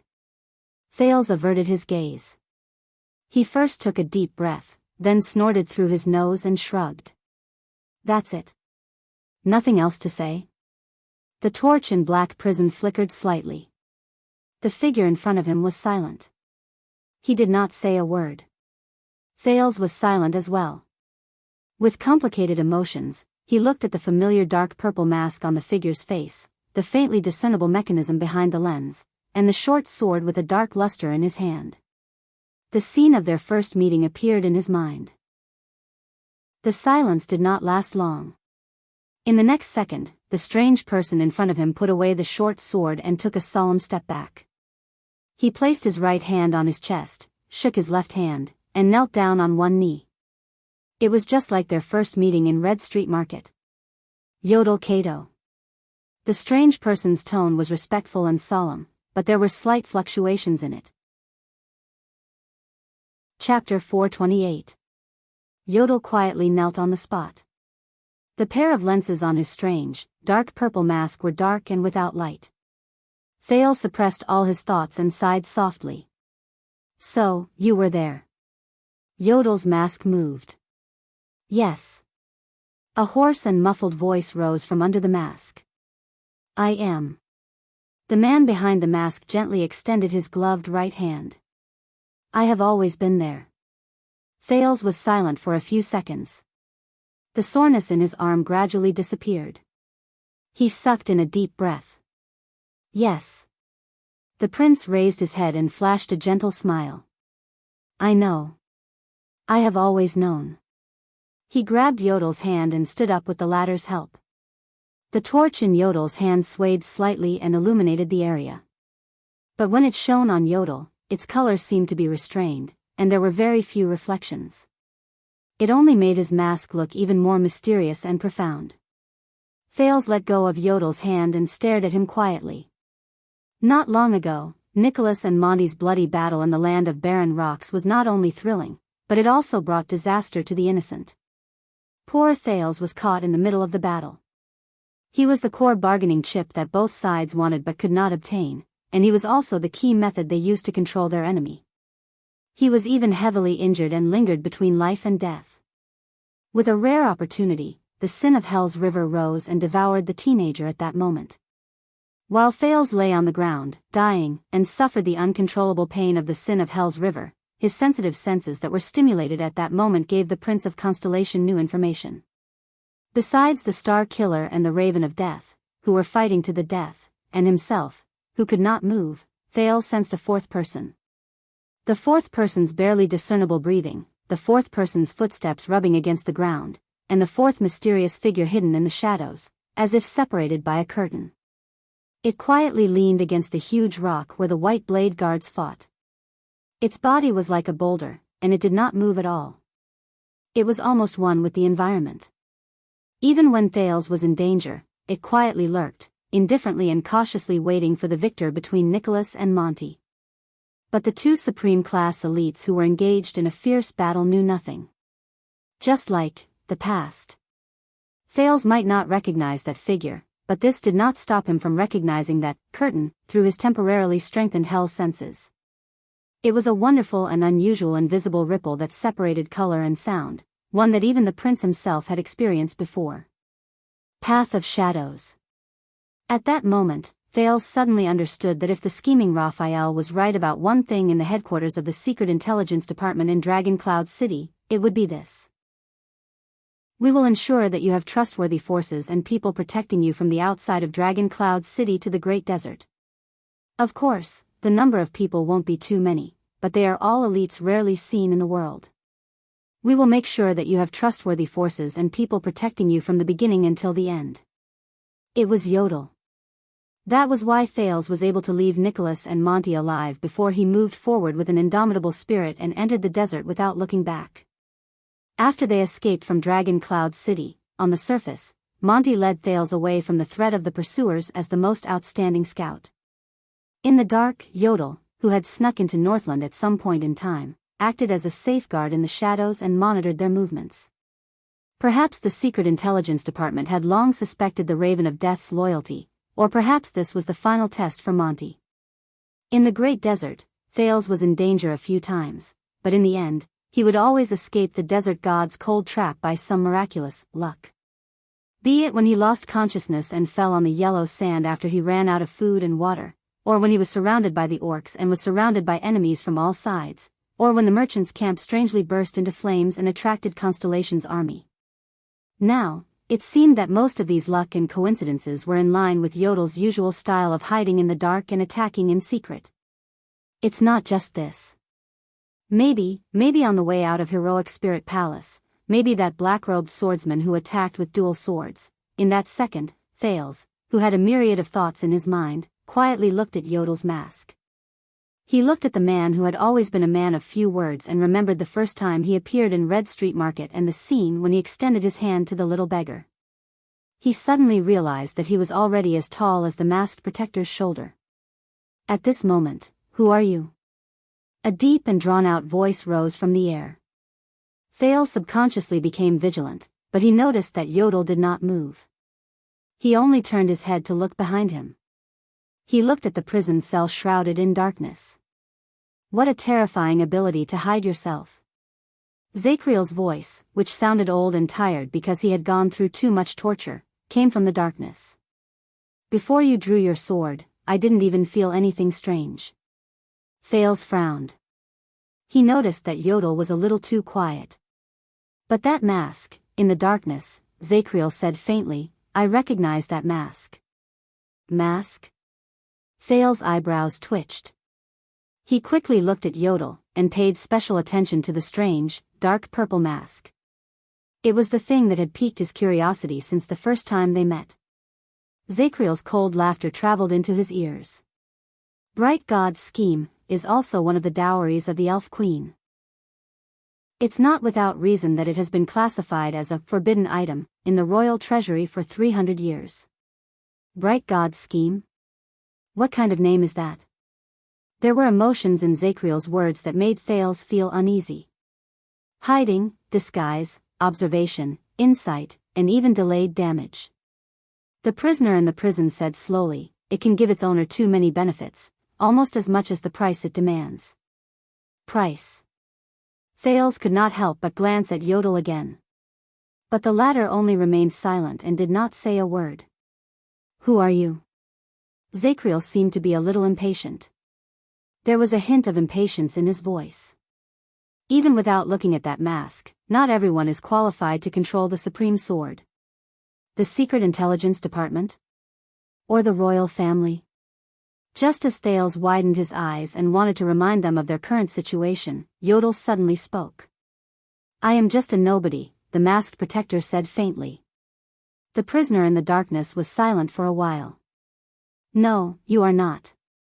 His tone was firm. You are not. The eyes behind the mask named Bright God's scheme moved slightly. Zacriel let out a long sigh. He seemed to have thought of something. I've said it before, a long time ago, when I taught you unarmed combat in Renaissance Palace, I said it. There was an indescribable desolation in the words of the former watchman of the royal guards. You are not suited to be a royal assassin. Thales saw the masked protector's body, which had not moved for a long time, sway after he said those words. Zacriel sighed and uttered an affectionate name. Young Yodel. The scene seemed to have frozen in the air. Only the light from the fire continued to flicker. A few seconds later, Yodel slowly turned around. His hoarse voice rose laboriously. Long time no see. Sir. Thales looked around awkwardly. Obviously, this was a reunion that they had not met for a long time. You should not have worn that mask. Zacriel did not listen to Yodel's words. There was a faint sadness in his voice. You should not have. These were his last words. With a rustling sound, his movements were lost in the darkness of the prison cell. Yodel did not speak. Thales, who had been affected by the atmosphere to the point that he did not even dare to breathe loudly, rolled his eyes. He carefully pointed at the path he came from, the dark tunnel. So, we are now. Yodel raised his head and no longer looked in Zacriel's direction. Do not worry. The Secret Intelligence Department is on the surface. They have prepared everything. This time, it was Thales' turn to frown slightly. The Secret Intelligence Department? Did they know all along? Ever since I came back, about Shadow Shield, the prison of bones, about. He looked at Yodel suspiciously. Half. Yodel nodded, then shook his head. They learned about half of it from the Tower of Eradication. I was the one who told them about the other half of Shadow Shield. Your journey back home was not smooth, and many people are very interested in you. The masked protector said quietly. Thales exhaled. That's good news. A faint feeling of vexation rose in his heart. This is bad. This was the prince's thoughts. Thales tried his best to get rid of his irritation. He cleared his throat and said to Yodel, listen, Yodel, how should I say this? When I came back, there was a mercenary. While Thales was troubled, Yodel suddenly spoke. Quick rope. He spoke in a simple and straightforward manner. Thales was stunned. The Secret Intelligence Department doesn't know about him. Yodel seemed to know what Thales was thinking. Let's see what we can do. Thales opened his mouth, then closed it again. He looked at Yodel and suddenly felt very grateful to the man. He was grateful for the other party's understanding. But Yodel obviously did not need the prince to thank him. He consciously nodded slightly and turned around. We should go. Thales's eyebrows twitched. Oh, wait a minute. Under the prince's signal, Yodel held the torch and followed Thales to Ricky's fallen body. Thales looked at Ricky lying in a pool of blood. It was hard to imagine that just an hour ago in the tavern, this man had effortlessly taken him down. He's dead, just like that. The leader of the disaster swords. The prince could only shake his head in resignation. He squatted down and pushed Ricky's body flat. Ricky's empty and lifeless eyes were revealed. Sorry to disturb you, Honorable Crassus. Excuse me, Honorable Crassus. Thales stared at Ricky's pale face with complicated emotions. He took out the dagger that had been confiscated from Ricky's bosom, waved it at the dead man, and buckled it on his waist. He did not care whether Ricky could hear him. I believe this is mine. Yodel stared quietly at the sheathed dagger and watched the prince talk to a corpse. He remained silent. Thales searched Ricky's bosom again. His movements were skillful, and he went straight to the point quickly and efficiently. It was as if he had returned to his childhood, when he searched for unconscious drunkards or unclaimed corpses in the smelly gutters of Lower City District. And this, Thales sighed and took out an expensive piece of yellowed paper. He shook it open in front of him and looked at the inscription, H.N. Jade Star. He sighed a little. I believe it's not yours either. The prince did not have the time to read it carefully. He took a deep breath, folded the unusual letter carefully, and put it away in his bosom. Yodel suddenly spoke at this moment. Weapon. Thales turned his head around. You should take his weapon. Yodel's mask moved slightly. We are not out of danger yet. You can't just rely on a dagger for self-defense. Thales raised his eyebrows. All right. The prince shrugged and looked at Ricky's waist. He stared at the long and slender saber that was wrapped tightly in a cloth and had never been unsheathed. I'm guessing that this sword is useless in his hands. Thales pried open Ricky's belt and tore off his saber belt. You are a good man, Ricky. Thank you for your protection and generosity. Thales mumbled to himself as he unwrapped the cloth and revealed the long sword in front of his eyes. This is not an ordinary sword. Thales had this feeling the first time he saw it. He saw that the guard of the sword was inlaid with a soft silver diamond, which gave the weapon an elegant, quiet, and noble feeling. Its carefully cast handguard and hilt formed a standard right angle, looking neat and strict. From the tip of the sword to the body of the sword, there was a beautiful arc, and even in the dim light of the fire, it looked smooth and glossy. When Thales grabbed the hilt and lifted it, he immediately realized that the weapon in his hands had an amazing sense of balance. It was smooth when he swung it, without any sluggishness. Good fellow.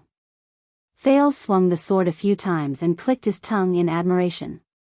Compared to it, the weapons of the Northlanders looked like they were crudely made. Even the creations of the Constellations seemed inferior. As for the weapons of the orcs, but what attracted Thales the most was not its shape, but the inscriptions carved on both sides of the blade. The language of the ancient empire, Thales muttered as he flipped the inscriptions on the blade back and forth. But compared to the other language of the ancient empire, this time, he could only recognize a few phrases on the 2 lines of inscriptions. What do you mean by endless? Thales looked at the inscriptions, which were completely different from most written words, with a headache. What do you mean by eternal, my god? I really need to cram on Constellations culture. Thales shook his head and took out the last thing from Ricky's bosom. He only glanced at it before he casually tossed it to Yodel. Hey, take this. It will be useful. As for him, Thales glanced at the unconscious Samuel lying on the side. Remembering his sensitive and complicated identity, he sighed. Let the Secret Intelligence Department handle it. At this moment, Yodel's figure suddenly flashed. Asterisk whoosh, thud. Asterisk there was a swift sound. Before Thales could react, he was pushed to the ground. Hold him down. An anxious and angry shout rose from the passageway. don't hurt our target. Thales panted heavily. Leaning on Ricky's sword, he pulled Yodel's arm and stood up. With lingering fear, he looked at his original position. An arrow was nailed to the ground, and the tail of the arrow trembled slightly. But now was not the time to be glad. In the next second, a flash of sword light as fast as lightning came from the air. It met with another dark sword in the air. Asterisk clang. Asterisk a piercing sound rang in the air. Thales felt a burst in his eardrums. He was immediately pushed back by Yodel, and he took more than 10 steps back. The masked protector's figure flickered in the air many times. He tried his best to avoid the 2 subsequent attacks that were faster and fiercer than the first one. With a backflip, he landed in front of Thales. He looked more or less disheveled. When Thales saw the attacker who appeared out of nowhere, his heart tensed. This is bad. Klein, the middle-aged swordsman from Northland, stood coldly in front of them. He glared at Yodel with resentment, and the twilight longsword in his hand trembled non-stop. He was not the only one. Asterisk thud. Thud.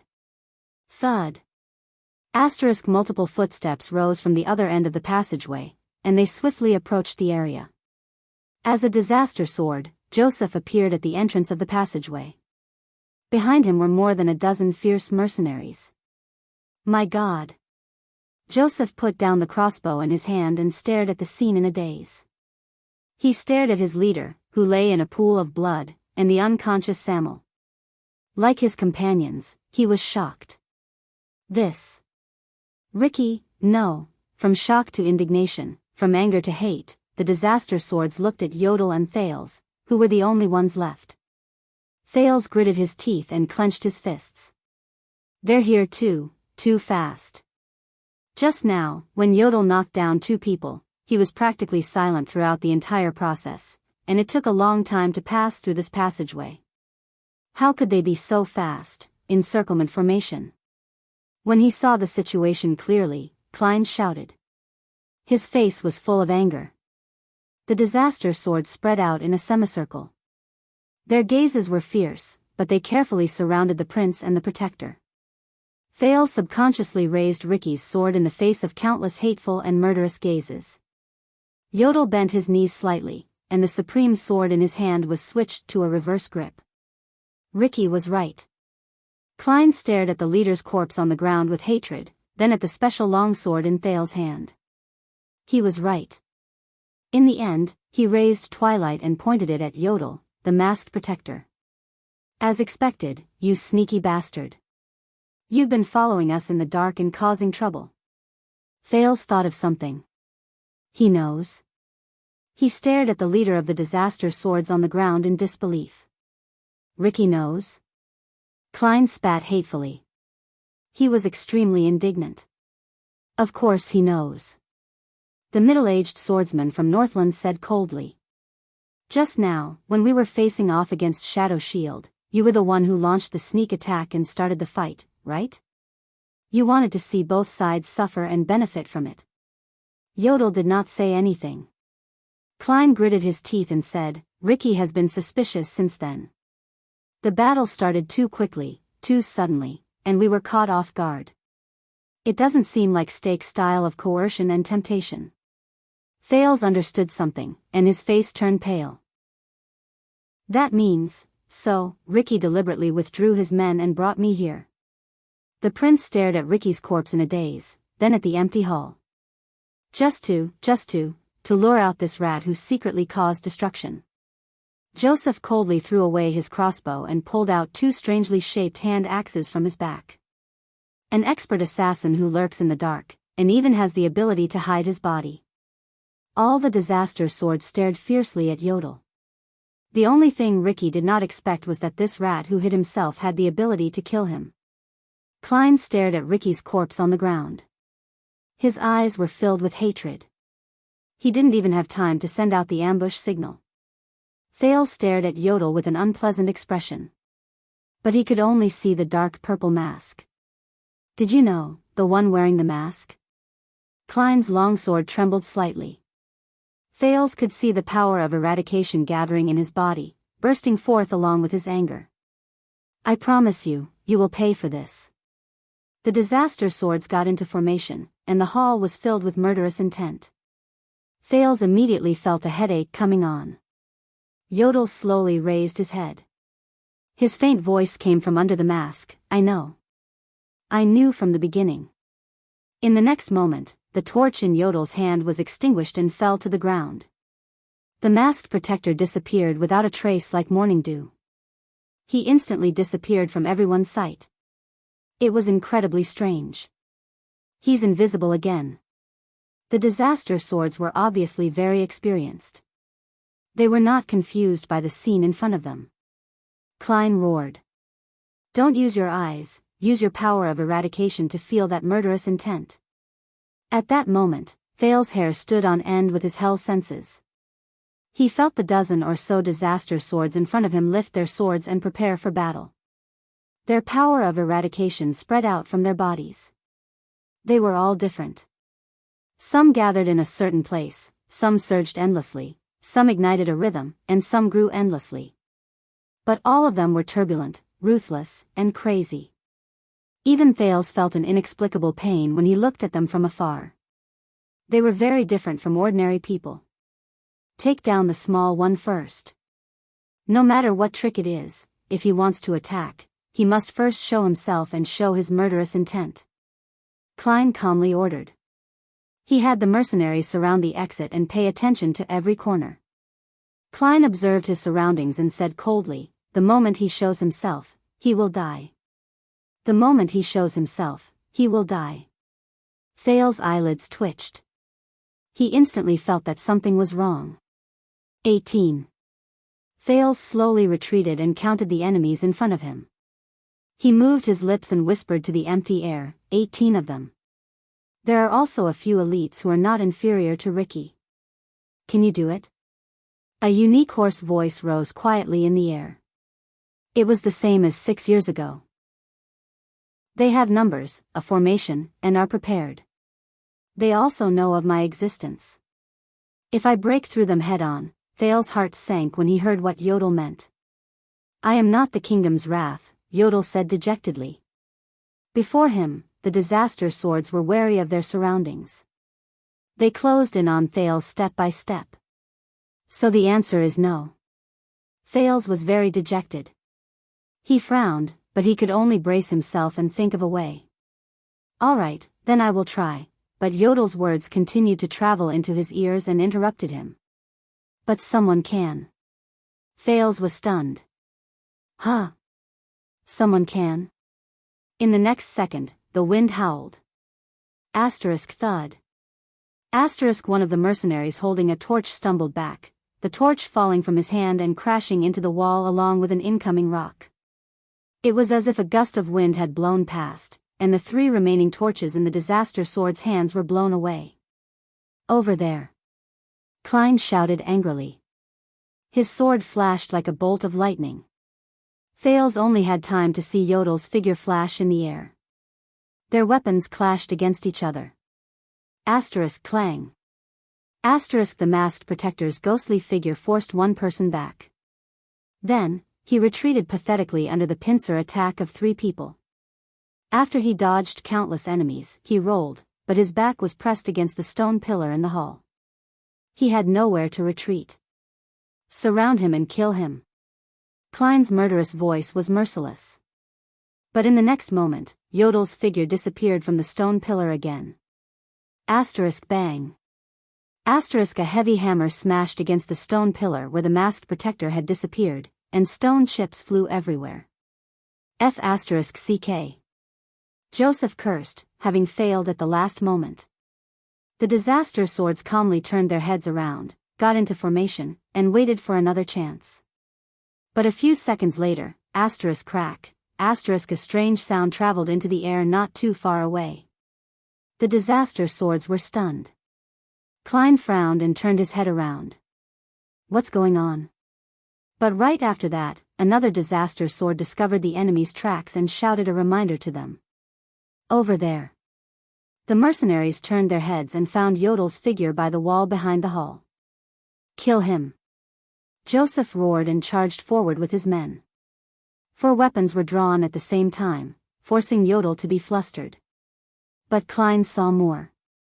He saw the masked, dark, and strange person put his left hand on the wall and gently let go of a ring. Ring? Beside the ring was an iron plate with words carved on it. Klein's expression changed. He instinctively turned his head and saw a familiar emblem on the stone pillar where Yodel had disappeared. That eye. The eye that leads to omniscience. At some point in time, the long crystal green key that originally belonged to Ricky was inserted firmly in the center of the emblem. No, that was Klein's first thought. In the next moment, rough metal scraping against metal and the clear sound of machinery rang out continuously. Asterisk crack, crack, crack. Asterisk the disaster swords were so shocked that their movements became chaotic, allowing Yodel to escape from the encirclement again. He hid in the shadows and even knocked away a torch. Asterisk crack, crack. Asterisk the noisy and piercing sound of machinery rang out for a few seconds, tormenting everyone's ears. Asterisk thud. Asterisk then, with a muffled sound, it disappeared abruptly. It was as if the blade of an axe on a guillotine had gone through the friction of death and blood. With a loud bang, it fell to the ground. Klein and Joseph turned their heads around in shock. Under the barely illuminated light of the last torch, they looked at the back of the hall. It disappeared. Klein's eyes were wide open as he stared at the infamous black prison cell. It disappeared. At some point in time, the mysterious bars that isolated and tortured the prisoners in the dark cell at the back of the hall, they were gone. Only dozens of round holes were left on the ground, telling them where they had gone. Only the quiet darkness behind them served as a foil to the eerie silence. Oh no, Klein blurted out subconsciously. He did not even have time to care about Yodel's whereabouts.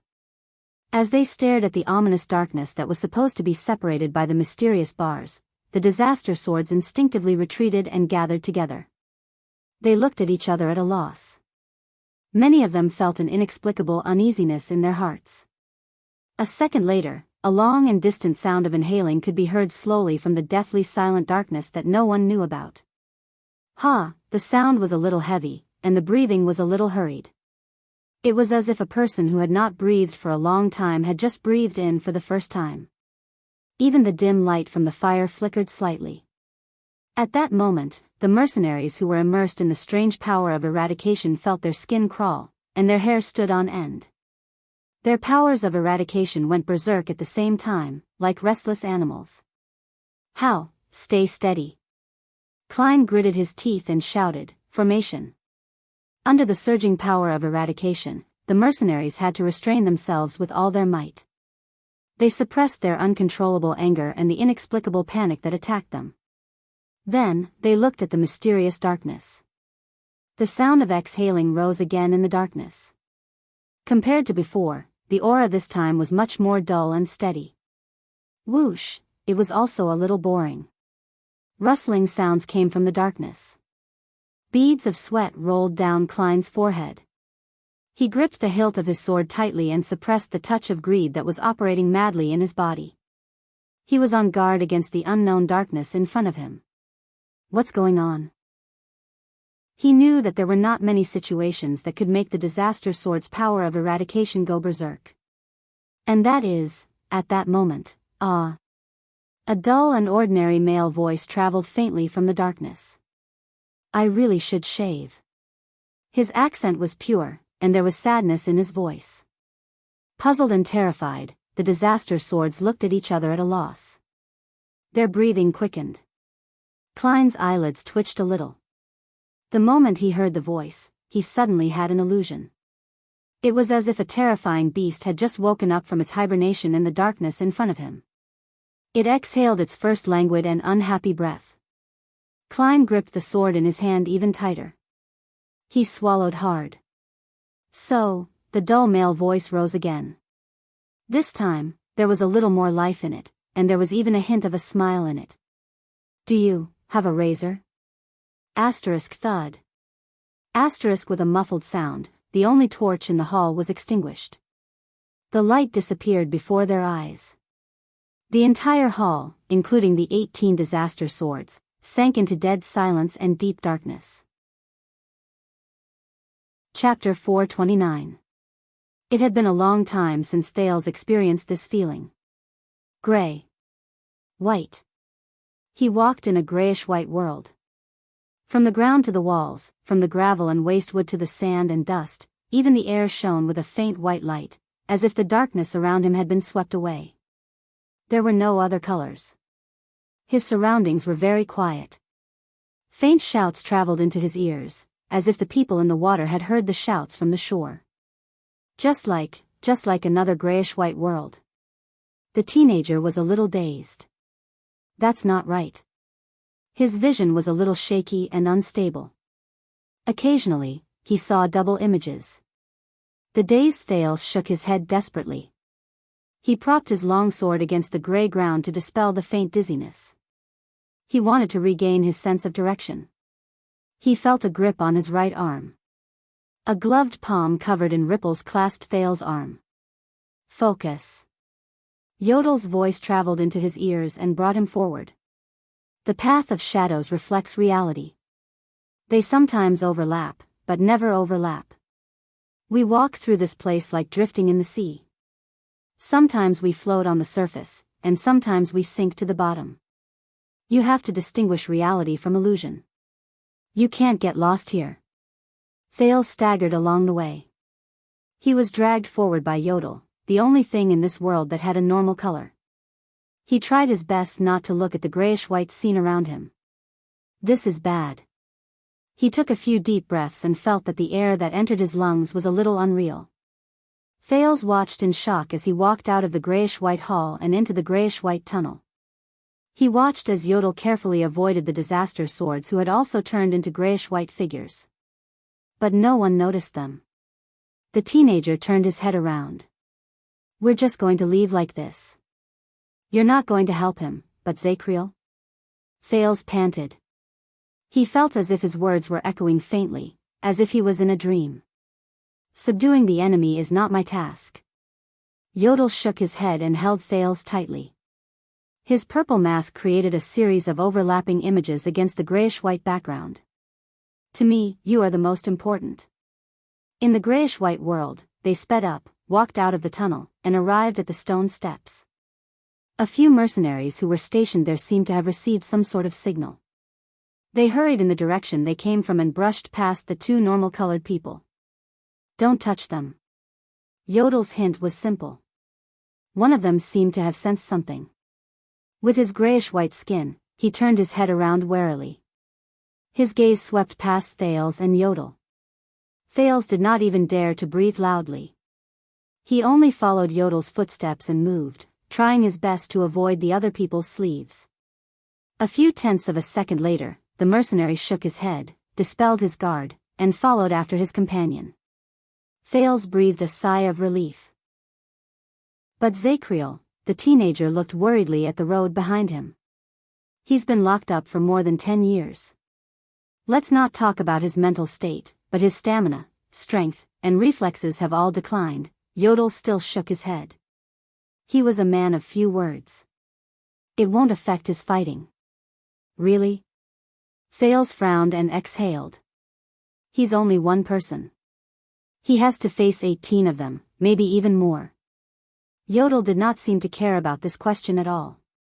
He just kept moving forward. He will find a way. Suppressing the faint dizziness, Thales fell silent. However, Yodel suddenly spoke. We can't go around it. We need to reveal ourselves for a while. Thales was stunned. What? Very soon, he no longer had to wonder. There were a few corpses lying beside the narrow stone steps in front of him. Some belonged to the mercenaries, and some belonged to Shadow Shield. Grayish-white blood splattered all over the ground. It seemed that the battle between Shadow Shield and Disaster Swords was still ongoing. The three masked assassins in black seemed to be the only ones left. They put away their weapons and were finishing up the battle. But the moment one of them raised his head, he shuddered. Xing. A short sword pierced through his chest, and it was pulled back with a swish. What followed was a purple mask that appeared out of thin air behind his shoulder. His companion beside him was unusually vigilant. He immediately drew his weapon, but the masked ambusher was faster than him. The ambusher closed in on him and swung the short sword in his hand gently. Whoosh, the unlucky assassin's last move was to cover his throat, which gurgled like flowing water, and fall limply to the ground. The last assassin, who was further away, turned pale with fright. He instinctively retreated. But another long sword, which shone with silver light and had a beautiful arc, had already cut through the air with great force. It went straight for his head. Whoosh. The assassin raised two strangely shaped weapons with handguards and crossed them above his head. He slid and prepared to roll to the side with the force of his block. But something unexpected happened. The trajectory of the long sword, which had a beautiful arc, suddenly changed. It changed from a slash to a thrust, and it thrust forward gently. Shik. The assassin could not believe it. He could only watch as the blade swept past his perfect block and pierced his throat. Thales pulled out the longsword steadily and looked at the blood on it with disgust. On the other side, Yodel, who had just rushed over after finishing off the two assassins, stared at the prince quietly. The gears behind his spectacles turned slightly. A beautiful strike. Yodel put away his short sword and said meaningfully, "So, you awakened to the power of eradication." Thales did not answer. He only nodded. Northland military sword style. 2 moves from 2 different offensive styles. Thunderbolt cross style and ambush style. They were connected by the twist of fate. But, the teenager stared at the assassin with blood dripping from his throat with a complicated gaze. He watched as the assassin trembled and crawled on the ground, grunting as he waited for his life to end. He could not kill him in one strike. Thales stared at the assassin's despairing gaze and sighed. The moment he drew his sword to fight against his enemy, the disaster sword's fanaticism and enjoyment when they killed their enemies kept appearing before his eyes. And the moment the sin of Hell's river surged and imitated the twist of fate, that faint emotion reached its peak. "Hey! I hate this." Thales shook his head. He gritted his teeth and raised his sword, wanting to end the assassin's pain once and for all. But Yodel suddenly extended his hand and grabbed Thales' wrist tightly. Under the prince's puzzled gaze, the masked protector squatted down gently. With a thrust and a draw of the short sword in his hand, he took the enemy's life. Thales put down his sword and watched quietly as the masked protector stood up. He swung his sword gently, and the blood on the supreme sword was instantly wiped clean. It was as clean as new. Yodel patted him on the shoulder. "You shouldn't like it," the masked protector said faintly. Thales suppressed the discomfort in his heart and smiled at Yodel. The prince raised his head, picked up the torch, and looked at the path that led to the ground. "I don't know if you heard it, but the disaster swords might know another path that leads to the outside." Yodel shook his head. He took out the long, dark green stone from his bosom and handed it to Thales. There was a hint of certainty in the masked protector's hoarse voice. "As long as the key is in your hands, we can capture all of them in one fell swoop. Now, we only need to reach the surface safely." "But what about after that?" Thales stared at the black prison key in his hand. More questions rose in his heart. What about Quick Rope? What about Dean? What about the Secret Intelligence Department? Thales, whose thoughts were in a mess, knew that this was not the time to think about these things. He tried his best to get rid of all distracting thoughts, threw away the torch, held Yodel's outstretched hand, and followed him into the path of shadows again. But luck did not always favor them. When they went up another floor and arrived at a corridor, Yodel suddenly trembled slightly. "Be careful. There's something strange ahead." Before the prince could react, the masked protector quickly let go of Thales' arm. Thales, who was still enduring the discomfort in the path of shadows, only felt his surroundings tremble. The grayish-white world in front of him rippled again, and like a receding tide, it returned to its normal color, darkness. Thales grunted in pain. He supported himself with his sword while the dizziness brought about by the change in the world. He trembled and retched. What's wrong? While he was puzzled, Yodel had already disappeared from his sight. But almost at the same time, the moment Thales appeared, a familiar and terrifying male voice rose from the darkness in front of him. I knew that you would always find a way to escape, Your Highness. As the fire lit up, a fair-skinned man with a torch appeared in front of Thales with a friendly smile. It was not in vain that I waited here in fear for so long. When Thales saw this person, he felt a headache and had to prop his forehead up with his hand. What a coincidence. The prince's lips twitched. He called out the name of the person in front of him in annoyance, Steak. Steak shook the torch in his hand and smiled from ear to ear. Thales suddenly missed Ricky's group of mercenaries. Disaster swords, aren't you supposed to kill all these people? Why are you so useless? There was no point in thinking too much. Thales tried to clear his mind of unnecessary emotions. He vigilantly used Hell's senses to observe his surroundings. Steak looked at his vigilant face and arched his shoulders in a resigned manner. He looked a little comical. But Thales knew that comical was definitely not one of the adjectives that could describe this guy. Don't worry, Your Highness. Steak raised his hands with a sincere expression. I am a businessman. I don't like violence when I can solve things through negotiation. Is that so? Thales looked at him with a headache and sensed the information from Hell's senses. You don't like violence, then why are there at least a dozen breathing sounds hidden in the darkness behind you? That's really reassuring, Thales said with a fake smile. He tried to find Yodel's location. But Yodel still did not show up. He did not use the path of shadows to bring him out either.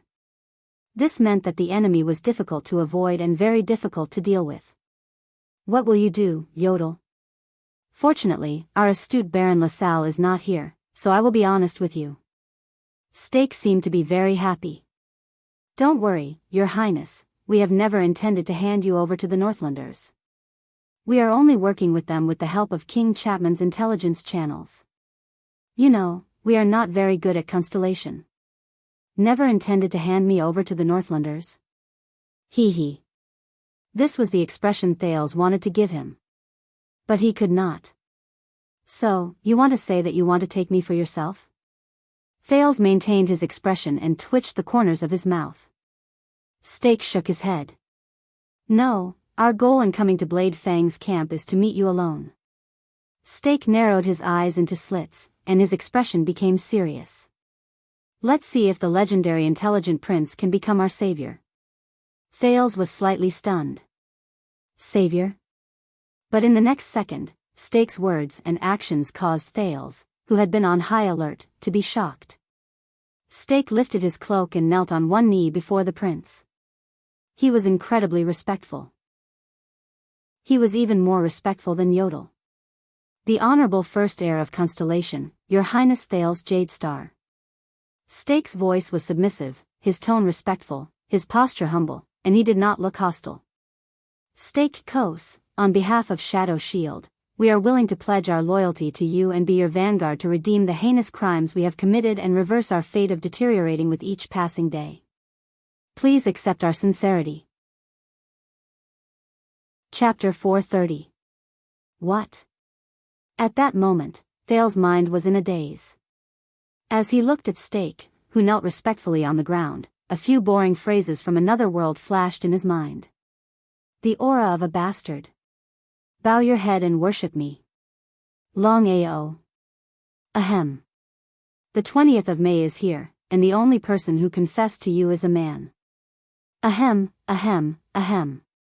Thales shook his head vigorously to get rid of these boring thoughts. Don't forget, Yodel is still next to me. Damn it. The Prince of Constellation had a strange expression on his face. He looked at Steak with a complicated expression and ruffled his hair, which looked like a bird's nest. I really hope that I can be so popular when I'm in Dragon Cloud City. Steak smiled again. He slowly raised his head and stood up. As I said, Your Highness, Shadow Shield cannot survive alone. It needs the support of power, needs the demand of power, and needs a gap in power. Steak looked around, as if he was really worried about something. LaSalle and the group of sword sellers were there, so I had to be polite and say some pleasantries. But when I'm alone with you, I can say something from the bottom of my heart. Thales raised his eyebrows. He wanted to see what else Steak could say. Steak pursed his lips, and his expression darkened. A few seconds later, he managed to say something. You're right. A few seconds later, he said, I don't like Chapman Lampard, Your Highness. I didn't like him from the first time I saw him. The torch in Steak's hand crackled, and even the darkness in the corner swayed slightly. When he heard that name, Thales subconsciously tightened his grip on his long sword. He remembered the meeting between Chapman and Steak under Lampard's carriage 6 years ago, when he and Little Rascal were still in it. Thales sighed and said sincerely, Very well. Very good, then we still have something in common. Steak nodded in understanding.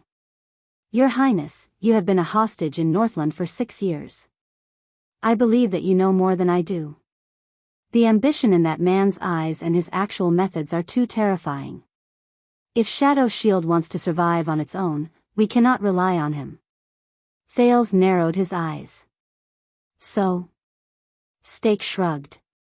So we don't have much choice.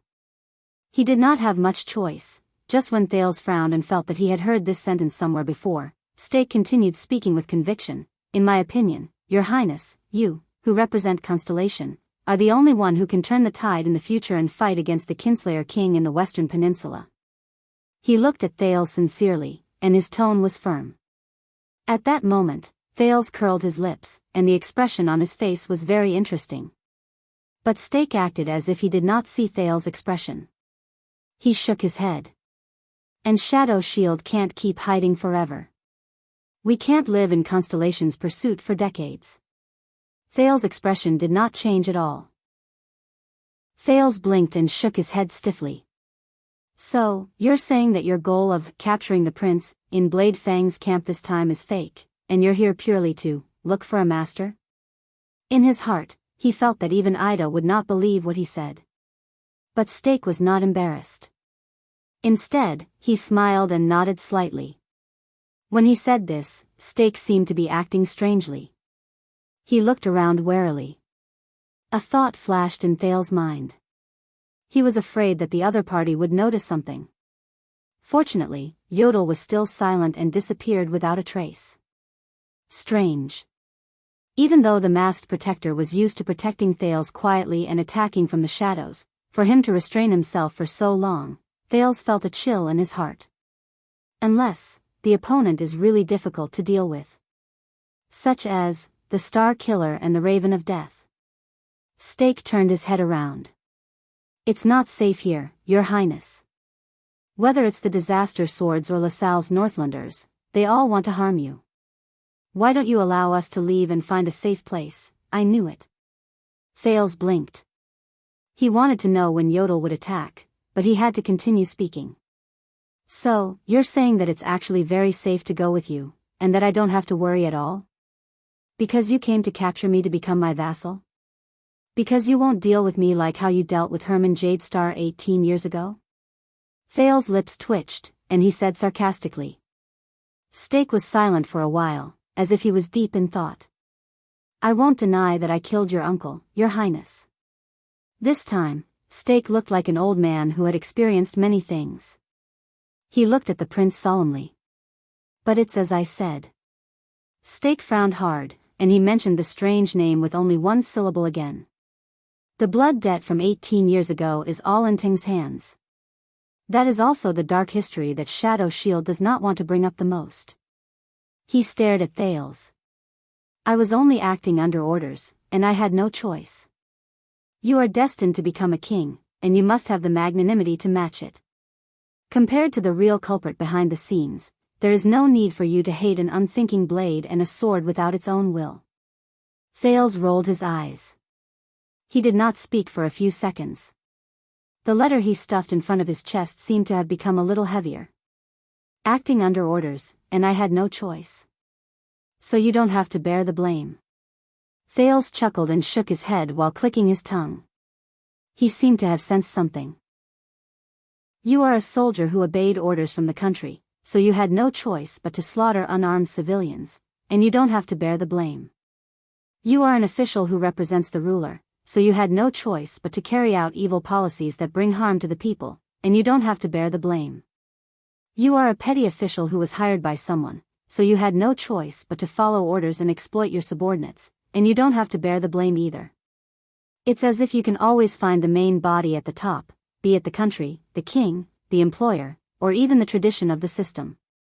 You seem to be able to throw all the blame on it, as if everything can be solved as long as you can find the source of everything. Thales spat in disdain. This is one of the excuses I despise the most. Steak was slightly speechless. Unfortunately, there has never been a unthinking blade in human society, and there has never been a masterless sword. Thales said coldly, regardless of whether they are aware of it or not, whether they admit it or not, whether they accept it or not, everyone has to pay the price for what they have done. There is no escape. There is no Jesus in the world who has suffered for others. Steak frowned slightly. He was slightly puzzled. But he still let go of his doubts and sighed. Of course I am guilty, and I do not intend to run away from it. On the contrary, I am now trying my best to make up for it, whether it is by pledging loyalty to you or changing the fate of Shadow Shield. His voice became a little low. Thales sneered. Make up for it? Loyalty? How? Steak bowed respectfully. Come with me, Your Highness. We can talk about many things and share a lot of information. There was a sharp glint in his eyes. Including the secret from that year, the secret that Ting hid from everyone for 18 years, the secret that caused the Jade Star royal family to suffer misfortune. Thales frowned. Similarly, we will show you our value. Steak raised his head, and a rare hint of steel appeared on his cold face. Since 18 years ago, the conflict between the royal family of Constellation and the great nobles has become increasingly intense. The Iron Hand King's ruthless and violent methods have exacerbated this situation. I believe that your path to being crowned king will not be smooth. Because of this, as the heir, you need a sharp blade that no one knows about. If there is no such thing as a masterless sword in this world, then let us become a sword that is willing and has a master. Let us become that blade in the darkness. Steak slowly pressed his hand against his chest. His words seemed to burn with boundless flames. To protect your crown. The future Supreme King of Constellation, Your Majesty Thales I. He said in a loud and clear voice. Thales felt his eyelids twitch. A few seconds later, the teenager exhaled and shook his head with the ghost of a smile. I can't believe it. Only 6 years ago, you tried to assassinate me under the fortress. Thales rubbed the hilt of his sword and could not help but laugh. But Steak shook his head. First of all, that was what Archduke Pofford hired us to do. Steak was still indifferent, as if he was unmoved. He raised his right hand. Second, as a king, how can we not be tempered? Our hatred is indeed as deep as the sea. We are enemies, Your Highness. Steak pointed at himself, then gestured respectfully at Thales. But the most brilliant ruler not only destroys his enemies, but also turns them into friends, and uses them for his own use. Thales stared at him in a daze. It's hard to imagine. This guy is giving me a political lesson? Steak curled up the corners of his mouth, revealing a casual but not frivolous smile. Besides, if we did not have that thrilling encounter during that assassination, how would we know what kind of king you are? How would we know that you are worthy of us entrusting our lives to you and serving our swords loyally after we got rid of Ting's nightmare? The next moment, Steak put away his smile, and bowed solemnly and cautiously. The fate of Shadow Shield is in your hands, Your Highness. Hold it in your hands to prevent us from becoming an unstable factor again, or let go of it and let the assassin organization, which has been in disunity for a long time, continue to fall into depravity and bring harm to the world. It is all up to you. Please show me the magnanimity of a king, the bearing of a ruler, be wise and decisive, and think thrice before you act. The magnanimity of a king? Thales stared at Steak, dumbfounded. His jaw almost dropped to the floor. Fortunately, he did not say King of Glory. But Thales still stared at him in a daze. He felt that his impression of Steak had been refreshed. My God, Quick Rope should have hired you to bring in business for him. Thales shook his head and clicked his tongue. Why would a person like you be an assassin? It's such a waste. Isn't it better to be a president? Steak only smiled humbly. So, what do you mean? Are you willing to come with us? We have too many things to report to you regarding your future and Shadow Shield's future. Thales exhaled and wiped the sweat off his forehead. Very well. Thank you for your kindness. You may leave now. Steak narrowed his eyes slightly. Thales waved his hand awkwardly. When I return to Eternal Star City, you can send me a message. I'll be happy to talk to you about the future of Shadow Shield. Steak smiled and shook his head. Of course we're willing to do that, but unfortunately, I don't think your father will be happy. Thales snorted softly and said, I'll convince him. But Steak denied this. I'm afraid that won't work. I'm sure that hatred and anger have blinded King Kessel's eyes. After Ting left, it's not that I didn't send a message to the Secret Intelligence Department, but every time, it was like a stone thrown into the sea. Thales frowned slightly. That's why we had no choice but to come to you. We could not get close to you when you were in Extet, and when you arrived in Constellation, you were locked in the palace and surrounded by layers of iron curtains. It was only at this time that we had the chance to meet you without being disturbed. Steak was extremely respectful. Please do not worry. You will be safe, and you will return to Constellation. We will be your quietest and most powerful ally. We will only appear when you need us. Thales stared at him for a long time. He clenched and unclenched his fists. But the prince smiled at the last second. A prince with the surname Jadestar is in cahoots with Shadow Shield. Are you sure you're helping me, not threatening me or kidnapping me? Thales sneered. Steak's expression froze. You know, a long time ago, a damn old witch taught me this. The image of a pouting girl with missing teeth flashed before his eyes. It was replaced by an ugly face with a bloody mouth. It made Thales feel disgusted. The Prince of Constellation raised his head and said happily, betrayal is the true meaning of an alliance. The black prison was silent. Faint sounds of fighting could be heard in the distance. He did not know whether it was an assassin, a swordsman, or someone else. Steak was silent. If that's what you're worried about, you don't have to. The leader of the assassins took a deep breath. There were too many people in the tavern just now, so it was not convenient for me to say much. But you must know that I have followed Ting for a long time, and I have also learned some secrets behind his impenetrable and mysterious veil. Thales thought about Yodel, and at the same time, he paid attention to the other party's actions vigilantly. But Steak's next words made him frown. Your Highness, you are not the only one. As far as I know, during the Bloody Year, one of Shadow Shield's employers. Steak sighed. The smile on his face was one of resignation and pity. He spoke slowly, and his tone was a little deep. Also has the surname Jadestar. A few seconds later, Thales' expression slowly changed. What? What does he know? He could not help but think this way. That map? That weapon? Or... But reality did not allow him to think too much. Steak gently extended his hand, looking sincere and pure. Your Highness, do you want to know who that is? Who is that? At this moment, Thales thought of something. In the next second, a dark figure with a purple mask instantly appeared behind Steak, as if he had emerged from a water curtain. Yodel. Thales tensed up. He did not have time to react, and he could not react. He saw Yodel jump out of the shadows with murderous intent, and charge towards his target. The supreme sword rippled in the air. It mercilessly and cold-bloodedly pierced towards the smiling Steak. The sudden change in the situation happened at this moment. Asterisk bang. Asterisk there was a loud bang. The sudden strong light and loud noise caused Thales, who was in the state of hell's senses and was paying full attention to the situation, to suffer greatly. He subconsciously closed his eyes and took 3 steps back in pain. Only the buzzing in his ears could be heard from both sides of his head.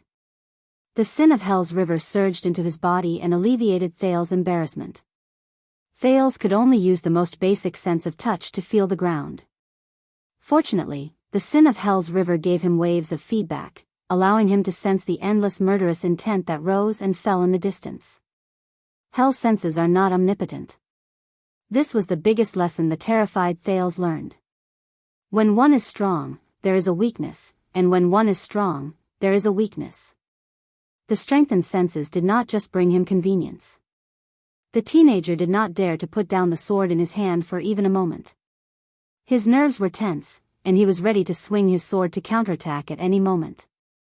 But he did not know whether it was because the enemy did not pay enough attention to him, or because he had no time to be distracted. Even when Thales's senses gradually recovered, he was not attacked. But this made him panic even more. Because, as expected, when Thales regained his sight and hearing, the moment he saw the situation clearly, he was instantly filled with rage. Stake was sitting by the side. Half of his body was bright red, and his left arm, which held a strange awl, was trembling slightly. He was panting. He looked very pathetic. There were 2 assassins lying dead beside him. Both of them had their throats slit. But the most important thing was that the masked Yodel stood in front of them. He held the supreme sword tightly in his hand, but he no longer had the strength to move forward. His limbs were stretched taut, and each of them was entangled inch by a strange metal chain with barbs on it. From his joints to his tendons, the barbs pierced into his flesh and bound the masked protector tightly. The other end of the chain was held tightly by 4 different shadow shield assassins. Their gazes were cold, and they had great teamwork. They did not loosen their grip at all. Thales felt a chill in his heart. Yodel's limbs trembled slightly. He tried his best to fight back and held the supreme sword in a reverse grip, but because of the angle, he could not cause any damage to the chain. Shit! Thales' heart clenched. His grip on the sword hilt became stiffer. You know, those in our line of work are inexplicably sensitive to our peers, where to hide, when to attack, who to target, what route to take. Stake's voice rose faintly. The leader of the assassins struggled to get up from the ground. He wiped off his cold sweat, as if he still had lingering fear from the dangerous situation just now. But I really did not think that one day, I would be able to use this experience to save my life. Stake first looked at Thales, then at Yodel, who could not move. He patted the dust off his body. He stared at the masked protector, who was restrained. He composed his expression and revealed a sincere smile that he had not shown for a long time. We've finally waited for you. It was so scary. Chapter 431. Thales could not believe his eyes. Yodel, who always hid in the dark and always killed, captured. The shadow shields behind Stake lit up 2 torches and illuminated the small corridor. Even though his expression could not be seen through the mask, Yodel's struggles became weaker.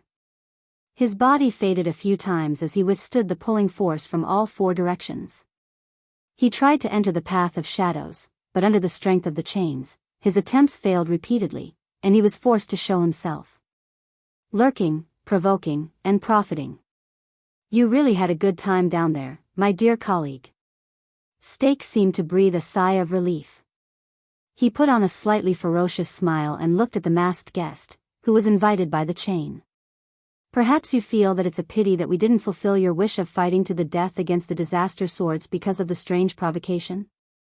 Yodel did not answer in the dark and dreary black prison. His dark purple mask was facing Stake, who was at least 5 steps away. His silence made Stake frown slightly. This is bad. Thales forced himself to calm down. He gritted his teeth, bent his knees slightly, and raised the silver diamond longsword in his hand so that it was at eye level. There were not many 2-handed sword styles in the Northland military sword style. Most of them were used to launch desperate counterattacks after their shields were broken. But now, He held the sword with both hands and looked at the chain-controlled messenger closest to him. I just need to force one of them to retreat. Thales called out to the sin of Hell's river that filled his feet. He was ready to exert his strength. No, no, no. The sharp-eyed Stake did not miss this scene. He raised his eyebrows, raised his index finger at Thales in an amiable manner, and shook it slightly. If it were me, I wouldn't have done that. Stake shook his head. His smile was still polite. Your Highness. As he spoke, he pushed the awl in his hand forward gently and pointed at Yodel's throat. This action made the anxious Thales stop in his tracks. After all, you have a precious body.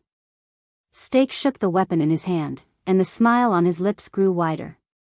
There was a hidden meaning in his words. If you are injured, I cannot afford it. Damn it. As he watched Stake's smug and confident smile, Thales took a deep breath and put down the long sword in the air. He had no choice but to give up on the idea of breaking through the encirclement.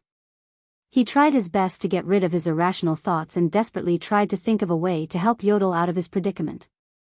Yodel struggled with his right arm again. The tip of the supreme sword pierced one of the links on the chain, but the assassin holding the chain immediately exerted force in the opposite direction. The angle was tricky, and it crushed the masked protector's intentions. You've said so much nonsense. Thales looked at Yodel, who was fighting against the four people. He felt troubled. Just to lure him out? Stake clicked his tongue and shook his head. It's not all nonsense, Your Highness. The leader of the assassins bowed as politely as before, but Thales could no longer sense the respect in his words just now. Please believe in my sincerity. It was as if he had grasped the last move on the chessboard. Calm down, Thales. Calm down. The prince took a deep breath and listened to Stake's direction with held senses. The four people who were wrestling with Yodel were breathing unsteadily as they continued to consume their energy. The two assassins behind Stake rested quietly and were recovering their strength. Stake's left arm was still trembling slightly. It seemed that he was not completely unscathed after he fought against Yodel. But Thales looked worriedly at the darkness behind Stake. He could still hear multiple breaths coming from there. His greatest support was suddenly gone, and he could not fight against many people alone to save the hostages. What should I do? How can I? He looked at Yodel, who was trapped in great difficulty. He caressed Ricky's silver diamond longsword and felt its almost perfect balance, but he knew that he was in the most unbalanced situation he had ever been in.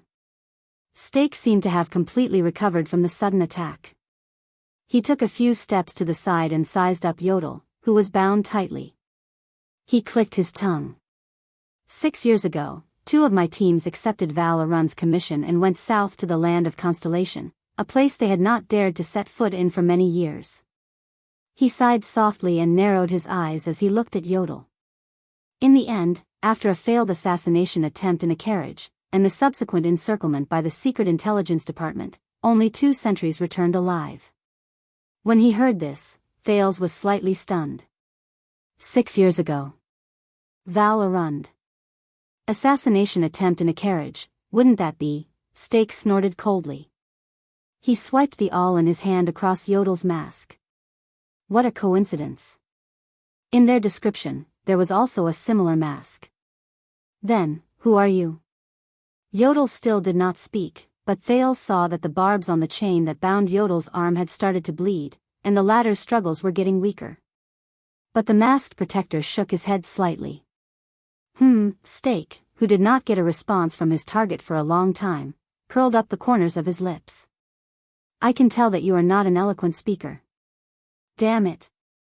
Thales' breathing became faster and faster. He raised the long sword in his hand a few times. Yodel still did not speak, as if someone had used an iron brand to cover his mouth. Under the dim firelight, the familiar yet unfamiliar dark purple mask looked simple and monotonous. The assassin leader finally gave up on trying to communicate with the strange masked protector. Maybe, he's a mute. Now, the uncertain factors that affect our communication have been resolved. Stake slowly turned his head and suddenly looked at Thales. Can you come with us, Your Highness? He still had that amiable smile on his face. He stood among the group of assassins with their faces covered, stood in the impenetrable darkness, and extended his hand to Thales from afar. But the prince only felt a chill run down his spine. We can get along, and we will work well together. As he stared at Stake's palm, Thales furrowed his eyebrows so tightly that his teeth were about to shatter. He swung his hands, and the long sword drew an arc in the air. He was getting used to the characteristics of this weapon. Ambushing my protector is not a good sign for cooperation. Stake lowered his palm and said with a smile, I think so. After all, he did not hesitate when he swung his sword at me. Thales was speechless for a moment. He changed his attitude and said coldly, Listen, Stake, if you still want to get out of here alive. When the prince said this, he stiffly stopped himself from saying that the kingdom's secret intelligence department has already surrounded this place. No, confirming this news in front of Stake would only make him more desperate, and he would care more about the hostages and bargaining chips in his hands. What should I do? Thales looked at Yodel, but he could only see a reflection in Yodel's lens. We can discuss what you said, Thales braced himself and said, but as the first step of the negotiation, I am more willing to see my protector healthy and safe. Stake stared at him carefully for a long time, then he smiled. He smiled very happily. As he smiled, the chain-wielding assassins bound Yodel even tighter. The masked protector shuddered and shook his head at Thales again. There is only one way to ensure his safety, Your Highness. Perhaps he was tired of Thales' words. Stake's smile was a little cold. Stake narrowed his eyes into slits and tilted his head slightly. And you already know. Thales tightened his grip on the hilt of his sword. Damn it. He's so stubborn and slippery. Cooperation, negotiation, and benefits, nothing can attract his attention. He only wants me. Me. Stake stared at Thales for a long time. He did not seem anxious at all. In fact, I heard a lot about you from Baron LaSalle, and he heard a lot about you from King Chapman, including your personality. When he heard that name again, Thales suddenly had a bad feeling. Stake smiled and took a step forward. He looked at Yodel, then at Thales. For example, you are kind, resolute, and brave. Stake's expression changed slightly. He raised the awl gently. But I've always been curious. How can these two characteristics appear on the same person? Then, we have a chance to verify it today. Before Thales' unpleasant expression, Stake gently pressed the tip of the awl against the masked protector's neck and grinned. Yodel still did not move. His arms were bloody. The assassins who tightened their grip on his limbs tightened their grip. What do you mean? Thales' face was pale, and he spoke faster. As I said, I am a businessman. Stake spread his left hand in a seemingly resigned manner, but the awl in his right hand suddenly tightened around Yodel's throat. Thales could not help but clench his fists. Transactions are always consensual. So, I hope to see you come with us quietly and willingly. Do not cause trouble, do not make mistakes, and do not play any tricks. You must know that we are deeply aware of how difficult you are to deal with. Stake twitched the corners of his mouth in a profound manner and gestured at the silent Yodel. Make your choice, Your Highness.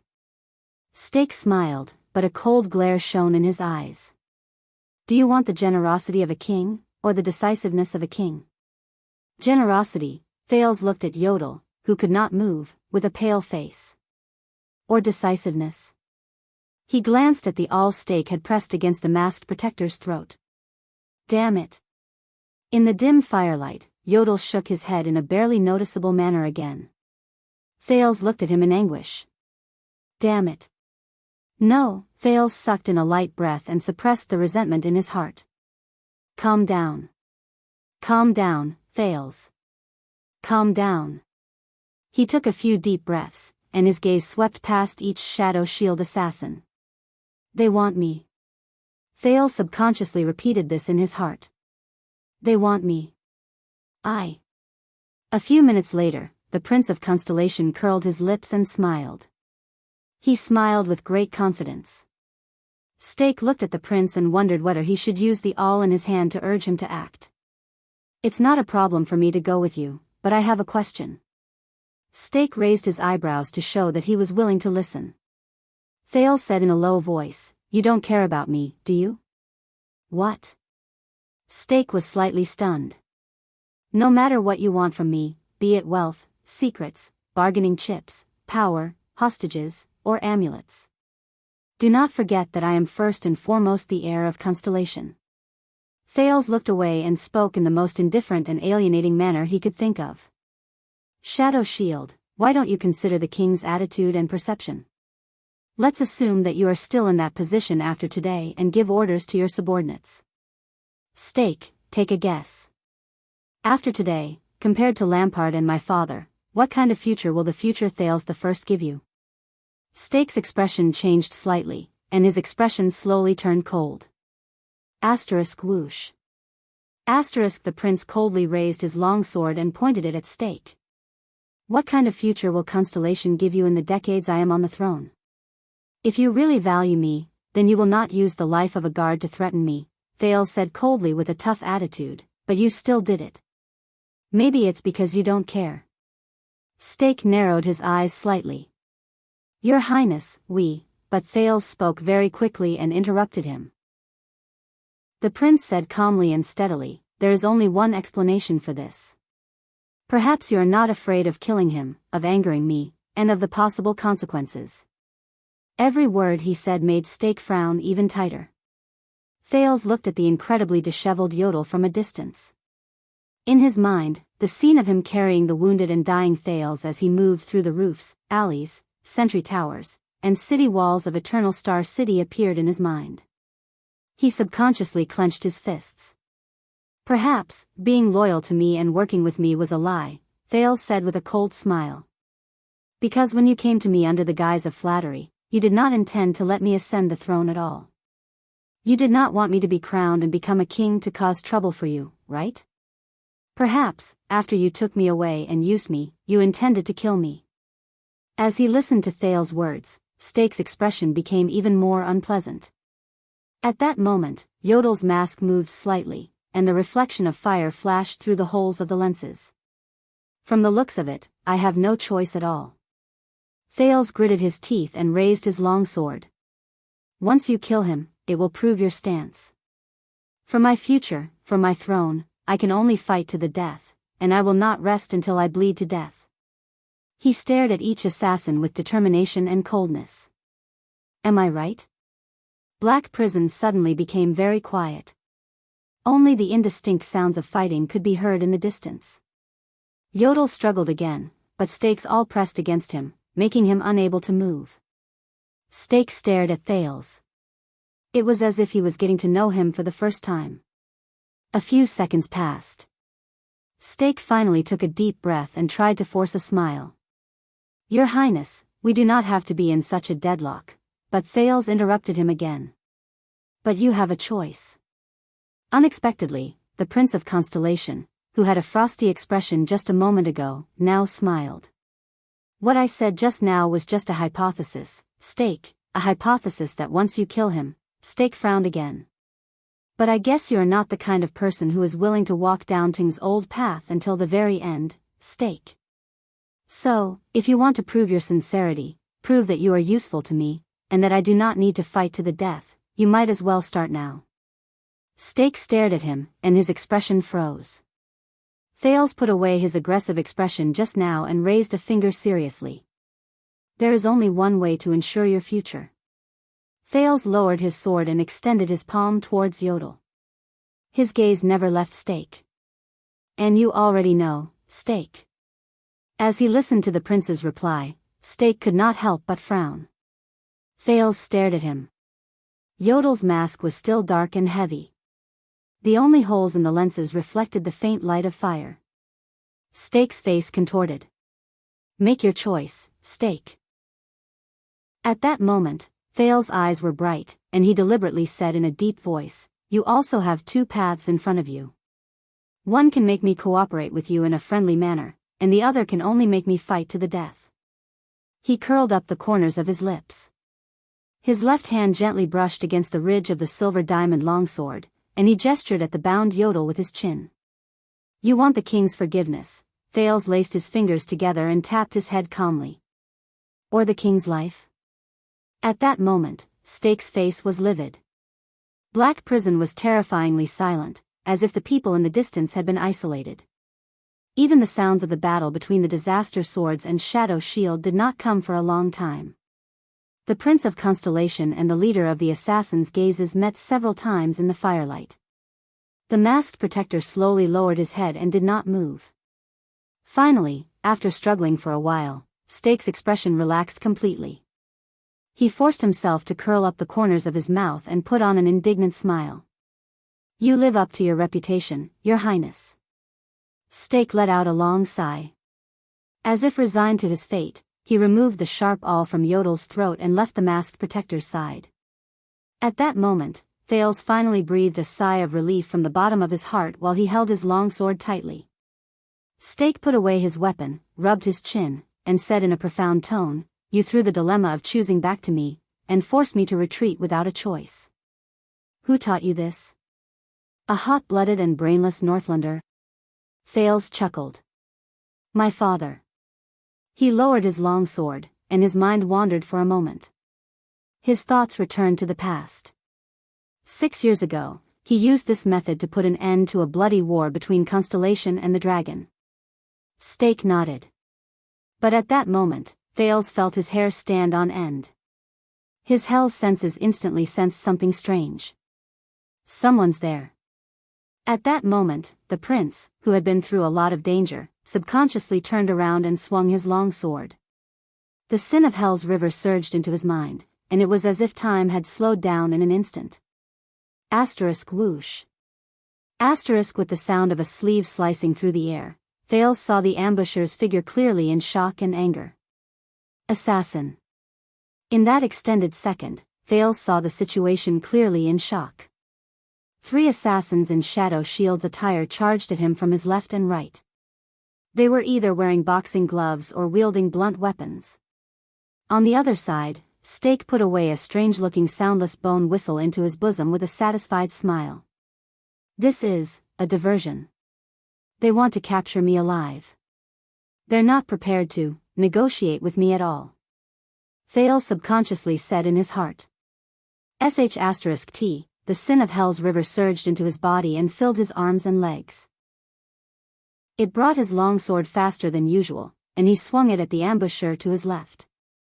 But this was already his limit. Thales could not take care of the other two. No, *T, it's too late.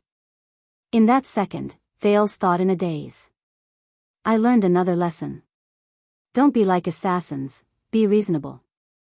His sin of Hell's river reached its limit. It retreated from his mind, and time seemed to have returned to normal. But the fainting that Thales expected did not happen. Instead, there was, *shik. The monotonous and crisp sound of metal-piercing flesh rose abruptly. Thales was shocked. A weapon sliced through the air and flew towards the 2 assassins he did not manage to defend against. The 2 assassins looked as if they were hit head-on by a galloping warhorse. They trembled in the air and froze. Bang.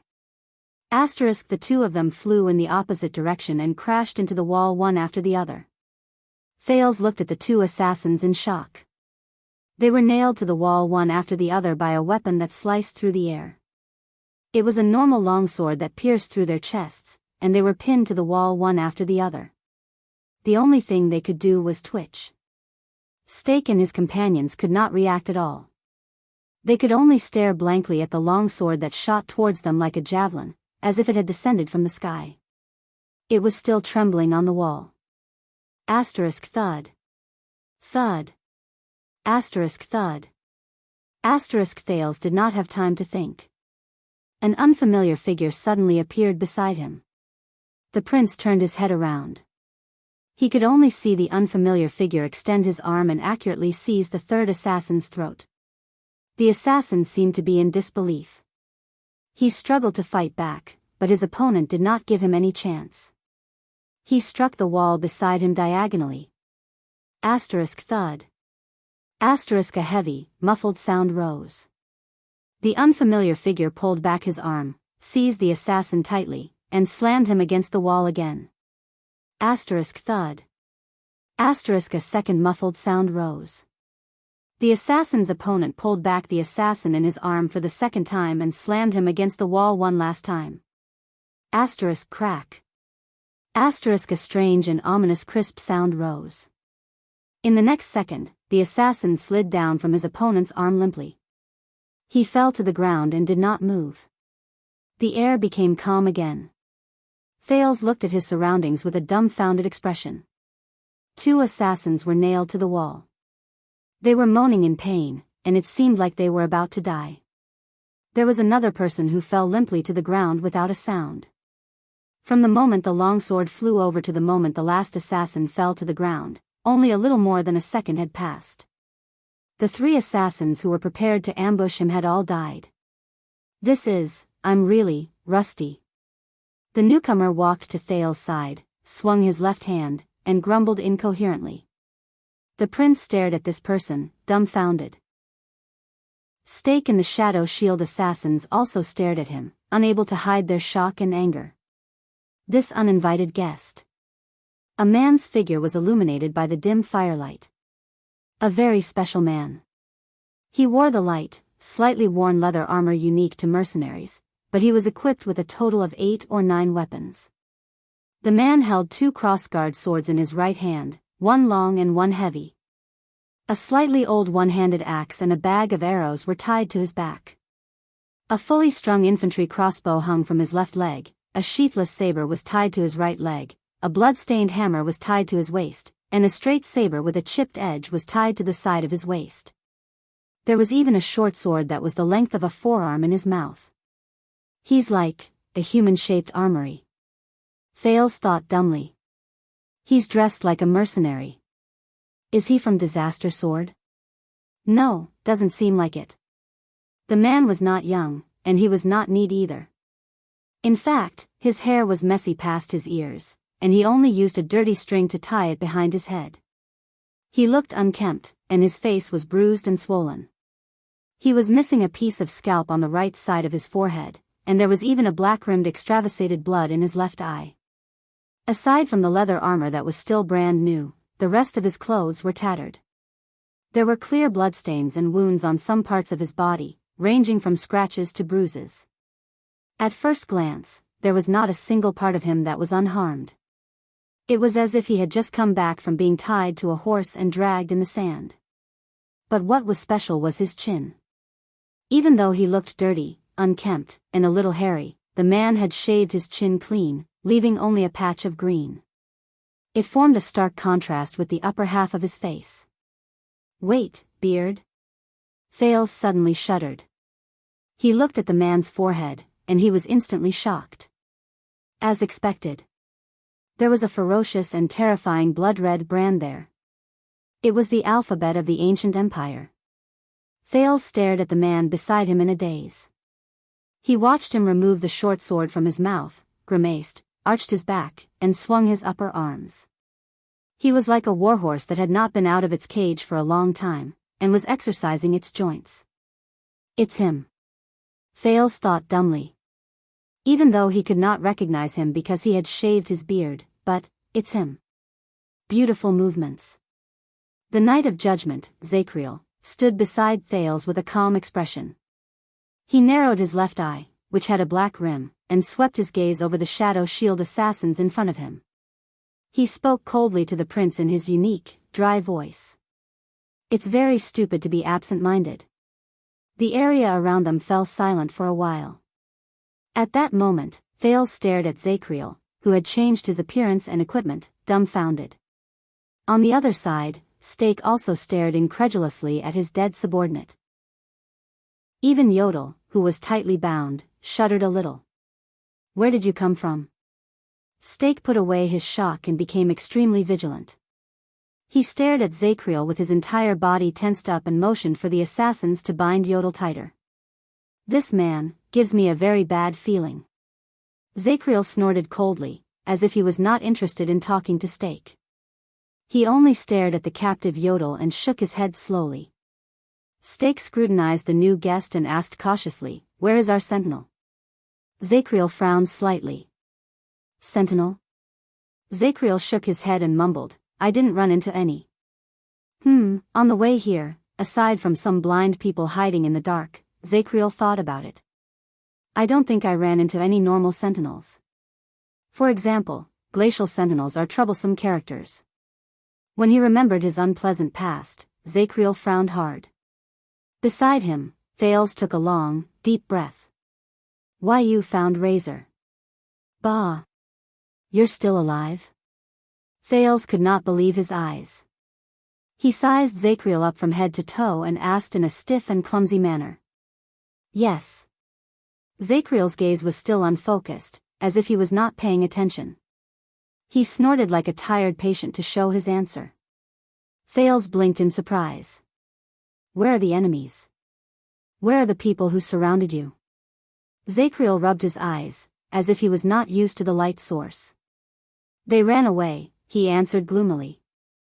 The Prince of Constellation rolled his eyes in puzzlement. "Ran away? They ran away just like that? How is that possible? 18 disaster swords, let you go just like that?" Thales could not understand it. Zacriel tugged at his mercenary leather armor and shook his shoulders in extreme discomfort. "Yes, they ran away." The Knight of Judgment, who was released from prison, silently recalled the battle just now. "Those sword peddlers, they ran away." "How many of them ran away?" Zacriel scratched his head. 2 or 3. Maybe 4. I can't remember." When he thought of this, Zacriel exhaled in displeasure. He pounded his forehead in pain and felt sad. You're tuning into the Carefree Valley YouTube channel. Don't forget to subscribe and join us on this journey to catch the most captivating stories.